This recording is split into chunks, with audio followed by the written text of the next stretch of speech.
ایران غرق انقلاب است.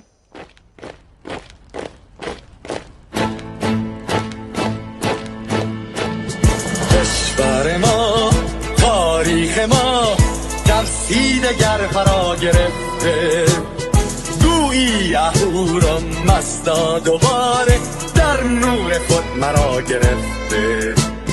اکنون سرودی سر میدهم باز فارغ از رنج و تشویش. ایران غرق انقلاب است، به پیش به پیش به پیش. ایران غرق انقلاب است، به پیش به پیش به پیش. هن ای پدر، هن ای پسر، برخیز و با ما شو همگام، تا درد آن تجربه تلخ ما را نکشیده در خواب. بگذار هر دم بغرند گرگ‌ها دم لباس میش. ایران غرق انقلاب است، به پیش به پیش به پیش. ایران غرق انقلاب است، به پیش به پیش به پیش. ای کارگر، ای برزگر، راحت کنون ادامه دارد در این زمان که پرتو یزدان از هر سو بر تو میبارد. پس پیش به سوی آزادی از بحر خزر تا کیش. ایران غرق انقلاب است، به پیش به پیش به پیش. ایران غرق انقلاب است، به پیش به پیش به پیش. پا به پا بهر دفاع از استقلال و آزادی، تا بشکنیم پشت ارتجاع تیریزی ایران آبادی. تا زنده سازیم سنت‌های ملی از بر آیین و کیش. ایران غرق انقلاب است، به پیش به پیش به پیش. ایران غرق انقلاب است، به پیش به پیش به پیش. با امید روزی که تمام این دلبشو و انقلاب تموم بشه و ما در روشنایی، نور و سعادت مردم کشورمون غرق بشیم. نه خارجی، نه بیگانه، نه مستشارهای ویرانی، نه چیر خاران، نه کاسه لیسان، فقط هم رزمان ایرانی. تا با شرافت میهنی بسازی بهر فرزندان خویش. ایران غرق انقلاب است، به پیش به پیش به پیش. ایران غرق انقلاب است، به پیش به پیش به پیش. مردم بیایید داخل صف ما، اکنون که آغاز رویاست. دشمنان بدانید ما زنده هستیم، بعد از ما هم ایران پابرجاست.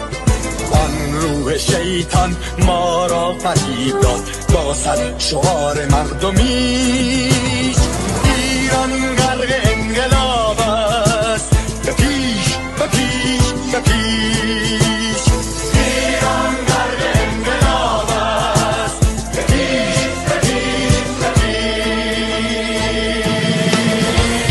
پرچم ما، پرچم ایران غرق خون شهیدان، روی شانه هامان هم میکنیمش در هر خیابان و میدان. تا ماسک دلقکان را برداریم از روی تسبیح و ریش. ایران غرق انقلاب است، به پیش به پیش به پیش. ایران غرق انقلاب است، به پیش به پیش به پیش.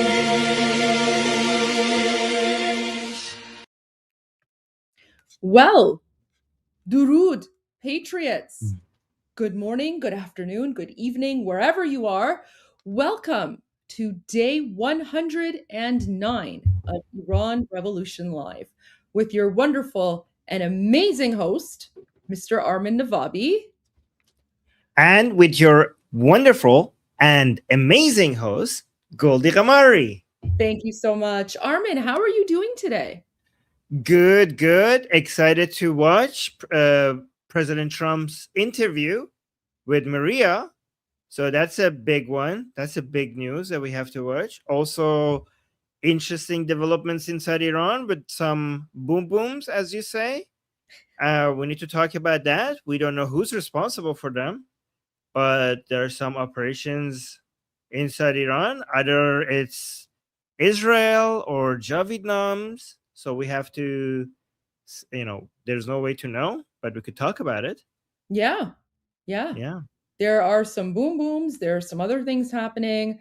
And President Trump's interview. I actually haven't watched that yet because I was waiting. I was hoping we could watch it together. So same. I didn't watch it because I wanted us to watch it together. Go. And it's interesting, Armin. Last night, because I stayed a little bit later, and then the news came out that apparently President Trump is saying the war is over. And I was like, guys, the war is that's not. He did not say that. Yeah, he did not say that. And then Maria Bartiromo clarified, of course, and that's why I put that. That's why I put that that post out there last night. So yeah, all right, let's pull up. Oh, we also watched Morad Vaisi. We did like a late night Morad Vaisi watching. Oh, nice. Yeah. He was giving his analysis as well, and Morad Vaisi is a huge hit. So wow. Okay. Yeah. All right. Do you have the interview, or should I pull it up? I do. Do you want to pull it up, or should I pull it up? No. If you have the full thing, then yeah, let's just go with that. Okay. Let me see. Where's the full screen thing? Here. There we go. Okay. It's not that long. It's 12 minutes, right? Like, or do I have I think it's only 12 minutes. Yeah. So let's watch it then. The hot topic of the hour, a lot of breaking news from President Trump. He told me the blockade of Iranian ports is now fully implemented. He told me the conflict is close to being over. I sat down with the commander-in-chief for an exclusive interview at the White House yesterday, where he told me all about that. Plus, should I pause and talk, or should we just go all the way through? You're muted. I mean, I think this should be fine. We haven't had any issues with Fox News. No. I said, should I pause and add commentary, or should I play all the way through? Absolutely. Yeah, absolutely. Okay. So this part, guys, for example, when President Trump says we're close to the end, he has been saying that for a while, including before adding some extra, attacks and military operations, right? So he talks about we're close to the end, meaning that 90% of the things that had to blow up have already been blown up, but it's that last remaining couple of percentages that might take longer. So when he says we're close to finished, a lot of people sometimes think about it in a time, from a time perspective, we're close to finish. But some other people are saying that maybe he's talking about the number of assets that they had to destroy from kind of perspective. Because if we're talking about military objective perspective, then maybe that doesn't mean that we're close to the end time-wise. But we don't know exactly. So close to the end could mean many different things, objective-wise or time-wise. Commander-in-Chief for an exclusive interview at the White House yesterday, where he told me all about that, plus the current state of the economy, his expectations for the price of oil, and the reconciliation package to come. Take a look. Mr. President, thank you for sitting down with us. We appreciate it. You've had a real reaction to the blockade. Are you happy with the reaction since you put this blockade in place in the Strait of Hormuz? Well, it's been pretty amazing, actually. I thought that was going to happen. They reacted to this even, I think it was, we've obliterated them. And this almost seems to be more of a reaction than we had before. So we'll see. I mean, look, it only matters the end result. And we're doing very well. We started off with Venezuela. We showed everybody how good. I rebuilt and built the military in my first term. I didn't know I was going to be using it this much. but we have the greatest military in the world, not even a contest. And think of it, they have no Navy, they have no Air Force, everything's been wiped out, they have no anti-aircraft equipment, they have no radar, they have no leaders. The leaders they have now, it's a new regime, okay? And we find them pretty reasonable, to be honest with you. By comparison, pretty reasonable. It really is a new. So, Goldie, how do you respond to this when he says that we have people, by comparison, the people who are in charge are a lot more reasonable? And when how do you interpret that? Well, I mean, like I said, you have to take it in context, right? So when he says, these people are more reasonable, yeah, they're more reasonable than, let's say, Larijani or, Khamenei or whoever. But that doesn't mean that they're reasonable within the context of like a normal, rational human being or like a normal, rational state actor. So I think you have to take it in context. Reasonable compared to what? That this is like saying, like one particular, I think I actually posted something about this, and I gave the example of like a scorpion or something. So let me just pull it up, right? Where's my posts here? Oh, snake, maybe.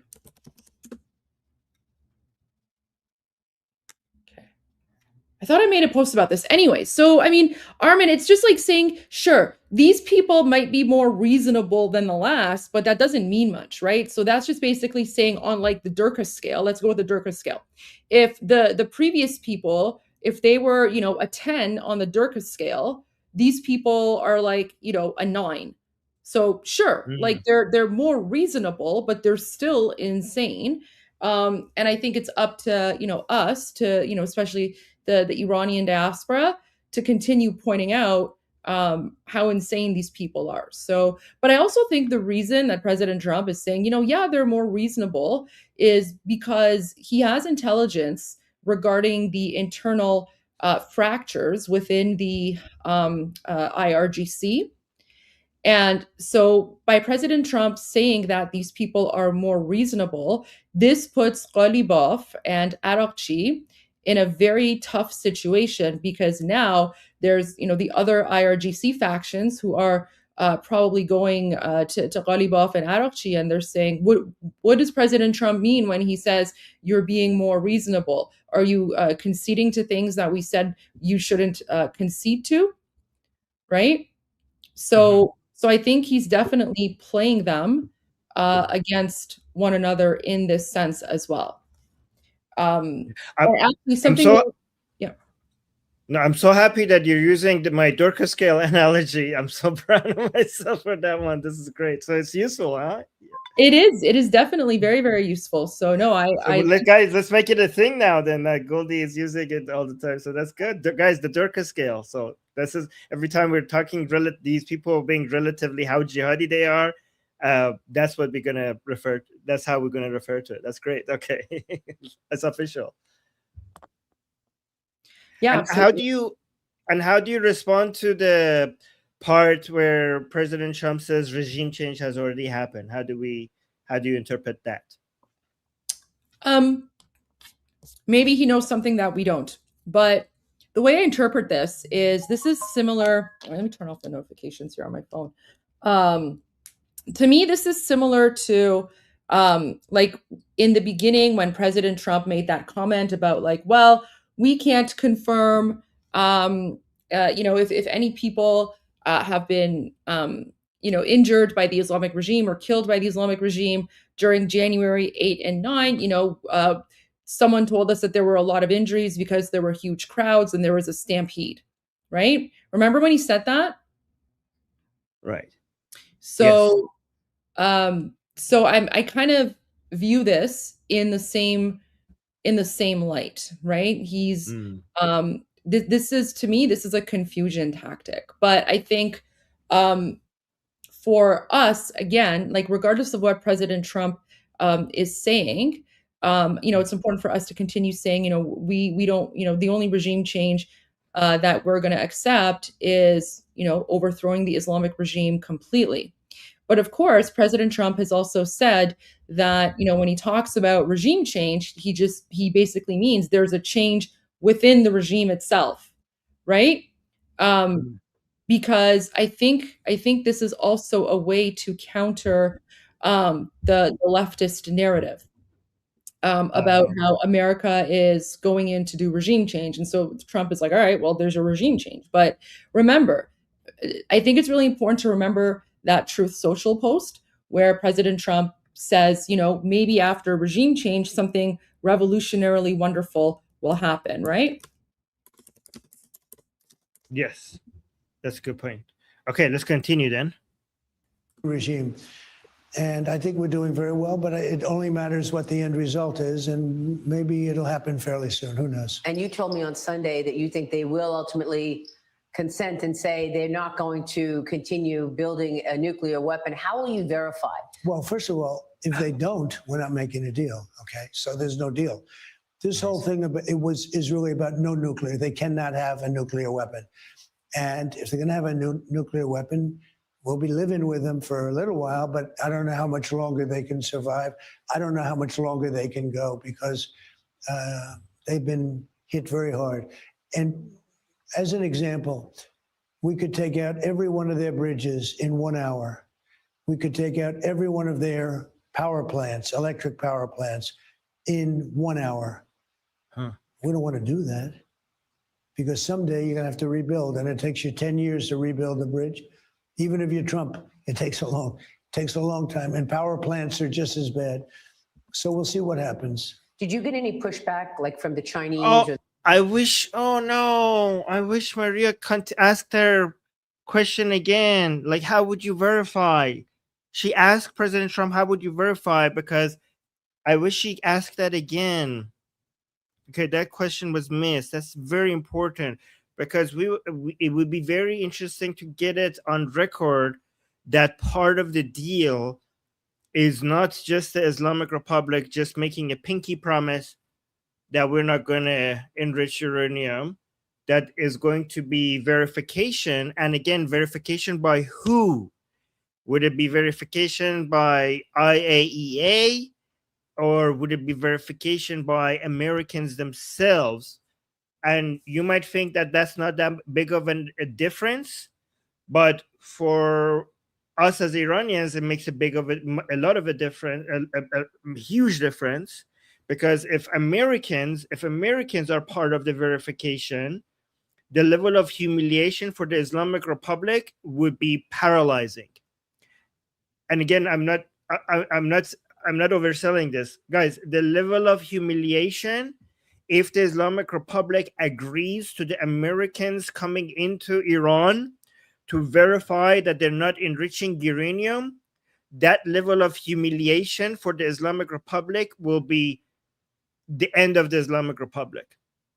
And that's why it's very important for us to pay attention to, if there is a deal, what is the verification process and who is doing the verification. This is very important, guys. I want you all to understand this. So let's continue. This is bad. So we'll see what happens. Did you get any pushback, like from the Chinese or the Saudis, about blocking the Strait of Hormuz? No, I had none. Guys, did you understand what I said? Because I want to make sure everybody is on the same page with this. This is very important going forward.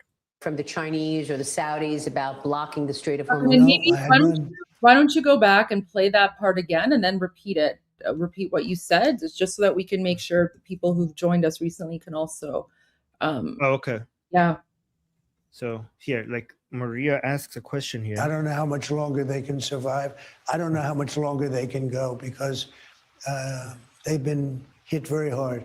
How much longer building a nuclear weapon? How will you verify? Well, first of all, see this question here. President Trump starts answering the first part, but then the second part gets forgotten. So look at this part here. By comparison, it only matters what the end result is, and maybe it'll happen fairly soon. Who knows? And you told me on Sunday that you think they will ultimately consent and say they're not going to continue building a nuclear weapon, how will you verify? Well, first of all, if they How will you verify? So, guys, the language here is very key. They're saying they will not continue building a nuclear weapon. What we like to hear is a more specific language. Instead of saying they're not going to build a nuclear weapon, we want to hear they're not going to be enriching uranium.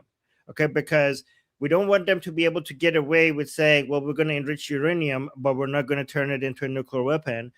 That is not humiliating enough for the Islamic Republic. And guys, when I say humiliating, you might think like, what am I like? What are we, like children? Like, why? Like, are we? Do we want to do regime change, or do we just want to humiliate the Islamic Republic? What you need to understand is that they go hand in hand. Maybe for the Western audience, this doesn't make any sense, but saving face is essential for the survival of the Islamic Republic.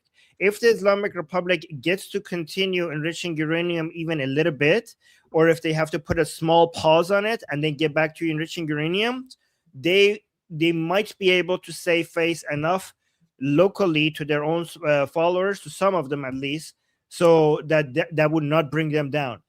If, however, we get to a point where the Islamic Republic bends the knee to and accepts not enriching uranium, but more importantly, accepts verification from the Americans, Americans coming on Iranian soil, going into the enrichment facilities of the Islamic Republic, verifying that enrichment of uranium is not happening.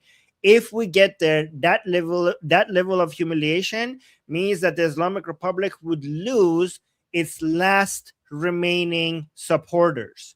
And it's going to be very, very difficult for the Islamic Republic to continue surviving if it loses that remaining support that it has, even that small level of support that it has.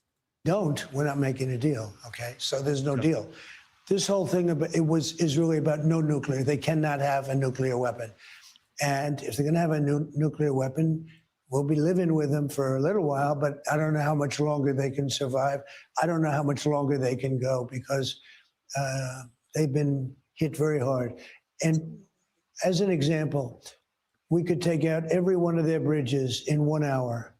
We could take out every one of their power plants, electric power plants, in 1 hour. We don't want to do that, because someday you're going to have to rebuild, and it takes you 10 years to rebuild the bridge. Even if you're Trump, it takes a long time, and power plants are just as bad. So we'll see what happens. Did you get any pushback, like from the Chinese or the Saudis, about blocking the Strait of Hormuz? No, I had none. Let me move on to domestic issues. The Chinese made a comment regarding they're not going to they're not happy with this, but then nothing happened. Nothing. I mean, the Saudis shouldn't be complaining, because this is actually really guys. The American blockade is not the same as the Islamic Republic blockade. A lot of people are misunderstanding this. The Islamic Republic blockade is on the Strait of Hormuz. The American blockade is on Iranian ports. It's not on the Strait of Hormuz, it's on Iranian ports, which means that why would Saudi Arabia complain about that? Saudi Arabia should actually love this more than anyone else. High oil prices, the Islamic Republic doesn't get to sell oil, and they get to go through the Strait of Hormuz with no blockade as much as they want. Like, this is a gift to Saudi Arabia and every other country south of the Persian Gulf and west of the Persian Gulf, like Iraq and stuff. So why would they complain? The only people that would have complained were the consumers of energy, not the sellers of energy, especially China, which seemed initially they were going to complain about it, but then it seemed like nothing happened and everybody's complying. So far, everybody's complying, which is really bad news for the Islamic Republic. We'll see how things goes, but if this blockade is successful, within 12 days, we're going to see a lot of pressure on the Islamic Republic, and this economic pressure on the Islamic Republic. And guys, this is why it makes sense for people to be optimistic for the Islamic Republic to be begging to come back to the negotiating table, because this is not an ideal situation at all for the Islamic Republic. Which, again, I don't understand how we're seeing so many analysts saying, like, oh my God, the Islamic Republic is winning, United States is struggling. This is there's the the Islamic Republic could wait as long as they want. The Americans, there's like a countdown for the Americans. I mean, everything I'm saying is the other way around. The economy of the Islamic Republic is collapsing, and U.S. economy is doing quite fine. Sir, what are your top priorities now for the economy for the rest of the year? To be honest, we are doing so well. You look. Oh my God, guys, look at this. I was saying the economy is doing quite fine, and I just checked S&P 500. We're reaching all-time highs. Guys, we're above 7,000 with S&P 500. The all-time highs ever is 7,003. So 2 more points, and we're like reaching a record high in the history of S&P 500. Like, what is this economic downturn that everybody is promising? This is record highs. Guys, look at this. We're up 30% year over year. We're up 30%. Past 6 months, we're up 5%. Past 1 month, we're up 5%. Past 5 days, we're up 3%. 1 year green, 6 month green, 1 month green, 5 day green, 1 day green. How is this collapsing the world economy? These people, like, I don't understand. How is this? Oh my God. I don't understand all of these analysts saying, oh my God, the economy is ruined because of all of this. How is it not being reflected anywhere? I don't understand. Okay. Look at this. I hit the 50,000 Dow mark, which everyone said there you go. couldn't happen in 4 years. I did it in 1 year. I hit the 7,000 S&P mark in less. Guys, I promise you I haven't watched this. Right when I say 7,000, he said 7,000 S&P. Guys, look at this. We're linked. We're connected right after I showed the graph. I swear, I promise I have not watched this. Look at this. I hit the 50,000 Dow mark, which everyone said couldn't happen in 4 years. I did it in 1 year. I hit the 7,000 S&P mark in less than 1 year, which was a number, as you know, you reported it. They said if at the end of 4 years you hit those numbers, I did it at the end of a year. Guys, I swear, people are saying pre-watch. I swear I have not watched it. I promise you I haven't watched it. I said, now we have to do a little bit of a detour to a place called Iran. But look, see, I haven't watched it because he's talking about doing a little bit of a detour. But we're not even doing a detour. We're back to 7,000. We're back to 7,000. And we have to stop them from ever having a nuclear weapon. And if you told me that in the midst of it, we would have a stock market that's almost as good as it was 2 months ago. Also, guys, I couldn't have pre-watched it because we only just now hit 7,000. We only just now did that. Just about, very close. And that we'd have oil, that we'd be selling oil, that oil would be at 92 or whatever it is right now, instead of 200. Because a lot of people said, oh, it'll be 200. Okay, President Trump watches our show because that's what I've said. Guys, hi, Mr. Trump. Please talk to Goldie Ghamari. She's a big fan of yours, and please do an interview with her. Okay, so guys, okay, President Trump watches our show because I said in the many times that, guys, people are saying oil prices are high. This is actually a miracle. We're still under 100. We have never seen a smaller jump in oil prices after a war in the Persian Gulf. Like, so many people were saying that we would have been 200 by now, and it's actually a miracle that we never actually even hit 120 so far. Again, I'm always cautious that we don't know what might happen in the future, but this price increase is so small compared to what so many people predicted. And you can see that being reflected in the stock market, because if it was that devastating, the stock market would be down. And by the way, guys, when I show you S&P 500, a lot of people are like, Armin, S&P 500 is not the global economy. That's just the United States. True, but you have to understand that American companies have international presence. So actually, American companies are a good way to look at what's happening globally, because McDonald's is everywhere. Starbucks is everywhere. Nvidia sells to everywhere. Microsoft is everywhere. Facebook is everywhere. So American companies are global companies. So let's continue. This is in the midst of everything. Now, I think we're doing very well, and maybe people assume we're going to win this thing pretty soon. We've beaten them militarily, totally. The only thing they have is the Gulf, and I think now, or the Strait, as they call it. And I think now, I don't know how they hold out. Well, I mean, that's what I'm saying. I mean, the backdrop has changed. I know it's been only a month or so, but oil prices are up 50%. The stock market had a tough first quarter. By the way, you're now, right. Stocks are you're still right, but up. they're not up. I thought, I mean, honestly, You thought it was gonna I be thought worse. there'd be much, and I was willing to do that, to stop a new. See, President Trump is even surprised. President Trump was willing to, guys, President Trump is a business guy. He's a business guy. So for business people, for Wall Street people, for construction people, for salespeople, the economy is everything. And President Trump, when he says he was willing to take a much bigger hit, that actually shows a level of sacrifice. Okay, because usually when a finance people, econ people are like everything is about making more money. But President Trump is so concerned of the Islamic Republic being nuclear that he was willing to pay a much, much heavier price. And this is the hit that people are talking about. You see this from here to here. This is because of the military operations. But look, we already, I honestly, I'm shocked. Like, guys, I didn't see this coming. I thought that we will keep going down, but I promised everybody that eventually we will recover, just like we recovered from COVID, just like we recovered for every other downturn. But what I didn't expect is for us to recover this fast. Like that is actually a bit too early. Like, we might actually do a correction on the other side soon, but we'll see. Nuclear weapon to be used against this country or the Middle East. Here, let's go back here a little bit. President Trump saying, I thought it's going to be worse, but nuclear is more important. So for President Trump, as a finance guy, as a commerce guy, for President Trump, lives are more important than money. Lives are more important than money. So he was willing to take a hit in both popularity and economics, right?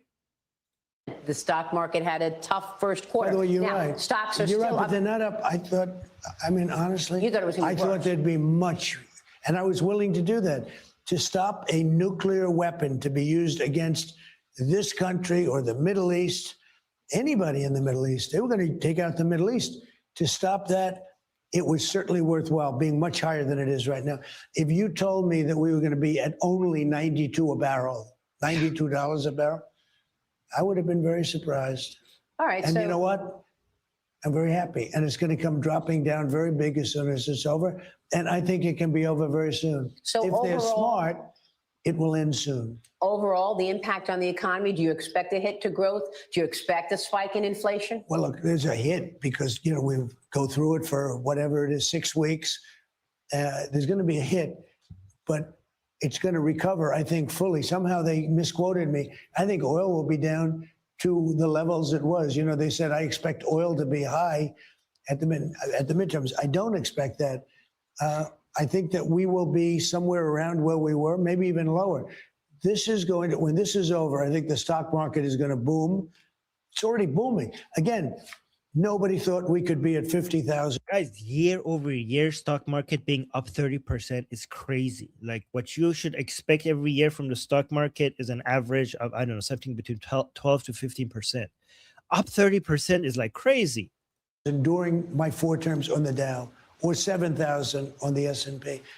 And we hit numbers that nobody thought possible. You've been talking about a reconciliation program with the Republicans.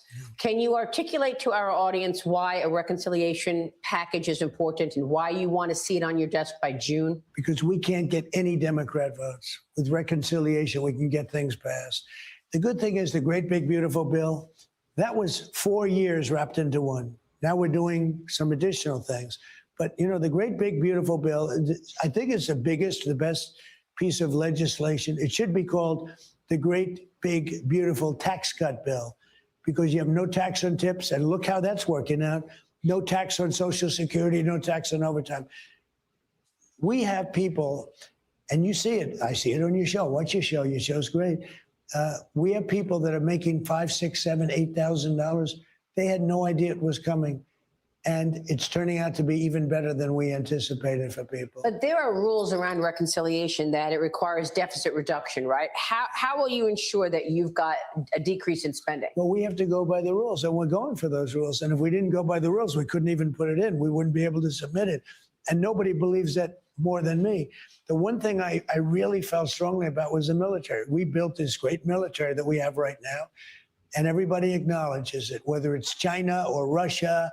We have the greatest military in the world, and I built that in 4 years, my first term. It's a great, including adding Space Force. You know, a lot of the things that you see that work so well is because of Space Force. It was a great thing that we added when we went for Space Force. So what can you put in the reconciliation bill? Other than funding Customs and Border Patrol and ICE, anything else? Well, we're doing mostly that. This is mostly about that because the Democrats don't want to do it. Then we're putting some things as we go along. But, you know, you've heard the expression, we want to keep it sort of slim because we want to make sure that I have the safest border in the history of our country. Nobody came in. I'm not even sure I can believe that. But the Democrats do the numbers. It's really, you know, the agency that does that is, they tend to be on the Democrat side, to put it mildly. In the last 9 months, not one person came across the border illegally. Now compare that to 20. That is amazing, by the way. Like, I hope, like, that is a huge achievement. So, you know, like, whatever criticisms you might have for President Trump, like, it's really hard to fight against this. Like, the fact that, like, this is somewhat of a miracle. Like, honestly, like, when it comes to the border policy, if there's any place that you could say that President Trump has absolutely undeniably has won, is when it comes to the border policy. 5 million people coming across by Sleepy Joe. I was there. I went to the border 6 times. I saw it. I understand what you're saying. They came in by the millions, hundreds of thousands a week, just pouring it, totally unchecked. And you know, the countries, I know the leaders of most of these countries, they're very smart. They're street smart. Some are highly educated, some are, but they're very street smart. They don't send their good people to us. When they do a caravan, 25, 30,000 people in a caravan, you don't have their good. You have people that, frankly, even if they're not criminals per se, they don't want to work, or they want welfare, or they sent all these people to our country.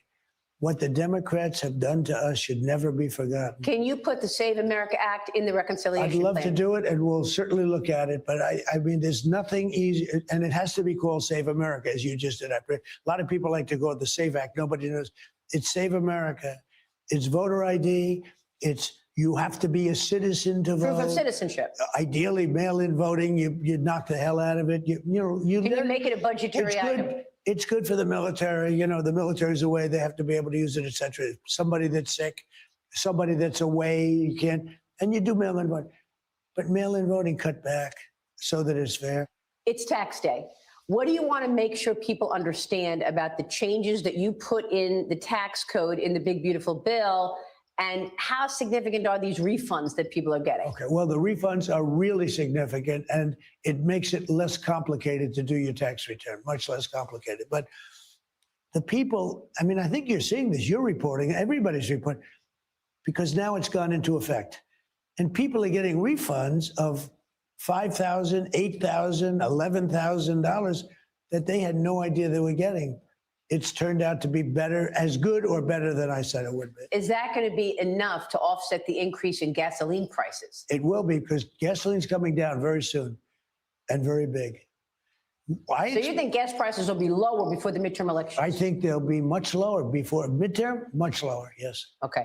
Now, you've suggested... I mean, that's on the assumption that we stop a country that cannot have a nuclear weapon from... If you give Iran a nuclear weapon, you want to see bad stock markets? You won't have a country. The world will be blown up. Yeah, guys, I wonder, what do you think is the effect of nuclear weapon on the stock market? So I don't think it would be positive. What would let's say, like, we see a mushroom cloud somewhere in the world. I wonder what would that do to the S&P? I wonder. Hard to quantify that. You can't do it. You cannot do it. So On the assumption we have that settled, hopefully long before that, and maybe almost. I bet you egg price. I bet you it would have some effect on egg prices in the United States. I don't know if it will bring it up or bring it down. I bet you would bring it up. I think egg prices will increase if we see a mushroom crowd somewhere in the world. I can't be sure. I can't be sure. Immediately, could be very soon. But when that's settled, gas prices are going to go down tremendously, and gasoline, gas prices, cost per barrel, fill up your car, per gallon, any way you look at it, numbers are going to go down. Electricity is going to go down. You know, it fuels sort of everything, not just cars. It fuels the economy. If you get that down, one of the reasons I was so successful my first term is I was able to keep gasoline prices down. I was able to keep energy down.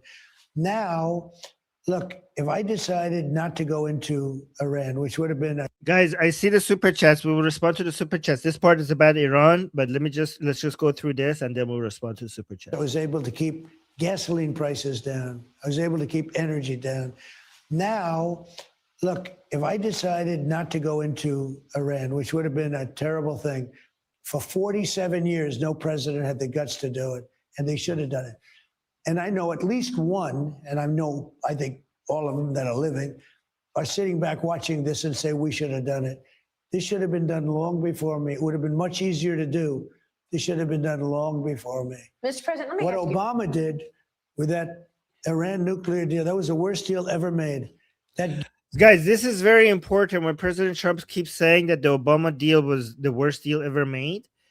It's good. Like, you might think that this is repetitive, but I actually feel really better every time President Trump says that, because we're talking about the JCPOA, right? So every time President Trump says that, because some Iranians are concerned that would the Americans do a deal with the Islamic Republic, a deal that would allow them with a deal with a sunset clause, a deal that will temporarily stop the Islamic Republic from enriching uranium, and then at some point in time allow the Islamic Republic to enrich uranium again. So sometimes that worries us Iranians, that this is how the deal is going to be.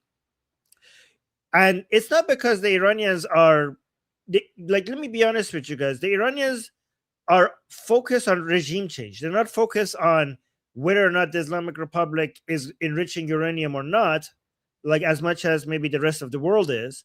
The Iranian people are focused on getting rid of the Islamic Republic. But the enriched uranium and getting rid of the Islamic Republic is related, because, again, goes back to humiliation. Because if the Islamic Republic gets a deal that is not very humiliating, it will not lead to its collapse.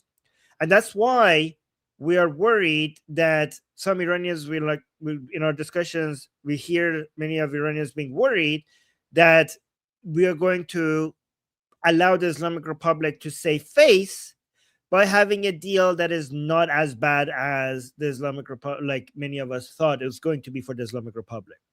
So the thing is that one of the main criticisms that President Trump had for the Obama deal, otherwise known as the JCPOA, is that it had a sunset clause.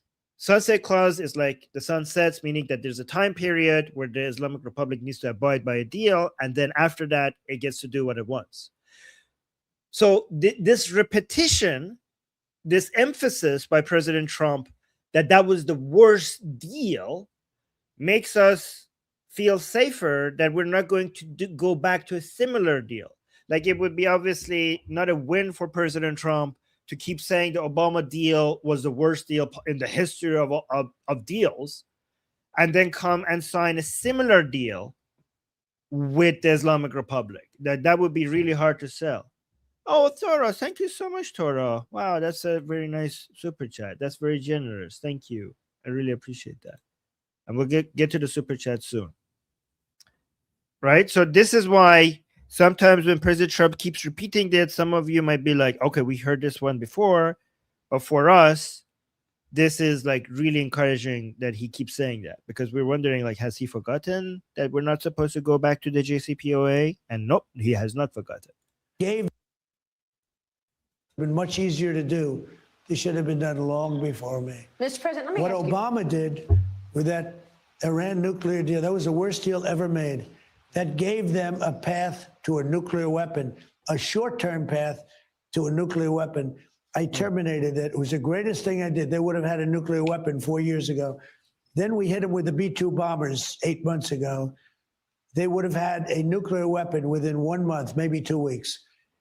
And they would have used it on Israel and the Middle East. And they would have used it on us too. And not just Israel, by the way, Qatar, Saudi Arabia, UAE, countries that were shocked when they got hit. You know, these countries were not expected to be hit because they were going after those countries. They were going over to take over the Middle East, and we stopped them. The hot topic. All right, so that was that.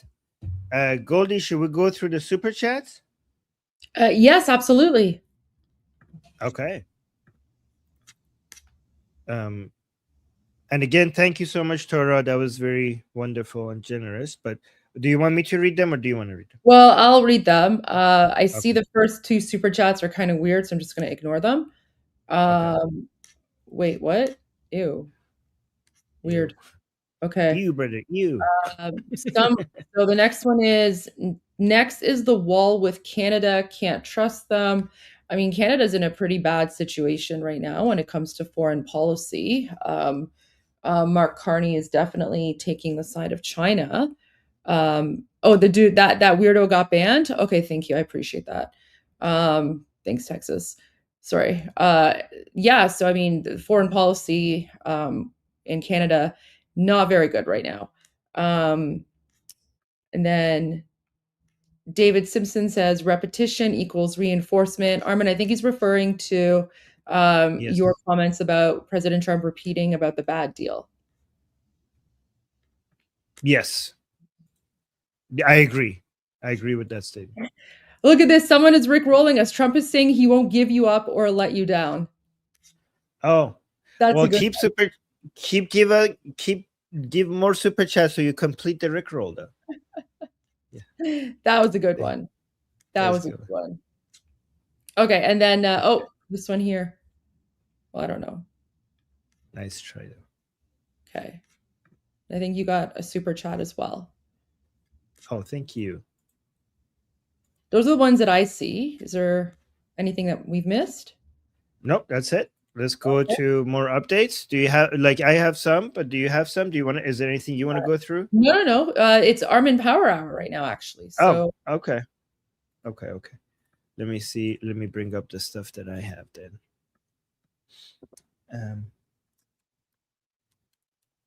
Okay. All right. So let's go through some of the updates. So this is the most important one, I think, which I think a lot of you already knew that this happened. There was this explosion, boom, boom, yesterday in Tehran, witnessed in District 10. And 3 blasts were heard, one strong enough to shake windows. Okay, so Jehun Imam Khomeini intersection, that's the place. So that we already knew that. We had no idea what was happening, who's doing that explosion in the middle of a so-called ceasefire. And then we got more information that there were car bombs. 2 car bombs exploded near a Basij post in Tehran. So this made it a lot more interesting, because who does car bombs? Like, I mean, do Israelis have drones everywhere? Like, let's think about this together, because I'm not sure what we're looking at here. Because if you need to blow up some cars, I'm pretty sure. Oh, thank you. Look at that super chat. I love you, Armin and Goldie. Bash Sharaf. Oh, thank you. Armin is very Bash Sharaf. I agree. But you too, Goldie. But you Bash. Okay, thank you. So guys, let me know if you agree with this. If there's a car that needs to blow up, the more convenient way, given that the Israelis have complete air domination, what is it called, air superiority over the Tehran, like the more ideal way to blow up some cars would be to just take him out with some drones, right?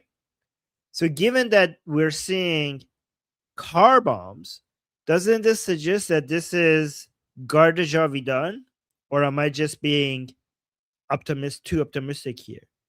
So reports indicate that the Basijis were the intended target with blast on Imam Khomeini Street. Witness in District 10 described multiple explosions, one strong enough to shake nearby buildings. So, and it asks, is this the new phase of the conflict? To me, it is expected for some Iranians inside Iran to at some point lose patience with the progress of the military operations. I know a lot of Iranians expected this to be over by now and for Iran to be free. So given that we are not there yet, it is possible that some Iranians are like, F it, I'll do it myself. Like we'll do it ourselves. Like we're just gonna do it ourselves, right? So I don't know. What do you guys think? Do you think this is Iranians basically being tired of waiting around to see if the regime is going to change and trying to take matters into their own hands? So there's this other video. Well, Armin, I was just going to say, remember, I think it was maybe sometime last week or the week before where His Royal Highness put out a message to the Garde Javidan, and he said, it's not time to go out to the streets yet. However, it's time for the Immortal Guard to start weakening the IRGC and pretty much preparing and laying the groundwork for the upcoming revolution. So this could be that. Do we know who was targeted? We know just some Basijis were targeted. And I heard like there was a couple of cars that were supposed to blow up. And it seemed like one of them blew up. I don't know exact details, but I think some Basijis were in the car and they died. If anybody could confirm that. So we know that there were Basiji members who were targeted. I mean, this guy maybe like will explain it to us. This guy's a Basiji. Okay. So he's a Basiji member, and he's basically blaming internal traitors. So the Basijis themselves are thinking that these are Iranians. If you call them internal traitors, it means that they're not blaming the Israelis or the Americans, they're blaming Iranians. So that's what the Basiji thinks. So internal traitors for the bombings near their posts, confirming expanding armed resistance on the ground. So guys, we might end up seeing a lot more of this. I mean, we already saw two Basijis, two IRGC members, like armed forces, being shot down. Like you guys remember that they were shooting them, and two of them, were killed. And now we're seeing a Basiji car being. Guys, when we went over that drive-by shooting, somebody saying, John, I'm Fadoy Iran, and he started shooting two IRGC people. I said to you guys that we might see a lot more of this. And now we're seeing car explosions. So let's see what this Basiji member says in the explanation of what's happening. He's saying Bismillahir Rahmanir Rahim, meaning in the name of God, the merciful, the whatever.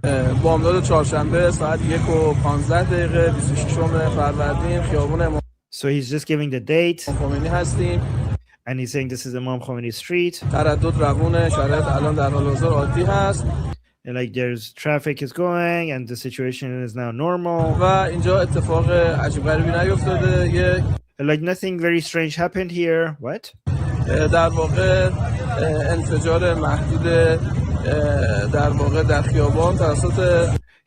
was just a limited explosion. What the hell?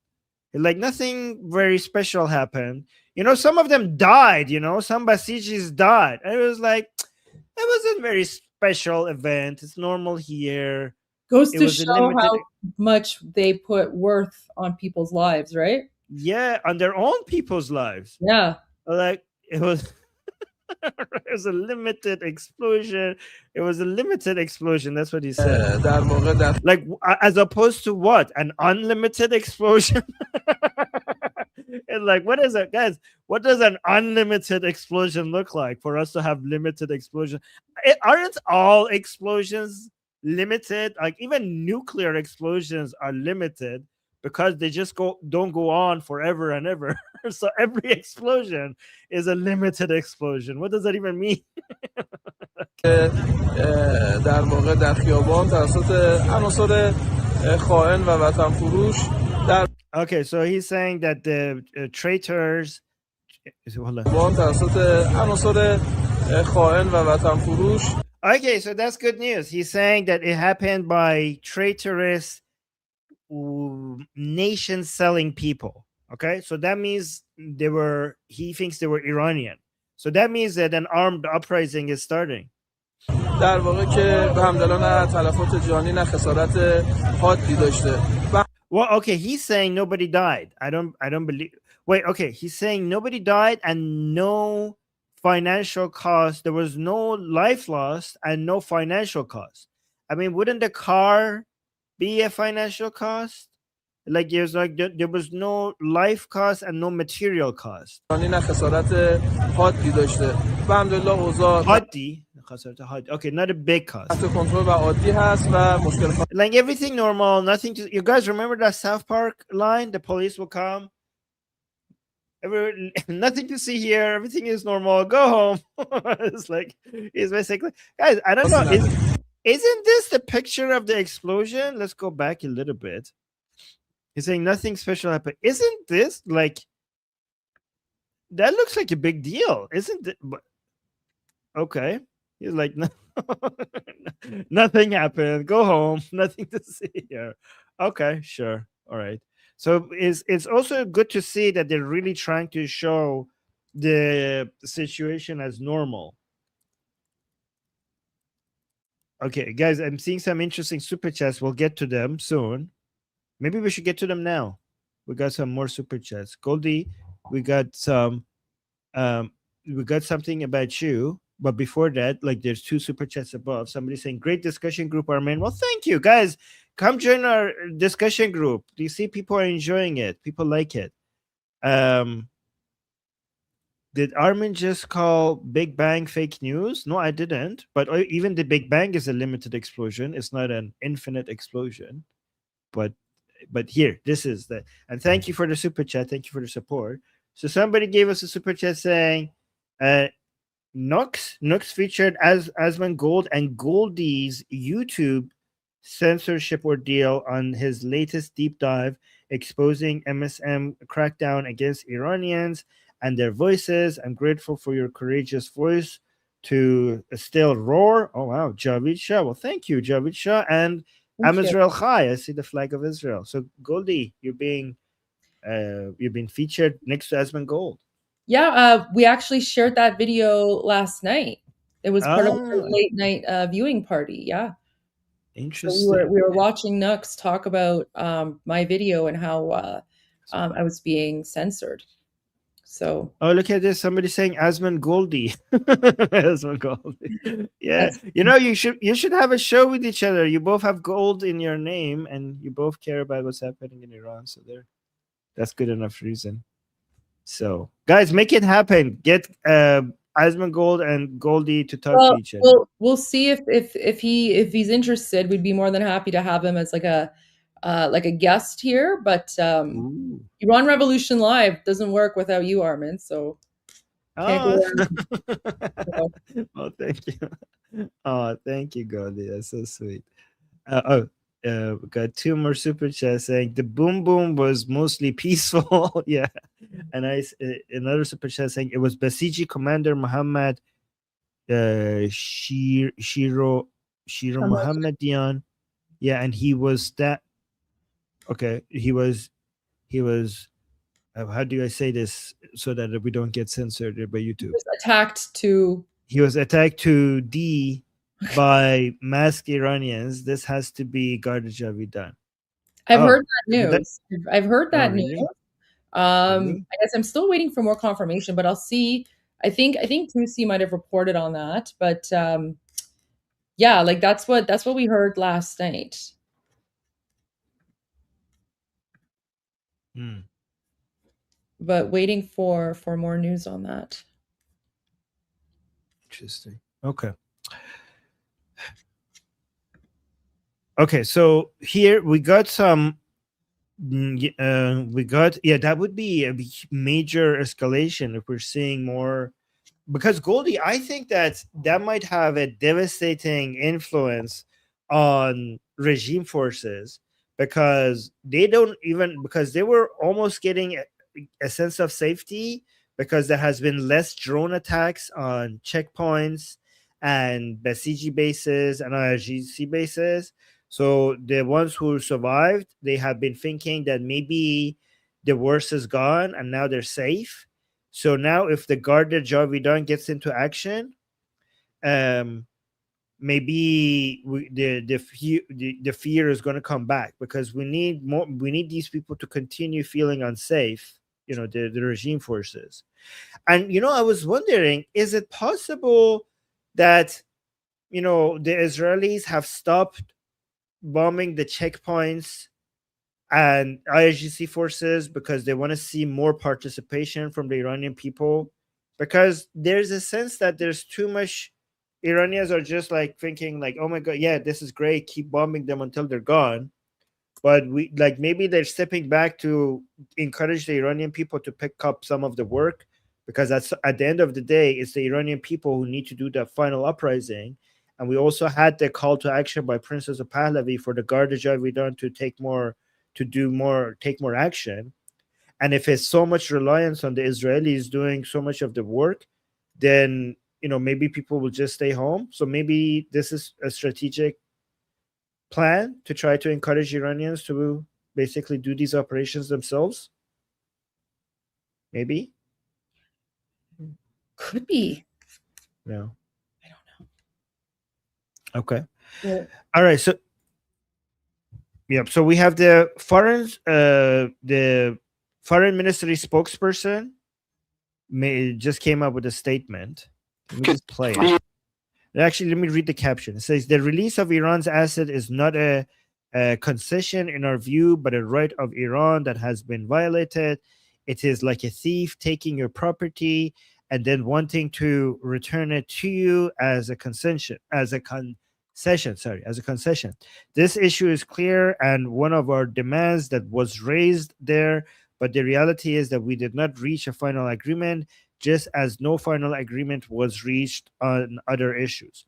So guys, the reason why this statement is very ridiculous is because those assets does not belong to the Islamic Republic. It belongs to the Iranian people. And you can't steal what has already been stolen. I mean, or can you? So if those assets have been held by the Qataris, the Islamic Republic is claiming that those are our assets and have been stolen. But well, you have already stolen those assets from the Iranian people and they don't belong to you to begin with. So if they freeze these assets, I think it's completely legal because they don't belong to the Islamic Republic. They belong to the Iranian people. So I'm not going to play this because it's in Persian and we already read the most important part of it. But let's now go to Armin, I sent you another link.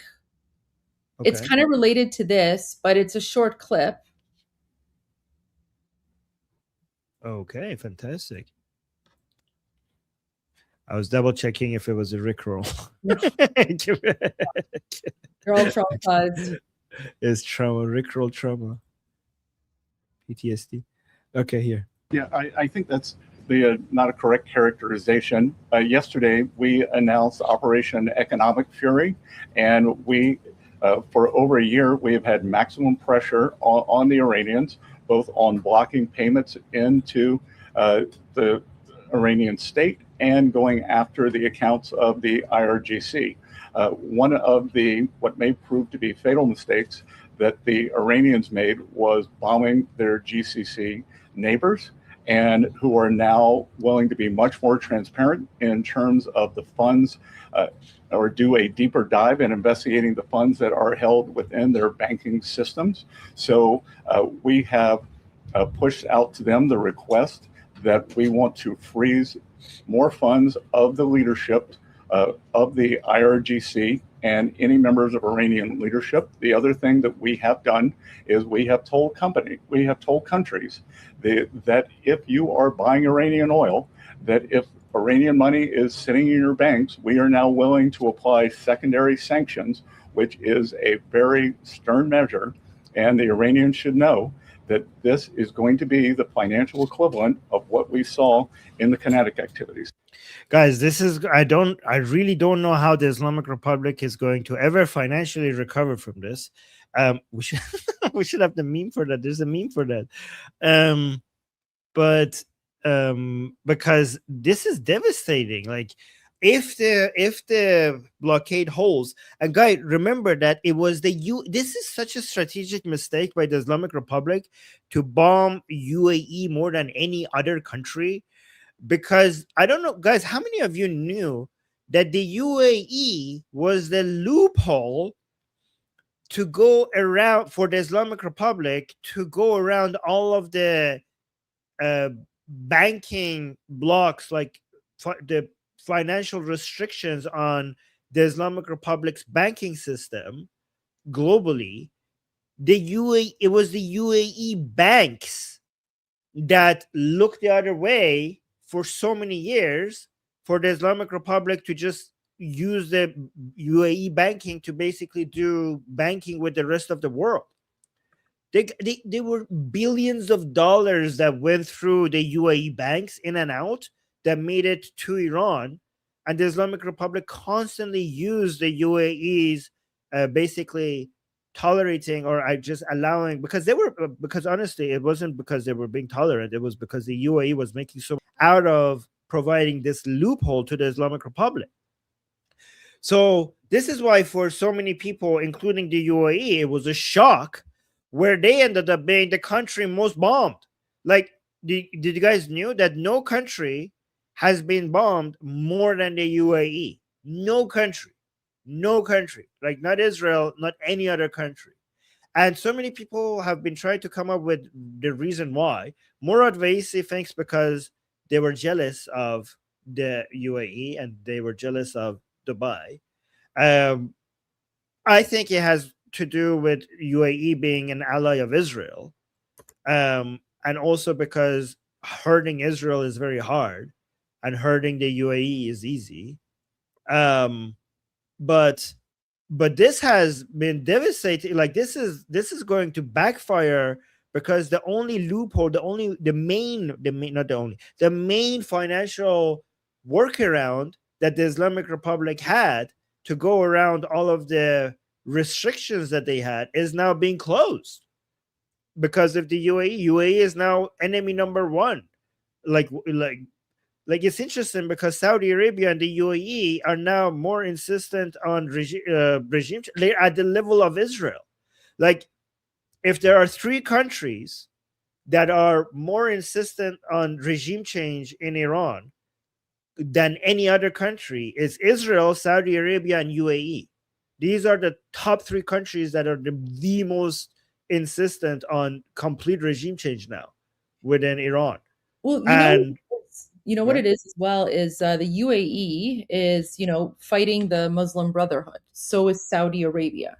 So now that, the Muslim Brotherhood is actively helping to support the Islamic regime, and after what the IRGC did in terms of attacking Saudi Arabia and the UAE and other places, I think that's why they're like, enough is enough. And you're absolutely right. It's like, especially for UAE, which basically helped the IRGC evade the sanctions through, their banking institution. The UAE is now like, well, we were, kind of supporting the IRGC behind the scenes, and this is how they're repaying us. I mean, there's no honor in supporting terrorists, and I think UAE and Saudi Arabia finally learned that lesson. Exactly, especially because a lot of people assume that the UAE would be, they're so desperate for the missiles to stop coming towards the UAE that they would be asking the United States to stop attacking the Islamic Republic so that the missiles will stop. However, what they didn't take into account is that even if there's a ceasefire, or even if there's a complete end to these military operations, the UAE's business model is completely, out. Nobody will see the UAE as a safe haven ever again unless you get rid of the Islamic Republic. So this is a nightmare scenario for the UAE, because it's true that if the military operations stop, at least the UAE could be like, oh, finally, the missiles are not coming at me anymore. But now, forever going forward, as long as the Islamic Republic is there, every tourist, everybody who's doing trade, anybody who wants to do investment in the UAE, they always will put that risk factor into their calculation. And the UAE's main financial model has always been that wars do not happen here. So if the Islamic Republic stays and they come up with a peace deal that makes the Islamic Republic stay there, that threat will always be there, that what you just saw happen could happen again at one point in the UAE. And all investments will now be valued at a more discounted rate going forward because there's a higher risk factor. So the UAE is thinking the only way I could get that sense of security that I had before to tourists and investors and anybody who wants to do trade using my ports and go through my airports is for there not to be an Islamic Republic. So the UAE is like, I'm willing to pay a higher price and go through more military operations and have missiles thrown at me, continue suffering missiles being thrown at me, but I cannot tolerate the Islamic Republic having the Islamic Republic as my neighbor. I cannot tolerate that. So that's what their thinking is.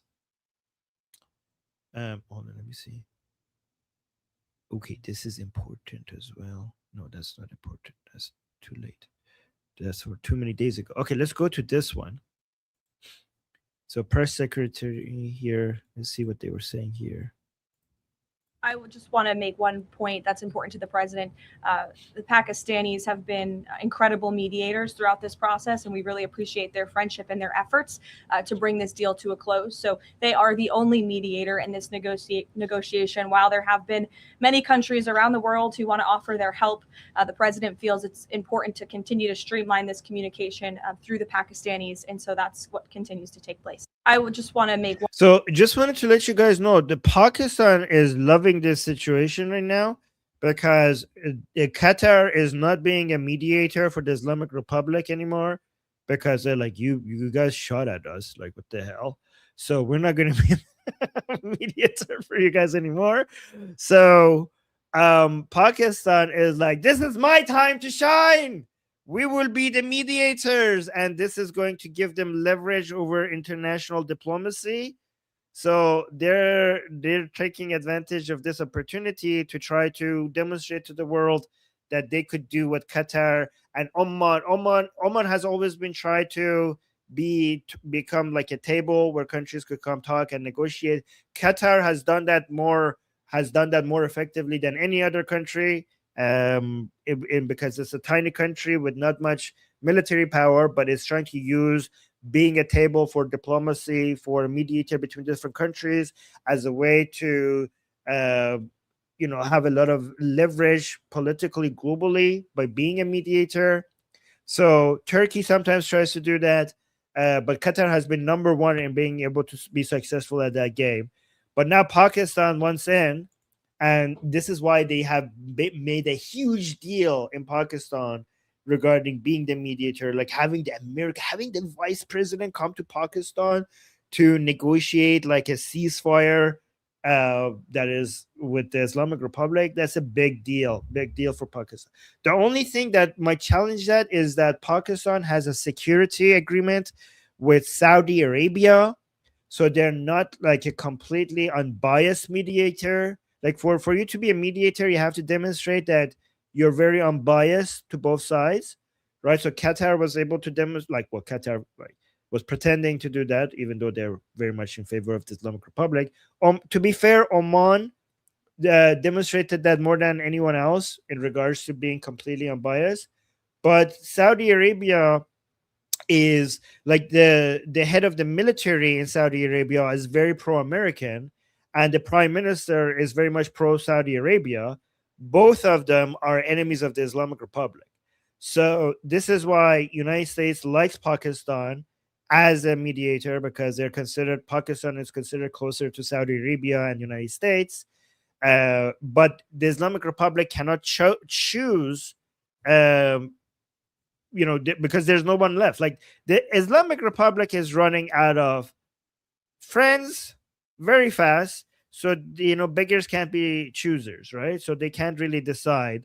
So that's what they had to agree with Pakistan. I mean, when you shoot missiles at the countries that were your previous mediators, like they even shot missiles at Oman. Like, why Oman? Why? Somebody explain to me why Oman got shot at. Like, that is bizarre, right? Qatar, I might understand because they have military bases there, U.S. military bases there, but they shot at the civilian areas. But why Oman? Why did Oman get hit? I mean, they have some bases as well. All right, but guys, here's the answer is really simple. Regime Maraz done. They're like trying to play the madman, policy, but it backfired. It didn't work as well. They're like, look at us, we're mad. You have to appease us because we're crazy, and it backfired. It didn't work out in their favor, right? So, yeah, exactly. So, guys, look at this. The Islamic Republic is now, because they're desperate, because President Trump is now trying to put a blockade on Iranian ports. So, guys, remember, we have two different kinds of blockade. We have the Islamic Republic blockade, which is on the Strait of Hormuz, and then we have the American blockade, which is all the way from here, like all the blockade on all Iranian ports.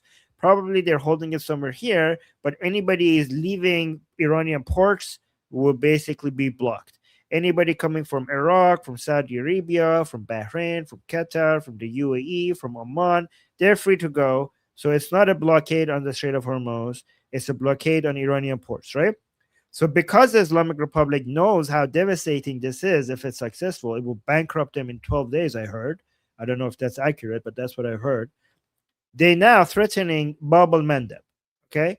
Because Bab al-Mandab is important because a lot of the oil that is not going through the Strait of Hormuz right now is Saudi Arabia is transferring 7 million barrels a day through the east-west pipeline from the Persian Gulf to the Red Sea, and it's going through the Bab al-Mandab to the rest of the world. And guys, so for those of sorry, Armin, really quick, for those of you who were watching last night, remember Morad Baisi was also speaking about Bab al-Mandab. So yeah, exactly. See, so for our viewers who were watching last night, so Armin's gonna explain it again, obviously. But so this is what I mean when I say, when you guys watch Iran Revolution Live, Armin and I are pretty much giving you the the news that and the topics that we talk about on the Iranian side that many of you don't necessarily hear about. So yeah, but Armin, thank you so much. But for some of our viewers, they watched this last night, which means they're a little bit familiar with this. But I'm actually really grateful that you are sharing this in English again. And the fact that you just brought it up, it just proves my point that guys, like when you're tuning into Iran Revolution Live, we give you all the news that you don't hear in the mainstream media. Oh, that's fantastic. Yes, this is why you guys watch Iran Revolution Live, right? And okay, so yeah, actually, you're right. Actually, Goldie, I haven't seen this part being discussed as much in the English media. I only see it much being discussed in detail on Persian-speaking media. That's a good point. So here's the question, guys. So so the Islamic Republic is saying, well, if you are going to put a blockade on us here, we're going to threaten Bab al-Mandab, okay? But here's the problem. Bab al-Mandab is so far away from Iran how are they effectively going to threaten Bab al-Mandab? Okay, so you might say, well, Armin, then the Islamic Republic is not going to do that directly. This is Yemen right over here. So the Houthis will do it for them, right? So the Houthis, they have missiles, they have drones. They don't have as much missile and drone capability as the Islamic Republic, right?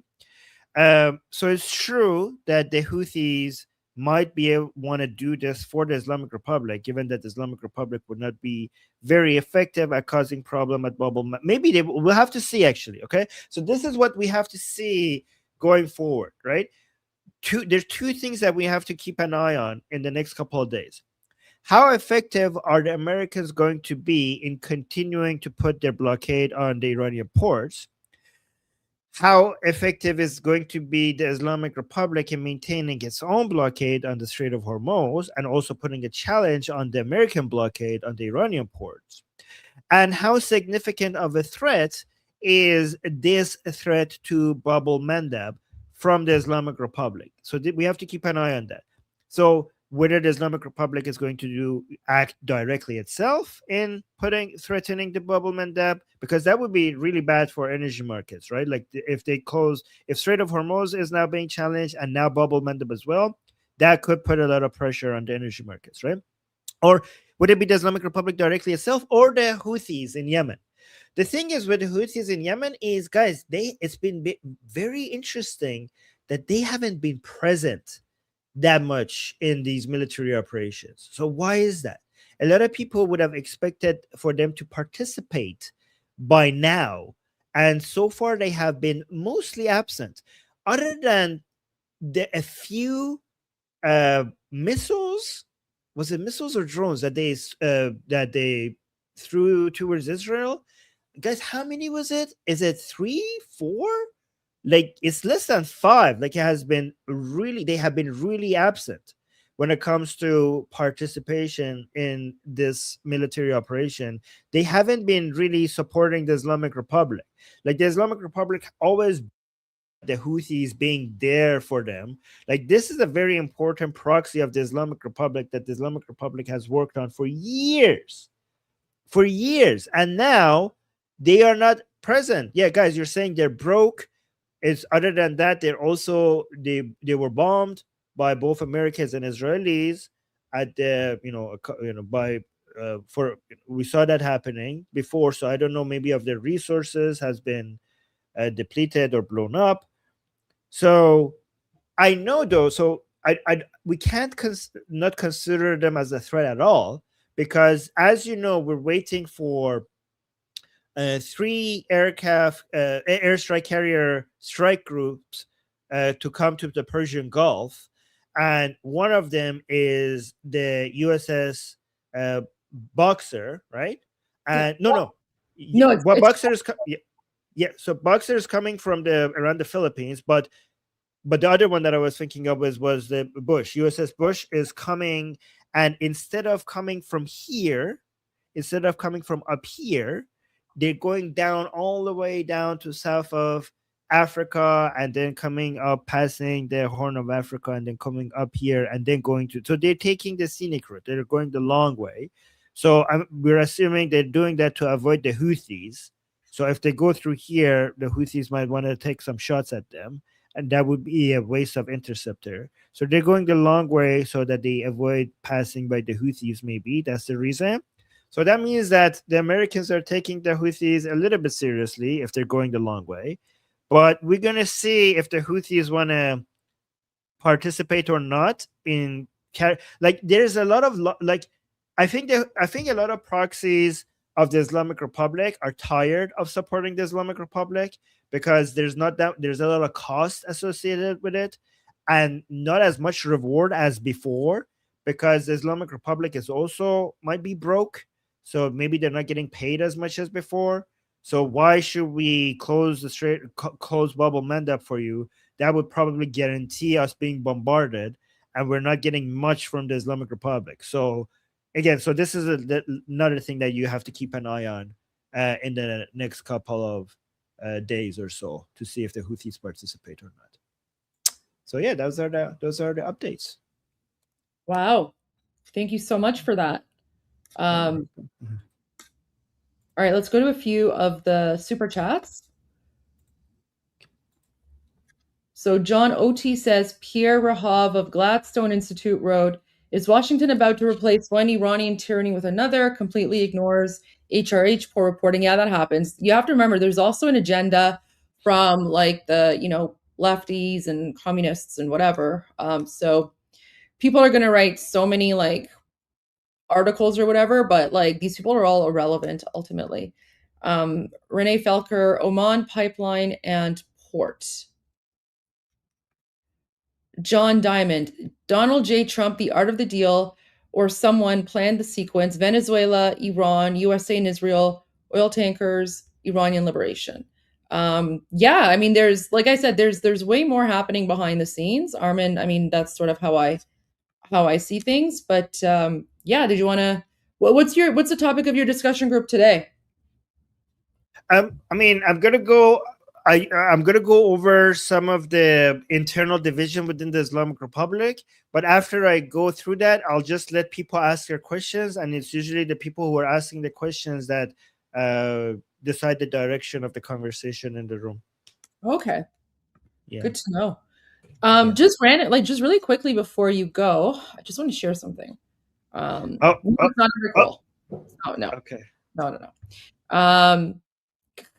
No. It's not that. So, like, I just want to give an update on like the YouTube stuff. So it apparently there's like something really weird happening because it wasn't just like my account and like a whole bunch of other accounts that were attacked. Baby News Network was demonetized. Oh. And why? I don't know. So they were apparently demonetized for like inauthentic content. And like, remember this video? Like this was a whole thing. Remember, with President Trump calling Khamenei, right? Like it was like a 13, 14 minute long video that we watched, which is like, with it was so good, but they were demonetized for like 4 or 5 days by YouTube for apparently posting inauthentic content, which is like, because it's so AI heavy. But that's literally all they do. It's like, so anyways, but finally they were able to, so I raised awareness about Baby News Network as well. And then finally got a message yesterday that they have been remonetized again. So yay. Okay. Yeah. Cause I know how much you like the baby videos. So yeah, I do. It makes it so interesting too. I think all news should be in baby format. I think more people would watch it. Yeah. Gosh. There you go. All right. Okay, guys, I'm gonna put the link into to our discussion. Guys, today is open discussion. That means everybody can join the discussion. So come in and talk to us. And if you have disagreements, you could also bring that up. We've welcomed disagreements in the discussion group. So if you want to debate us and you disagree with us, that's also possible, or if you just want to ask questions. So I'm just going to go there. Again, the link is in the chat. And on Liberty Politics, not on Atheist Republic, on Liberty Politics YouTube channel is also pinned to the top if you want to find the link after I'm gone. All right, guys. So I'm going to see you guys soon. Bye-bye. See you soon. Okay, guys. So let's go to 2C TV, his earlier update, which I have not watched yet. So we will do that, and I'll be back in a little bit.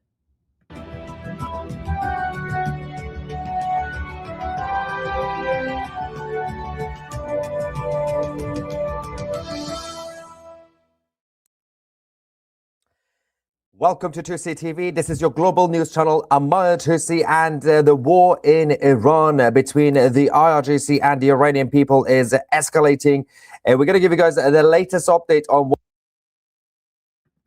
Hey guys, sorry. So I'm seeing someone in the Rumble chat is talking about the link. Sorry guys, like for some reason the link that Armin puts in, it only goes to like YouTube. for some, it's just basically the API of the stream. So if you want the link, you'd have to go into like Armin's YouTube live stream to get the link. Yeah, I apologize for that. What is actually happening on the ground, because there are a few issues outside the country, and of course also the battles happening on the streets. First things first, there are talks about the potential a final round of negotiations between the United States and the Islamic Republic. We are hearing that it might happen later this week, but it's still more likely they will be early next week.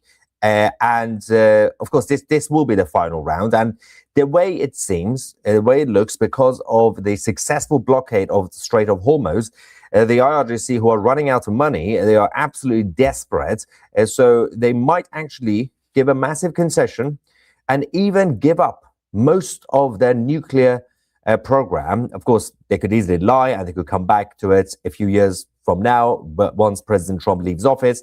But they can still say that.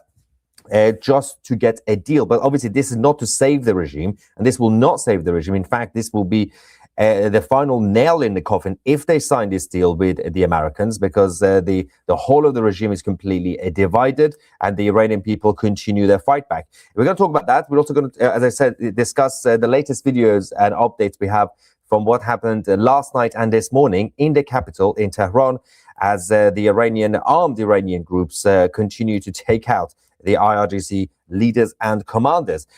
On the other side, the Israeli Defense Forces have also destroyed multiple Hezbollah positions. There are going to be more discussions between the State of Israel and Lebanon very soon, following the success that we had earlier this week. And finally, there is the ceasefire extension discussions.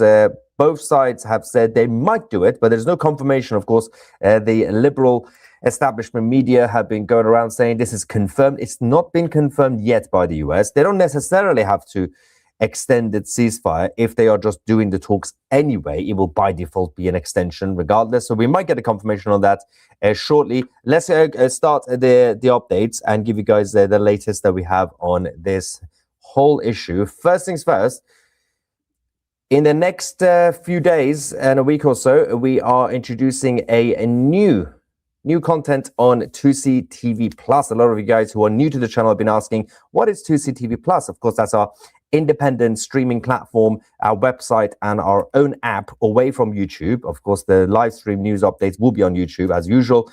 But if you want to get more out of this channel, to get access to our documentaries, our original series, interviews, podcasts, and more importantly, the chat forum, if you want to talk to like-minded people and myself, you can become a member of 2C TV Plus by going directly on 2c.tv. But in the next few days, we will be introducing a new content, our first ever political stand-up comedy on 2C TV Plus called The Haters Ball. It's going to be extremely politically incorrect. Everybody's going to get cancelled and everybody's going to love it. So political comedy is now officially coming to 2C TV Plus. Also, after this live stream, if you're watching this live, we're going to continue this discussion with the members of 2C TV Plus on our chat forum, our private Discord server. So if you become a member, then on the website or on the app, click on Discuss, and it will take you to the chat forum. And go on the voice channels, and I will give you guys the update after that. All right, let's talk about the explosions in Iran, especially in... Wait, guys, sorry. I just want to share something really quickly. So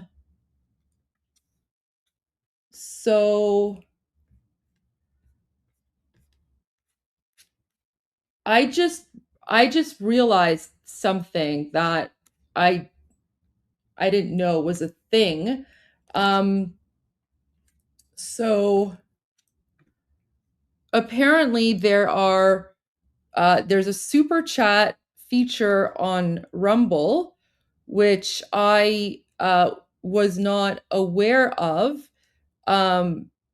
because there's like the chat integration is weird, and I can see messages that people post on the Rumble stream, but I can't respond through like the studio software that I have.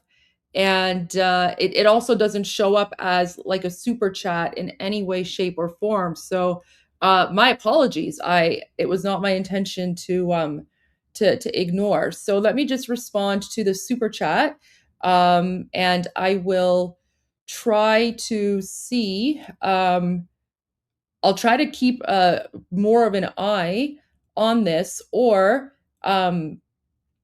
yeah, if for you guys who see super chats on Rumble, just maybe like if I don't respond to it, just write super chat or something, and I'll go back and check. So so let me just respond to this really quickly. Oh my gosh. See, oh no, I'm so sorry. My apologies. Well, happy belated birthday to your brother. I'm so sorry about that. Yeah, no, I didn't even realize that this was a thing on Rumble. So my apologies, because my Rumble channel isn't really big. So I do apologize. But okay, let me just answer the super chat really quickly. So Tilcourse asks, are you worried the USA effort is too late and anyone with initiative and courage was killed by the regime in January? No, absolutely not. The US effort is not too late. In fact, the time hasn't arrived yet. So President Trump, Prime Minister Netanyahu, Pete Hegseth, Admiral Brad Cooper, and of course, His Royal Highness King Reza Pahlavi have all said that now is not the time, and Iranian people still have to remain indoors for now.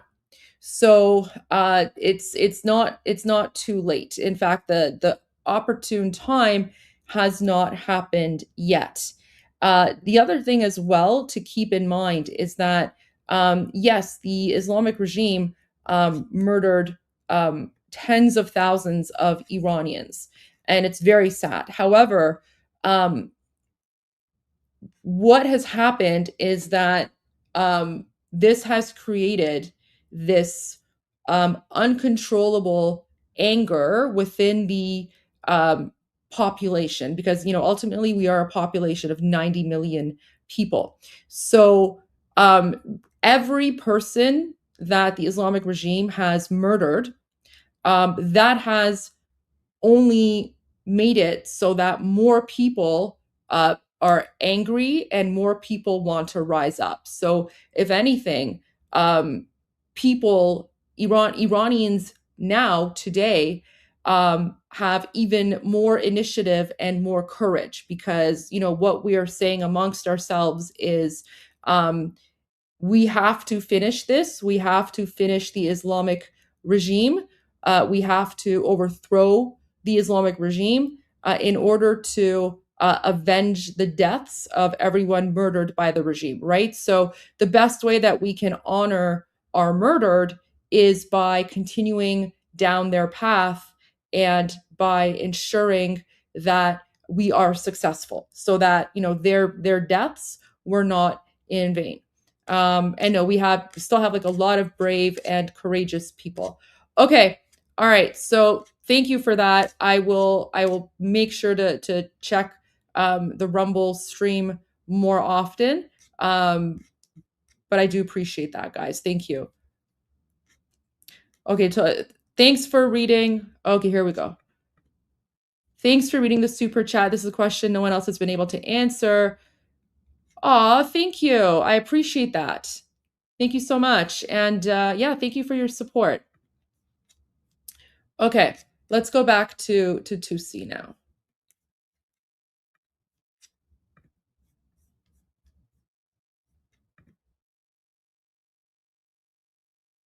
In Tehran. Since yesterday, we've had a number of attacks carried out by the anti-Islamic occupation Iranians. Now, in the district of, I think the district 10 of the city, we had 3 explosions. One of them was so strong that it actually shook the windows. The location of the main attack was on the Imam Khomeini street in the intersection between Imam Khomeini and Ceyhun in the western parts of the capital. Then obviously the fire crew, emergency services came, the police were on the scene. The IRGC Basij forces moved in quite late after they realized that they have lost some of their fellow terrorist members. Then they confirmed that a bombing had occurred. Now, there is a video we're going to show you as well from Iran. One of the IRGC guys who are basically, they're spreading propaganda. On the one hand, they want to create, they want to obviously let people know that there is a state of chaos, state of emergency. We got the enemy on the ground, as in the Iranian people. On the other hand, everything's absolutely fine. Nothing's happened. Well, we can now confirm on 2CTV that last night, the group of anti-IRGC Iranians who carried out a number of attacks successfully managed to assassinate Mohammad Shir Mohammadian, who was the leader of the Basij, IRGC Basij base in Tehran's District 18. We've seen a number of assassinations, a huge number of guerrilla warfare across the streets, and not just in Tehran, but across Iran in general. Usually happens late at night when things are quiet and dark. Obviously those Iranians who are armed are continuing to target the Islamic occupation forces. So another IRGC Basij commander has now been taken out in the capital. But as I said, there is this video I'm going to show you now from Tehran. One of the IRGC guys who were talking to the Islamic Republic state media, telling everybody everything is fine, but we do have traitors. Traitors are causing chaos. We can't really restore the internet. Everything is shut, but everything's absolutely fine. No casualties, right? 2 car bombs reported in the site that I'm going to show you, and saying that this is the fault of the internal traitors, the Iranian people. Let's go and see what this idiot is ranting about. Bismillahirrahmanirrahim. بامداد چهارشنبه ساعت 1:15 26 فروردین خیابون امام خمینی هستیم. تردد روون، شرایط الان در حال حاضر عادی هست و اینجا اتفاق عجیب غریبی نیفتاده. یک در واقع انفجار محدود در واقع در خیابان توسط عناصر خائن و وطن فروش در واقع که به حمدالله نه تلفات جانی نه خسارت حادی داشته. به حمدالله اوضاع تحت کنترل و عادی هست و مشکل خاصی نداریم. Everything is fine. So this is District 10 in the west where they had the explosions. Then District 18 was where the commander of the IRGC was killed. And he was actually stabbed multiple times, stabbed by the Iranian patriots. But the Islamic Revolutionary Guard Corps are terrified of the next phase of this conflict, because if there is a deal between the US and the IRGC, that is not the end, that is just the beginning of the next phase, which will be what's going to happen on the ground in Iran. If the Iranian people, the resistance groups, successfully manage to continue this operation against the Islamic Republic, then things are going to get completely escalated. And the reason that we are seeing the IRGC already preparing the streets of Iran, especially Tehran, is because they know that's the next phase. It's nothing to do with the Americans. The US could stop the strikes. They could even stop the blockade of Hormuz. That's irrelevant.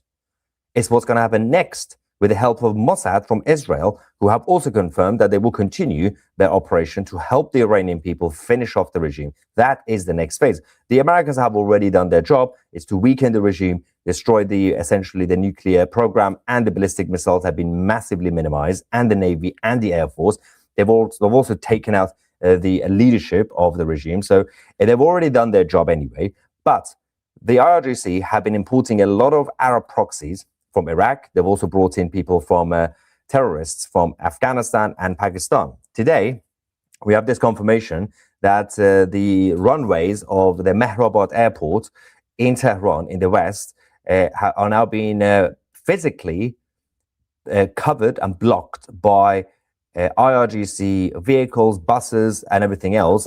This is essentially, they are terrified of 2 things. 1, if the Iranian people do come out en masse. 2, if somehow the negotiations don't go well, because it's still technically possible, even though it's still likely we're going to have a deal, it's still likely it's going to kick off, which means the next phase for the US military will be a potential ground invasion. And this is what they've done to prevent it. This is the fascinating part. So this is the Mehrabad airport to the west of the capital. You got the IRGC tents and bases, and then the runway, we can see, there we go. It's been blocked by the buses and the trucks and everything else that they have. There. Yeah, the guy in the video is saying you can see the buses. Obviously, the quality is not good, but the eyewitness is saying they are blocking the runway in the middle of it, so you can't land any plane,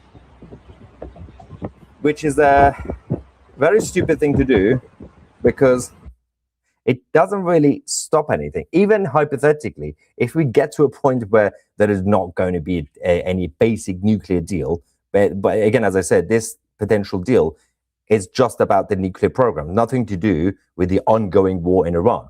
Even if they signed a nuclear deal, it's still going to continue anyway. And the Iranian people, the Mossad, everybody will continue. If somehow there is not a nuclear deal and the Americans decide to take it to the next level and begin some sort of ground invasion, they're not going to land their planes in the middle of Mehrabad airport. That's not really how ground invasions work. What are they thinking? When you're just going to land, get the traffic control and the tower to basically confirm that, yes, of course, Americans, you can land. No, that's not how they do it. If they're going to invade, they're going to invade. But they're not even just worried about that. They're also worried about what else could happen from the Iranian side.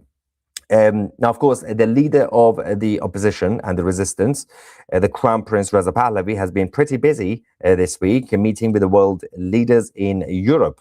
He's been traveling around, I think he's now in Italy, but he was also in Sweden and a couple of other places, and he's been also making a number of speeches on the issue of the final battle when that begins. Let's quickly go to the Crown Prince.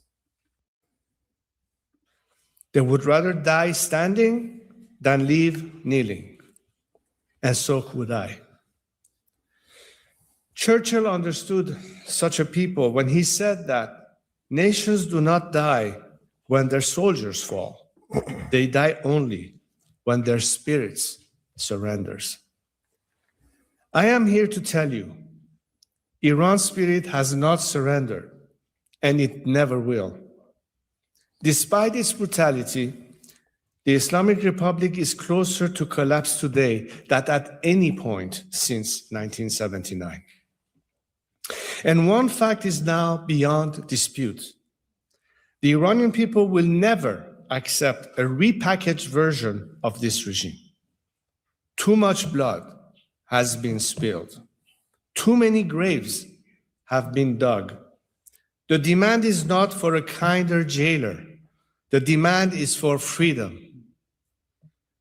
There is a military dimension to these events that this chamber is watching closely, and I will not pretend otherwise. But I say to you, however the military operation currently on pause turns, whether it accelerates the Islamic Republic's fall or merely deepens the fractures within it, the outcome of Iran's revolution will not be determined by any force from the outside.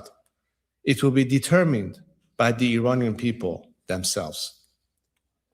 The Lion and Sun Revolution, the uprising that the people of Iran ignited in January with their own blood and their own courage, cannot be extinguished by any regime calculation, any diplomatic maneuver, or any military result. The people started it, and the people will finish it. If the military operation pushes the Islamic Republic into the historical abyss where it belongs, we will be there, ready, organized, and determined to build what comes after. And if the regime survives the immediate storm, we will continue the revolution until it is complete. We began this journey, we will see it to its end. History has given us no other choice.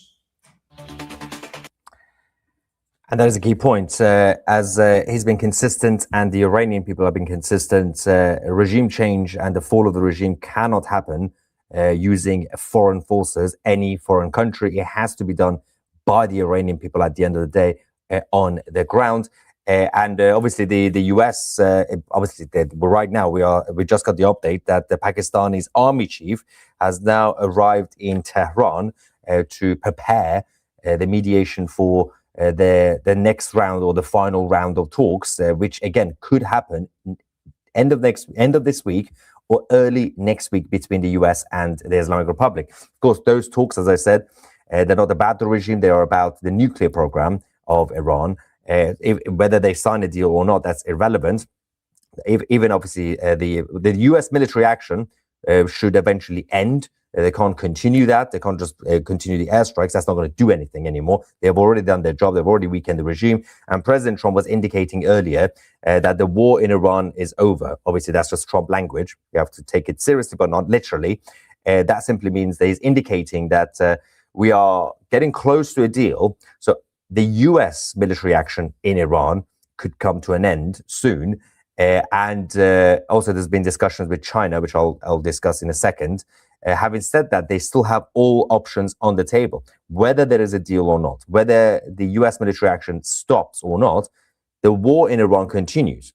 And actually, it gets to the next phase, which is obviously the Iranian people who are currently fighting on the streets against the Islamic occupation. They can take it to the next level. Right now, they can't fully do it because there's still uncertainty. They don't know exactly what's going to happen. And the IRGC have a lot of proxies on the streets. But CENTCOM, the US Central Command, and the US military are still on standby. They still have to have various scenarios prepared. So we now can confirm, we have received this update from Central Command, that the US ground troops continue to do drills just in case. So the US Marines have conducted close quarters tactics training aboard USS Tripoli, and they obviously, as the assault ships of the United States sail in the Persian Gulf. Well, actually, they're sailing in the Arabian Sea, not the Persian Gulf, nearby. During training evolutions like these, embarked Marines honed their skills for missions such as maritime interception operations.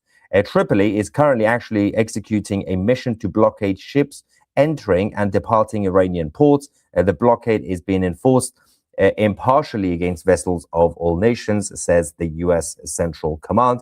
Having said that, we do have an update from the US government that the blockade could come to an end now, even though it hasn't fully yet officially, but President Trump said something about China.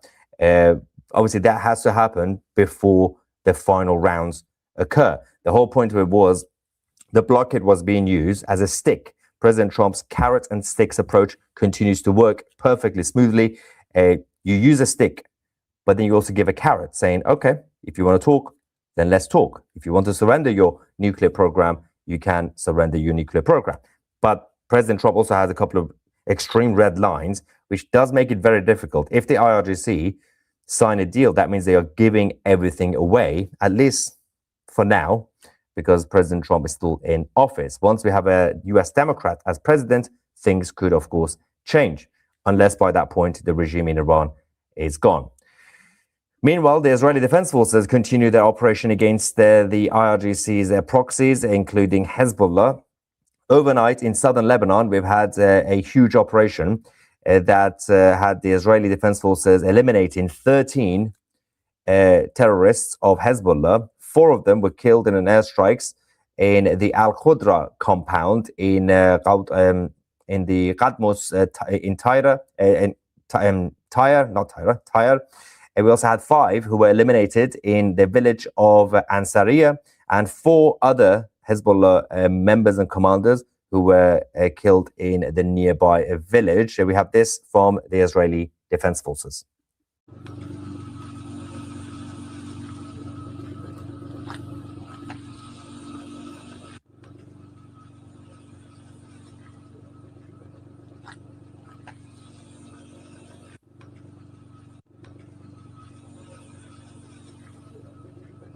Yeah. There's also this that's just been released as well by the Israeli Air Force.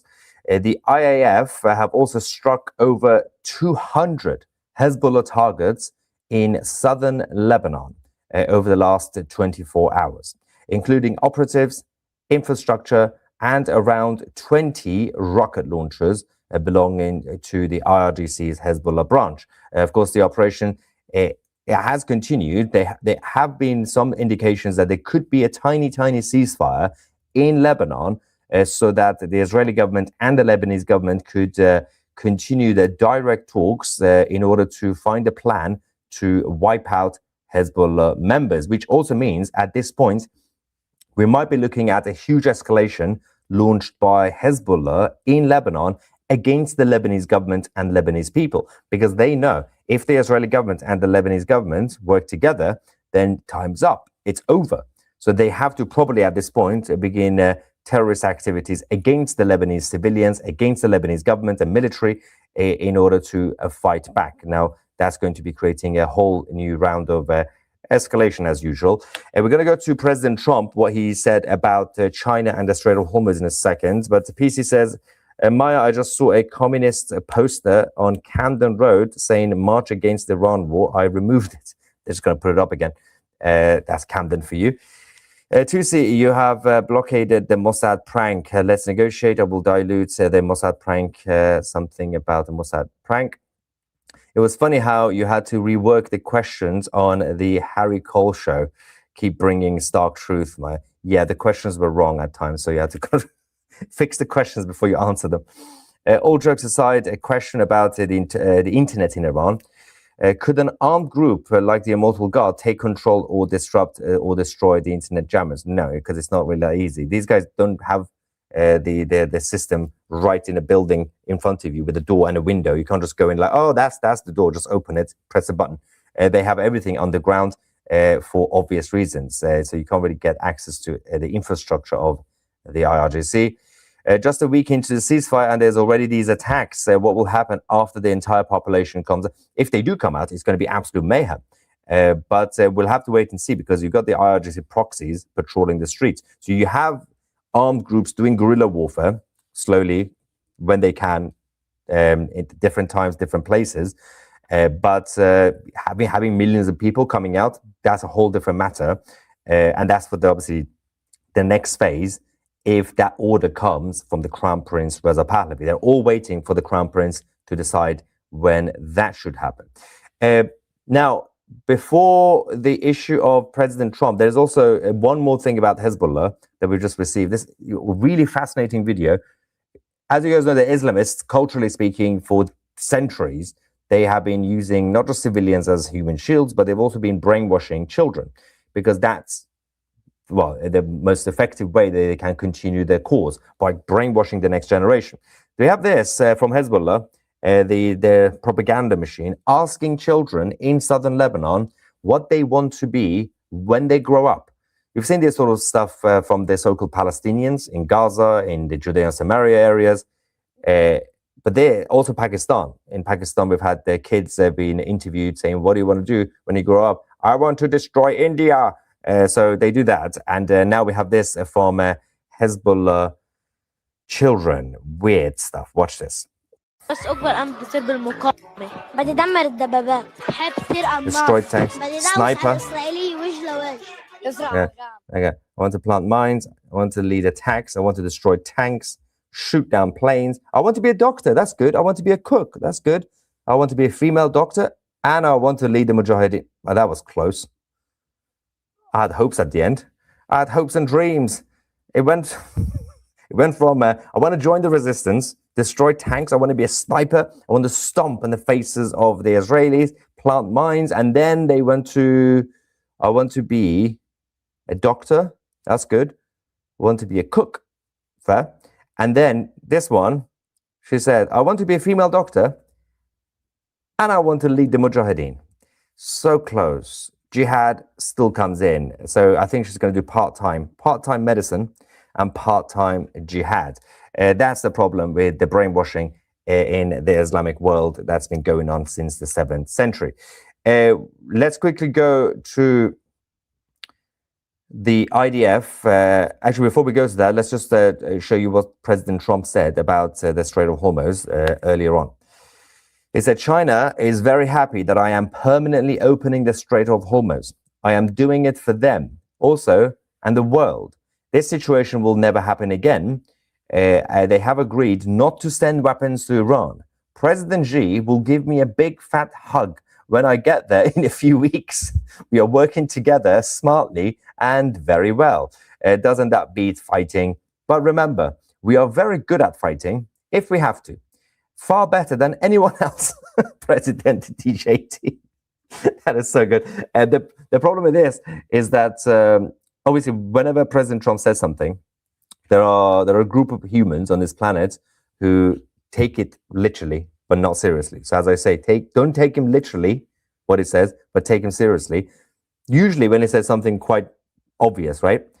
This statement wasn't even that obvious because a lot of people have been translating it differently. It's completely chaotic. So he said, China is very happy that I am permanently opening the Strait of Hormuz. So they said, the blockade is over. Now, is the blockade over? No, not yet. Because he always said from the beginning, before he actually began the blockade of Strait of Hormuz, he said he used the operation blockade of Strait of Hormuz as we are actually doing it to reopen the Strait of Hormuz. So he didn't call it blockade. He said this operation is to reopen the Strait of Hormuz. So he's saying I am permanently opening the Strait of Hormuz. So he's talking about the same thing again. And he's got reassurance from China that they're not going to send weapons. Obviously, President Trump doesn't believe that, but he has to say it as part of diplomacy to show carrot and sticks. Because there are people saying, is President Trump stupid? He's believing China? President Trump has been consistent on the threat from China for decades and decades before it was even cool. While President Barack Hussein Obama and David Cameron, the Prime Minister of the UK, and all the others were going around shaking hands with the Chinese communists, and Bill Clinton as well, President Trump was quite consistent. He knows exactly what he's doing when it comes to China. But he says, well, yeah, they promised me not to send weapons. So this is actually good. They've agreed not to send weapons to Iran again. But basically, in this statement, it's not about him being tricked by China.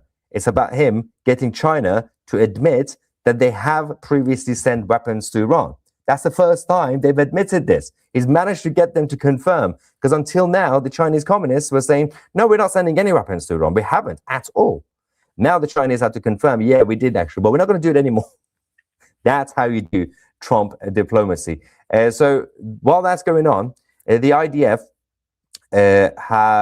we had another unit division by the Israeli Defense Forces who have arrested 2 more terror suspects in the Benjamin Brigade area overnight, acting on Shin Bet's intelligence. The suspects were also involved in establishing terror infrastructure in the area. Let's quickly go to the video we have from the IDF and the moment of the operation. There we go, they're going in.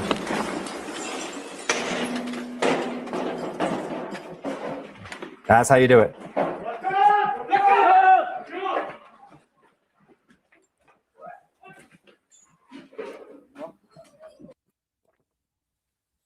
They got him. There we go.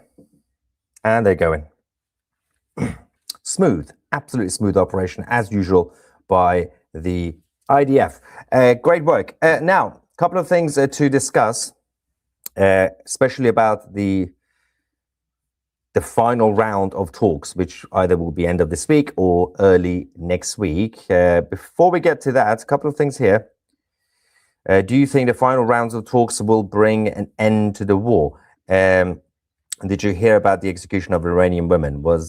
Yeah, they are executing hundreds or tens of Iranians every day. Obviously, a couple of names become a headline, but there are many other people, faceless and nameless, who are getting executed in Iran every single morning. Yeah, I mean, the talks, but not the talks, the deal, if there is a deal, nuclear deal, it will bring an end to the US military war in Iran. But it's not going to bring in an end to the war in Iran in general, because obviously that has started. The war in Iran started before the Americans got there. The war in Iran started at the end of December and the whole of January. And that was obviously the civil war by the Iranian people. And then obviously the Israelis also got involved with Mossad and helped around February time. We had all the mysterious explosions and gas leaks. That was all the Israelis with the help of the Iranians. That's going to continue. So the war in Iran is not going to stop. The US military action might obviously stop now if there is a deal. And it's likely that the IRGC would probably surrender their nuclear ambitions for now, just to get a deal for now, because the blockade of the Strait of Hormuz has completely suffocated the finances of the Islamic Republic. So we have to obviously wait for the US military action to fully stop for us to go to the next phase. Because while the Americans still doing airstrikes, you can't really do anything else. You can't really take to the streets. You can't really plan for the final battle. And obviously the strikes alone are not going to bring down the regime. They just weaken the regime. They can't bring down the regime overall. We have a live feed from Beirut now as well, the capital of Lebanon. And someone else says, North Korea is the most peaceful country on earth. Keep your peace. Give me liberty. Yes, I don't want peace. I want liberty. I'm so happy for the people of Iran. I am also extremely proud that America has come to their aid. God bless America and Jovic. Absolutely. And let's not forget that there's been so many people who have no stake in this, who are saying, well, why are the Americans not finishing the job? The Americans are leaving. The Americans were supposed to send help, and they've already done that. Help arrived. Help did its job. The leadership destroyed. The Navy and the Air Force destroyed. Bases destroyed. And you have massive division inside the regime, nuclear sites destroyed, about damaged at least. And if they obviously sign a deal, then the nuclear threat is going to be extremely minimized for now, for the next few years. That's a good buffer for the Iranian people to then finish the job. As the Crown Prince repeatedly says, it can't be the foreign forces or foreign countries doing a regime change in Iran. It has to be done by the Iranian people. Otherwise, it's not going to be the right thing, obviously, democratically, and when it comes to the sovereignty of Iran.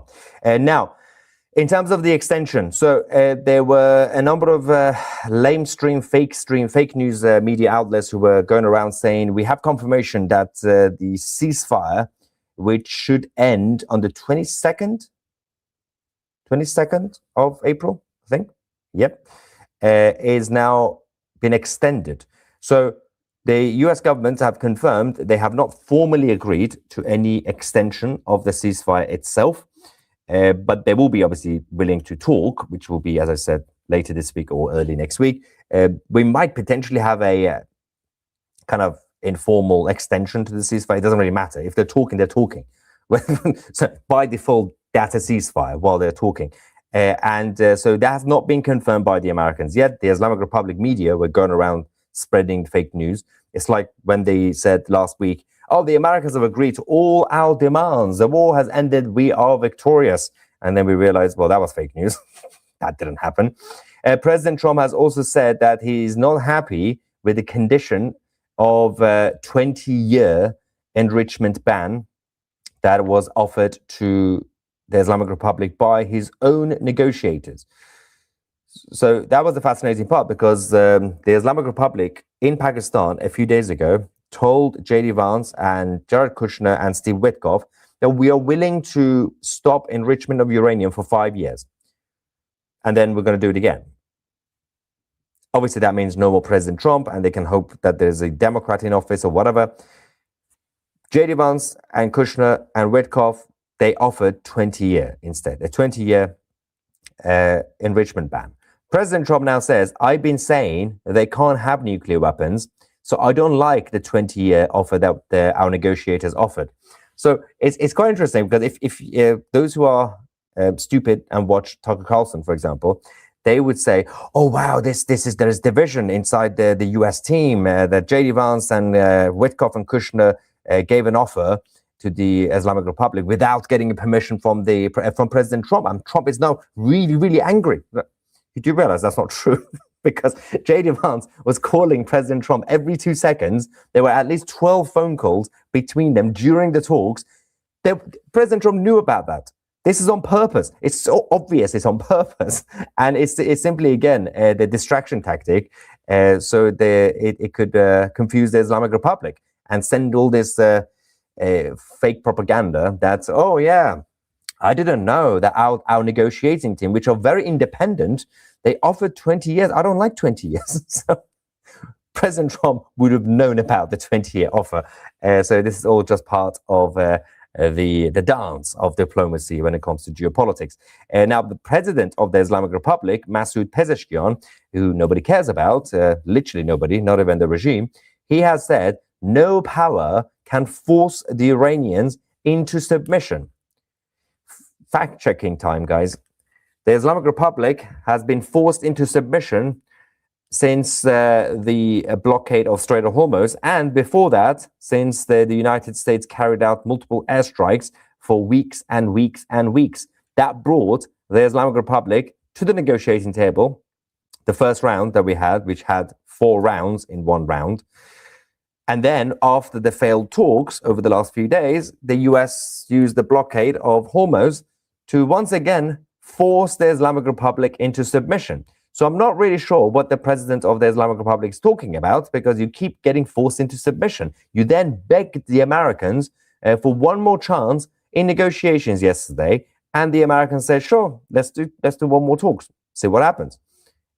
The American tactics continue to be used and continue to work against the IRGC, and there are still people out there who think that the IRGC have the upper hand. I don't understand this. Okay, Pakistan, they have also now sent the prime minister to Saudi Arabia, while the head of the army is currently in Tehran. So this is, they're doing multitasking, the Pakistanis, that's a first. Now, quickly about the foreign minister as well, the foreign minister of the Islamic Republic, Abbas Araghchian. The mini foreign minister has now told the Spanish foreign minister, the Islamic Socialist state of Spain, saying that the United States needs to fulfill its obligation to end the Israeli aggression against Lebanon before a ceasefire in the Middle East can materialize. Number one, Abbas Araghchi, there is already a ceasefire, you idiots, from all sides. Secondly, and that's happening while the IDF has been hitting Hezbollah, because you have no choice. Secondly, you have been begging over the last few hours for an extension of the ceasefire. And now you're saying we can't have ceasefire without the Israelis stopping the strikes on Hezbollah. Then why are you doing ceasefire now? So the confusion obviously started because of the way the media has been reporting this. Big shout out to open source intel, because this is the list of everything that's now been reported over the last few hours and couple of days. It's a lot of mixed reporting, but actually it's quite consistent based on the trend that we've seen. So number one, US officials, this is the headline that came, US officials preparing for potential escalation, including possible ground operations inside Iran. Then we had Central Command posting the photos that I showed you, saying that the ground troops, the US Marines, are doing drills. They're doing training right near Iran, just in case that we have to do a ground invasion. So the first headline over the last few hours has been about that. So now we have with another headline that's been added to it. The US and the Islamic Republic are considering the extension of the ceasefire, not confirmed, by 2 weeks, so the talks could continue. And to be fair, they don't really need 2 weeks, because the Islamic Republic could easily surrender their nuclear within a few hours, because they've already done so many negotiations that most of it has already been dealt with. They just need to say yes, that's it. So we haven't received the confirmation yet, but they are still considering it. So let's go back to the other stuff. Okay, so that's pretty much the news with Tusi. We appreciate Tusi very, very much. Okay, I want to go to Morad Vaisi really quickly, because I'm interested in knowing what Morad Vaisi thinks of the developments. And then I do have some more news. Mark Levin also put out something. Oh, poor Tusi's face looks a little strange. Okay, so Mark Levin also put out a video. So I'm gonna do this. I'm gonna use the the poll feature here. Let's see here. Video file. How do I do this?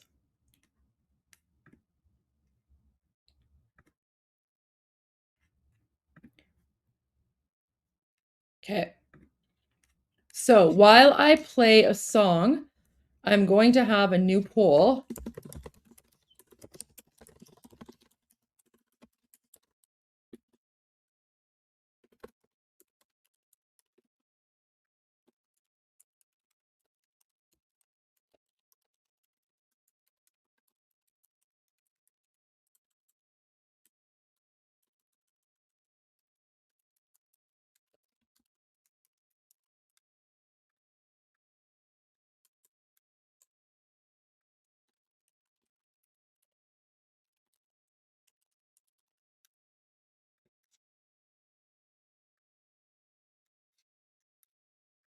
Okay, guys, so I will let you guys in the chat determine which which video you would like me to play next. Put one for Morad Vaisi. Morad Vaisi is going to be in the Persian language with English subtitles. Or if you want to go to Mark Levin.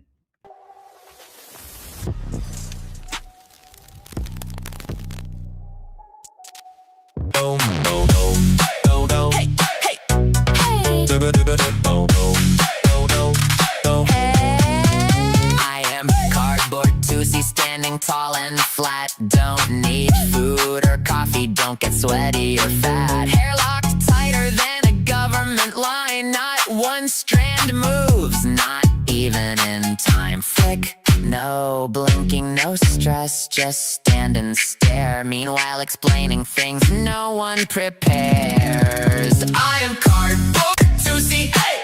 Same speech, new day on replay. Cut me out, take me down, still run the show. Explaining it again, real slow. Every live stream, it's the same old show. Same 5 questions, IQ below. Faux! Wait, can you say it one more time? Bro, I just did. Like 8 times, do. Surrounded by chaos, lost in the fog. Explaining basics like it's dialogue with a log. If patience was money, I'd own the street. Instead, I'm cardboard on repeat. I am cardboard Tusi, yeah. Hair still perfect, don't need a mirror, oh. Flat but famous, loud and clear. Even cardboard gets it. Why you still here? Yeah, still explaining it. What?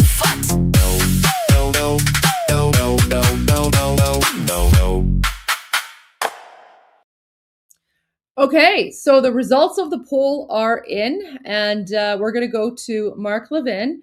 Don't worry, I still might play Morad Vaisi later, but for now, we are going to go to Mark Levin. The chat has spoken. Guys, I'm really, I'm actually really enjoying this new poll feature.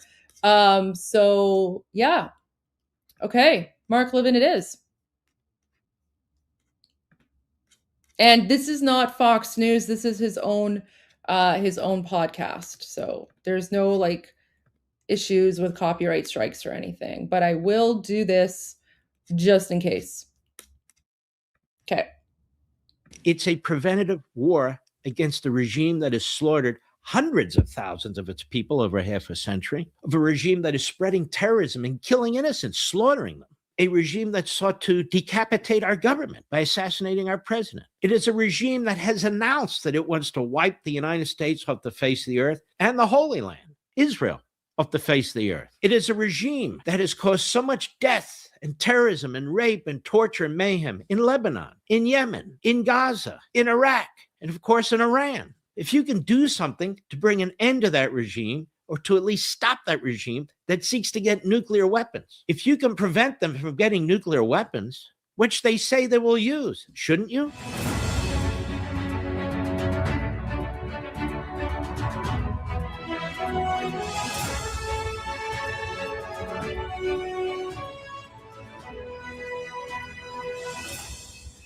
Hello, America. I'm Mark Levin, and this is Liberty's Voice. You can watch us on Rumble, as many of you are, on YouTube, as many of you are, but spread the word. We'd appreciate it, as many people as possible, because we get into some very interesting topics here. And I want to get into a topic involving faith and war, faith and love, faith and peace. And this comes up really in my mind, resulting from what the Pope has said, what the President has said. And my aspect in looking at this is substantive and more scholarly and intellectual, in the sense that you hear these things being said and you wonder to yourself, is it really the principled position of Catholicism or Christianity generally, or Judaism, or whatever faith it is, that war is never to be instituted? I got to thinking to myself, okay, I'm not an expert on any faith. I'm not even great at practicing faith. I do my best. And there's certain beliefs I have and I hold very dear. But I think decency, goodness, being humane is very important. I also think fighting evil and darkness and people who want to kill other people or harm other people, that's important too. And I feel that I get that from my faith, but I think I get it from God. That God would not want me to sit on my hands and watch people be abused, tortured, raped, and murdered, if there's something I can do about it. If it's my neighbor, if it's the guy down the street, or if I'm a government official and I have more power and authority. Now, again, that doesn't mean you abandon prudence, because there's certain circumstances where you may not be able to do something. And if you do something, it may actually result in something more horrible. But that's a matter that you really need to noodle over, to really think about as a practical matter, as a factual matter, as a principled matter, and as a faith matter, if you're the president or somebody else who has to make those decisions.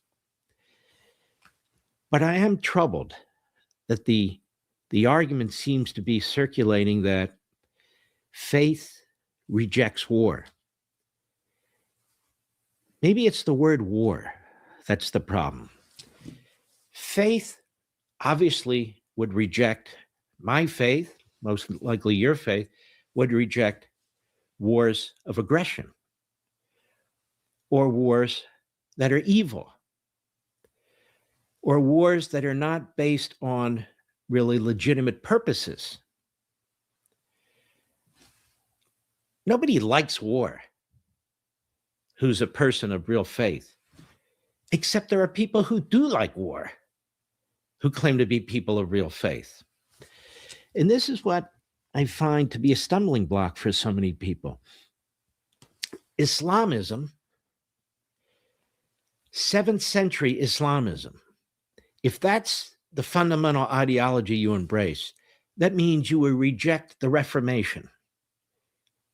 You reject the Reformation. You reject the Enlightenment. That is, you reject all those other processes, human processes, God-driven, I believe, that bring a finer point to faith and belief and principles. They all sort of combine, not in some ambiguous way, but they combine to make a better human being. They combine to make a better society, a more peaceful society, a more civil society, a more humane society. If your mindset is primitive, indeed barbaric, and you take your faith to mean that you must destroy all other faiths, you take your faith to mean that everybody must convert to your faith, you take your faith to mean that you will conquer countries and societies that don't embrace your view of fundamentalism, your faith, what are other faiths preaching? What are other people supposed to do? Accept it? Is that humane? Is it humane when you see the consequences of it in real time, in the real world? mass destruction, the slaughtering of innocents, the bringing down of buildings, the attacking of embassies, the wanton murder of tens of thousands of people in your own country? I don't believe faith compels that.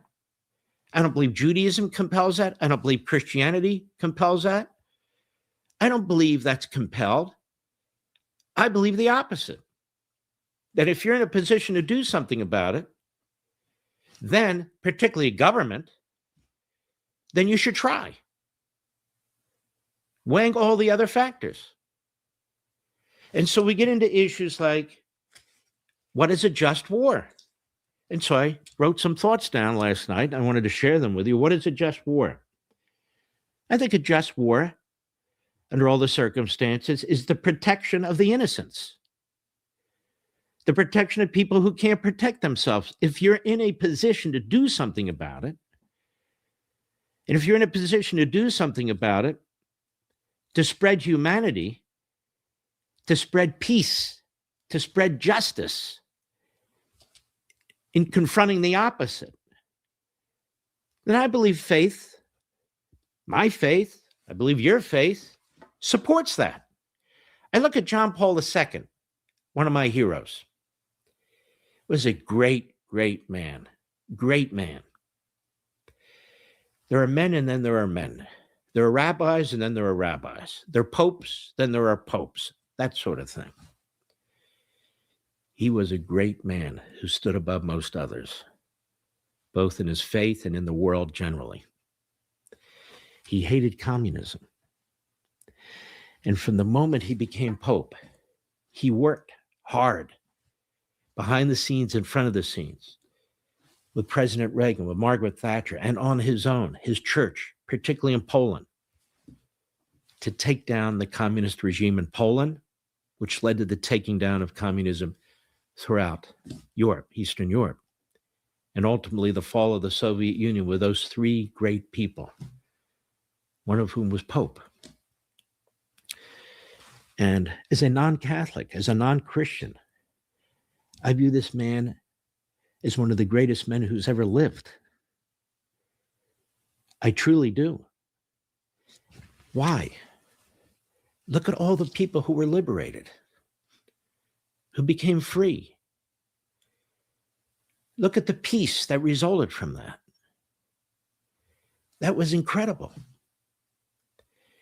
And if the view had been, whether a pope or just a person on the street, that that's not just, that there should never be a battle, whether it's a war, whether it's leading a revolution, or whatever the manner, to take on evil, then I think we don't survive as a people, faith or no faith. I really don't think we survive. Look at the Holocaust. The Holocaust would not have come to an end but for the fact that the United States and our allies took on Nazi Germany, of course, Japan and Italy too, but specifically I'm talking about Germany. Those gas chambers would have kept going. Those ovens would have kept burning. Those mass graves would have continued. And Hitler, when he finished with the Jews, he would go after others. And he did go after others. That's not humane. That's not love. That's not peace. To me, it's the opposite. You need to confront that. You need to deal with that. And faith, I believe, gives us a reason, a spiritual reason, a belief system that tells us that we should do that. That's how I view it. And so what about war that prevents war, a preventative war? I believe faith supports that too. Again, with all the considerations, that is that truly what's taking place? Is it just an offensive war for war? Well, obviously that's different.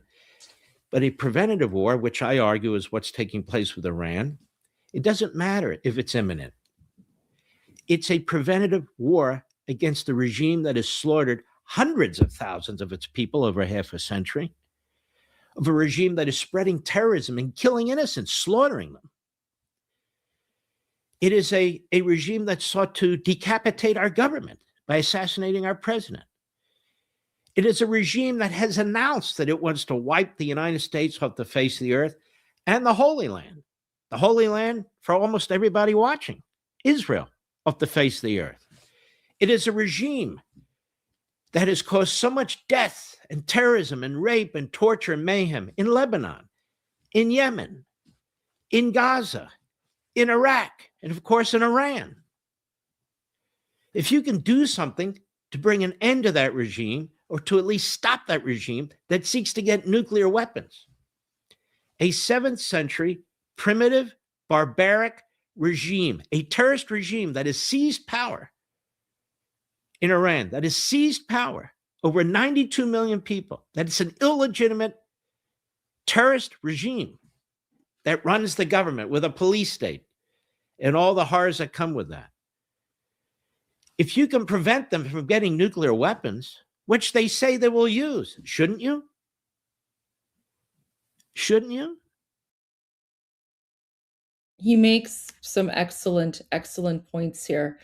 Just really quickly, some of the super chats. So Moshe Zeda 4829, where's Mushtaba? No idea. We haven't seen or heard from him. We don't even know if he's alive at this point. Push-ups says, question, how tall will the Mark Levin statue be in a free Iran? Pretty tall. It's going to be pretty tall. And I don't know, there might even be like a highway or a road or something named after him, because Mark Levin has been absolutely phenomenal. Like, it's just I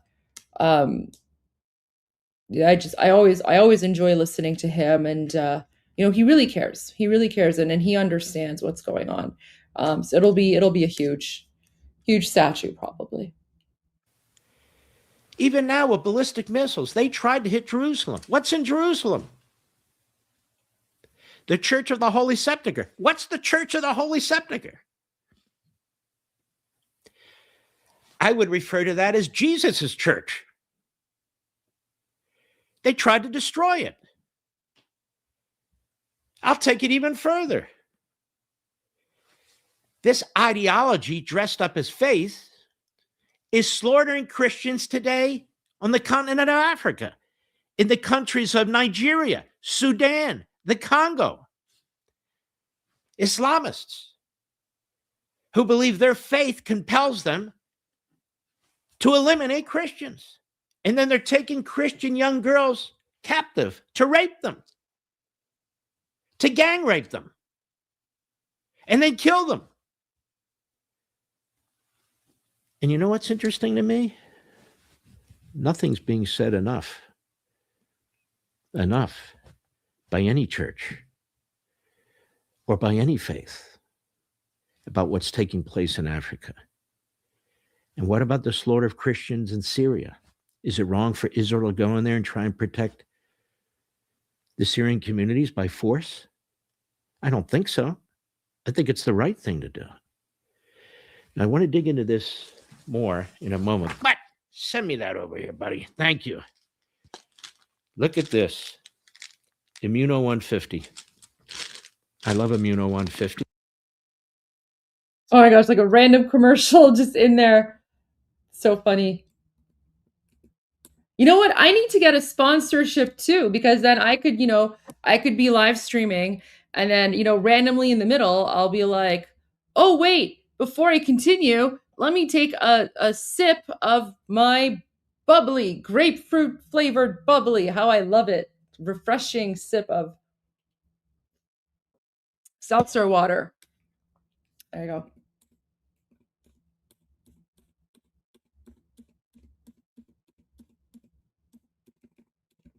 Okay, here we go. But Mark likes it. There you go, brother. Thank you. How about war when it comes to self-defense? Well, of course you can use war when it comes to self-defense, can't you?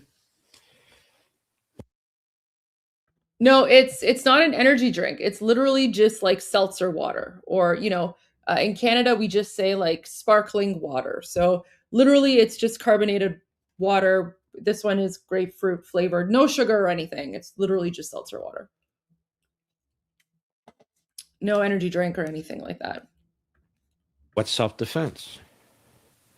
Well, we can split hairs over what self-defense is. My basic premise right now is that as bad as war is, sometimes the alternative is worse. Sometimes the human alternative is worse. It depends who's going to war, why they're going to war, what they're trying to do fundamentally. That's the issue to me. Killing in self-defense is justified in the Bible. It's all throughout the Bible. Killing in self-defense.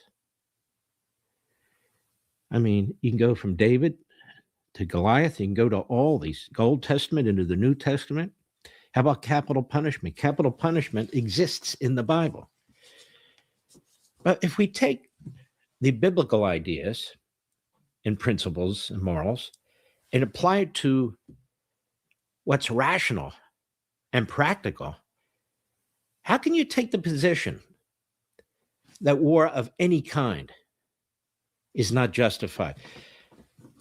The Free Press has a great piece today by Gerald Murray. Now, who's Gerald Murray? He's an expert on this subject. He's a priest. And as they say, the Vatican and the White House have spent much of the last week arguing about the war in Iran, from the behind-the-scenes confrontations reported on and in our pages to a more public war of words between the president and the Pope. The president called the pontiff weak on crime and terrible on foreign policy in a social media post on Sunday. The Pope said, "I have no fear of the Trump administration." But this clash belies a more complicated reality, with American Catholics divided on the war. There are other people divided on the war too, but I'm focused on this article right now. Father Gerald Murray, an expert on canon law and what makes a just war, is one of the country's foremost Catholic thinkers on this subject and generally. And he explains why he thinks this war meets the conditions for a just war according to Catholic doctrine. He writes, "Is the United States war against Iran morally justifiable? There's a strong argument that it is, because the American and Israeli attack on Iran's leadership and military meets the centuries-old conditions for a just war under the doctrine of the Catholic Church. The Church is not pacifist. I pointed that out earlier. That's not just the Church and Christianity generally.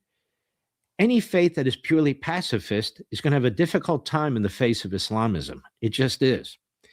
It is a virtuous act to take up arms in defense of the nation against an unjust aggressor," he writes. Does this mean that one must wait for the enemy to attack before a nation can commence morally legitimate military action to neutralize the threat? No, that would be a dereliction of duty if the intent and capabilities of the prospective aggressor were known with certainty. The Iranian regime is a relentless enemy using proxies to kill Americans and American allies. There's no doubt that Iran has been and presently is a grave threat. The United States and Israel undertook the attack on Iran principally to prevent Iran from building nuclear weapons.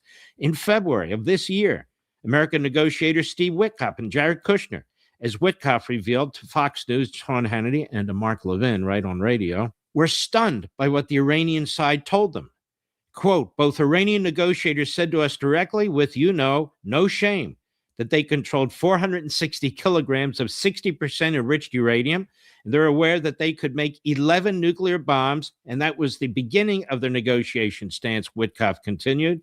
Jared and I opened up with the Iranian negotiators telling us that they had the inalienable right to enrich all their nuclear fuel that they possessed. Witkoff laid out what this means. He said the 60% material can be brought to 90%, that's weapons grade, in roughly 1 week, maybe 10 days at the outside. They were proud that they had evaded all sorts of oversight protocols to get to a place where they could deliver 11 nuclear bombs, and he told me 11 nuclear bombs in 10 days. All of this shows the determination and viable threat of a nation that has sponsored terrorism and repeatedly threatened the United States for nearly 50 years. That means the attack on Iran was an act of protection rather than aggression under just war theory. Our actions are to prevent mass destruction and the mass loss of lives, to protect ourselves, to protect other people, and hopefully to liberate the people of Iran who have been so horrendously treated for almost half a century. He goes on, the theory has its origins in the writings of St. Augustine and has been developed by theologians over the centuries, notably by St. Thomas Aquinas. War between nations is a consequence of original sin, which introduced disorder into human life and society. Wars of aggression are plainly immoral, but taking up arms to oppose aggression is just. Love of neighbor at times requires such use of deadly force. To me, this is also common sense. The Catechism of the Catholic Church teaches that governments have the right to engage in legitimate, he's quoting, legitimate defense by military force in response to aggression that is lasting, grave, and certain, when all other means to putting an end to it have been shown to be impracticable or ineffective. Now, the initiation of defensive hostilities, the Catechism continues, must have serious prospects of success, and the use of arms must not produce evils and disorders graver than the evil to be eliminated. The power of modern means of destruction weighs very heavily in evaluating this condition. He says, thus far, the war in Iran satisfies these tests. National sovereignty rests upon the exclusive right of the government to use deadly force against internal and external threats. The military and the police are both tasked with the defense of innocent human life against those who would use violence. There's no moral equivalence between criminals who kill or try to kill innocent human beings and the police who use legitimate deadly force against those criminals. The use of military force is analogous to crime fighting. Protecting one's country is a duty that is in no way morally equivalent to lawless violence and aggression. Killing an enemy soldier is an onerous duty undertaken out of love for one's country and her people. It is a necessary means to achieve the end of eliminating the threat at hand. When Abraham Lincoln, in his second inaugural address, spoke of acting, quote, with malice toward none, with charity for all, with firmness in the right as God gives us to see the right, he was speaking about the conduct of the Union in battling to defeat the Confederacy. In the Christian conduct of war, we must not hate our enemy as we fight to defeat him.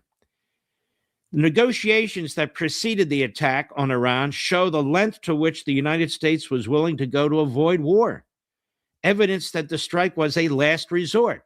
When Witkoff and Kushner told the Iranian negotiators the United States would provide non-weapons grade uranium to Iran for 10 years if it stopped pursuing nuclear weapons, they rejected that, which told us, he's quoting Witkoff, at the very moment that they had no notion of doing anything other than retaining enrichment for the purpose of weaponizing.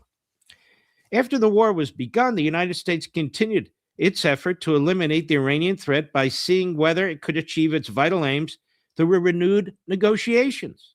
But after a marathon round of direct talks in Pakistan last week, and Vice President J.D. Vance discovered that the weeks of massive destruction of Iran's military infrastructure and capabilities has had no effect in convincing the Iranian regime to surrender its nuclear weapons program. The American bottom line remains firm, with Vance saying, quote, we need to see an affirmative commitment that they will not seek a nuclear weapon and that they will not seek the tools that would enable them to quickly achieve nuclear weapons. That is the core goal of the President of the United States. The justice of the United States' attack on Iran is confirmed by the Iranian regime's admissions.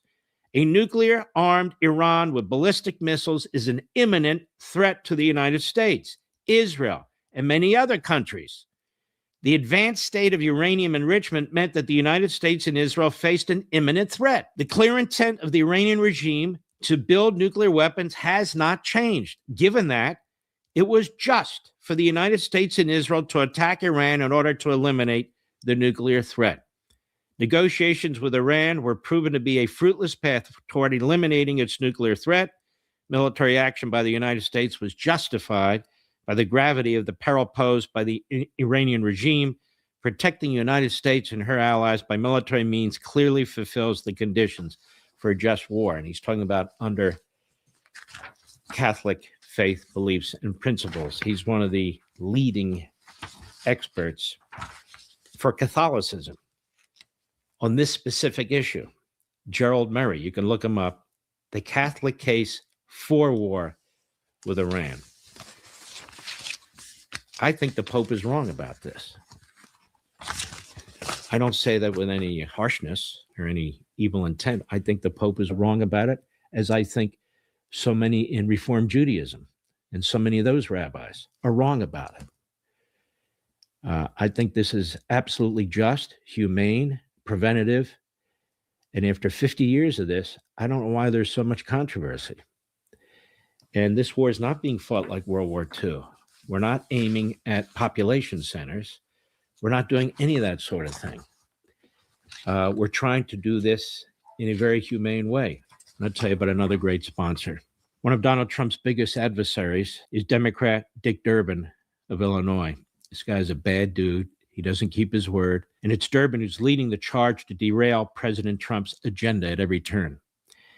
And now Durbin has a new scheme, a government takeover of your credit card, which will make the data on your credit card less secure. Right now, Americans have thousands. Is he done?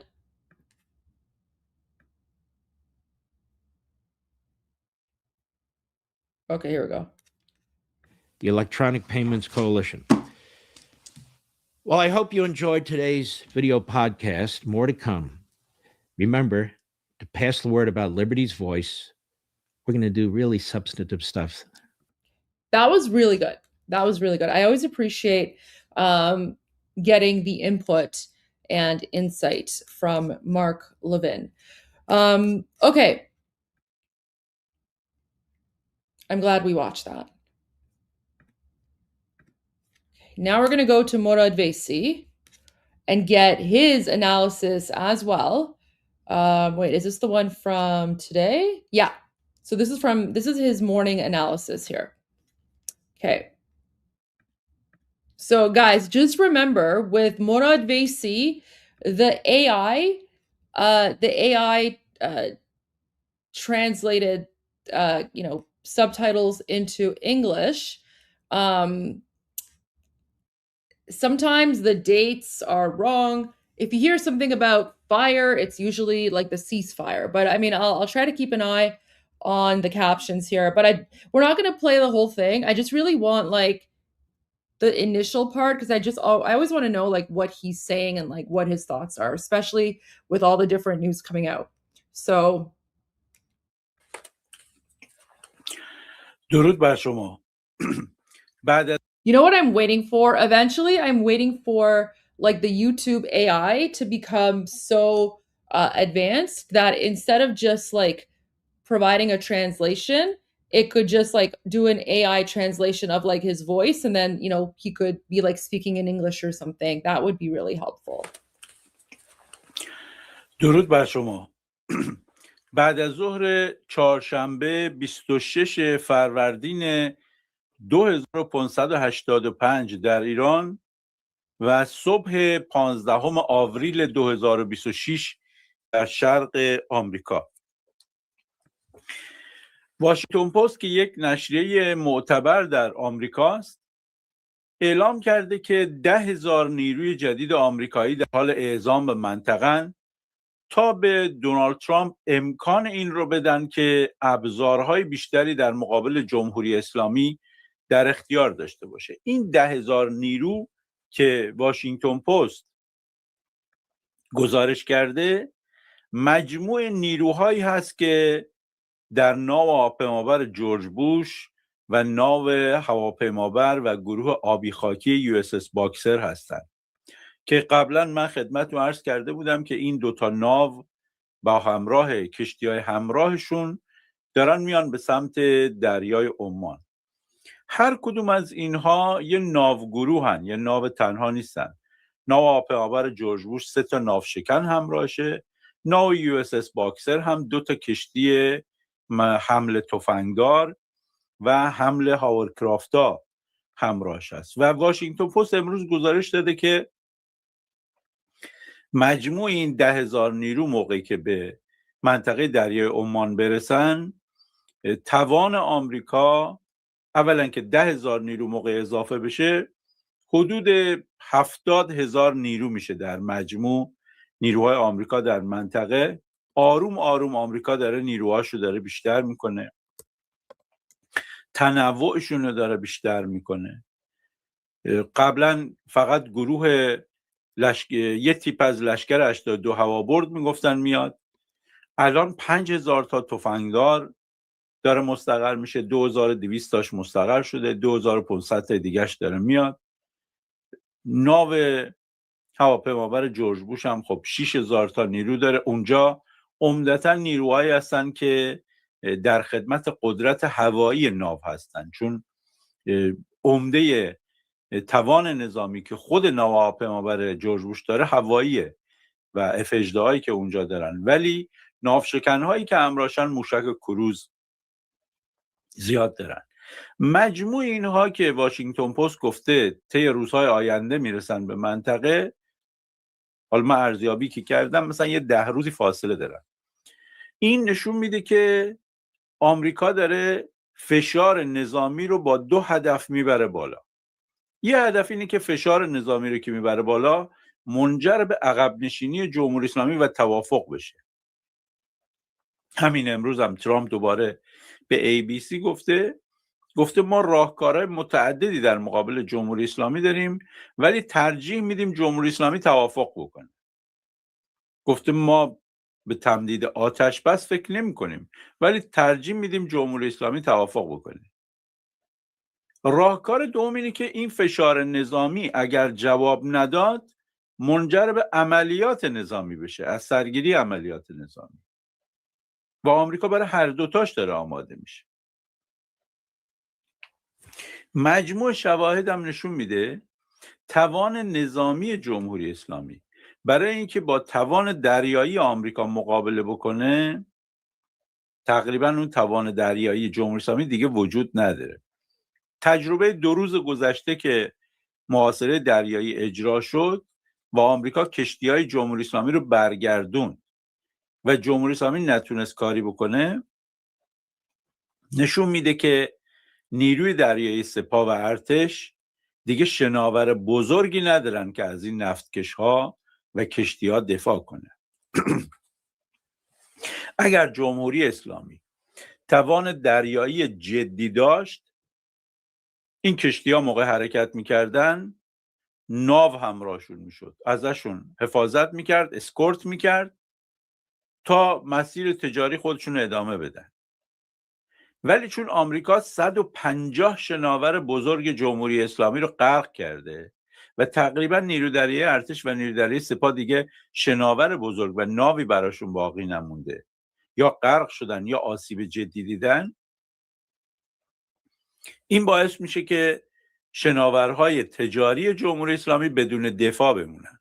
الان این 2 روزه که اونها مانع کشتی‌ها و نفتکش‌های جمهوری اسلامی شدن، اینا مجبور شدن برگردن به بندر.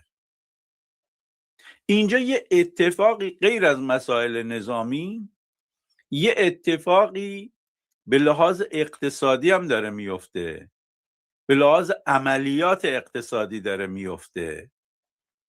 عملیاتی که نفت چجور تولید میشه، چجوری انبار میشه و چجوری صادر میشه. یه اتفاق مهمی که اینجا داره میفته، جمهوری اسلامی کارشناسای اقتصادی میگن 12 روز دیگه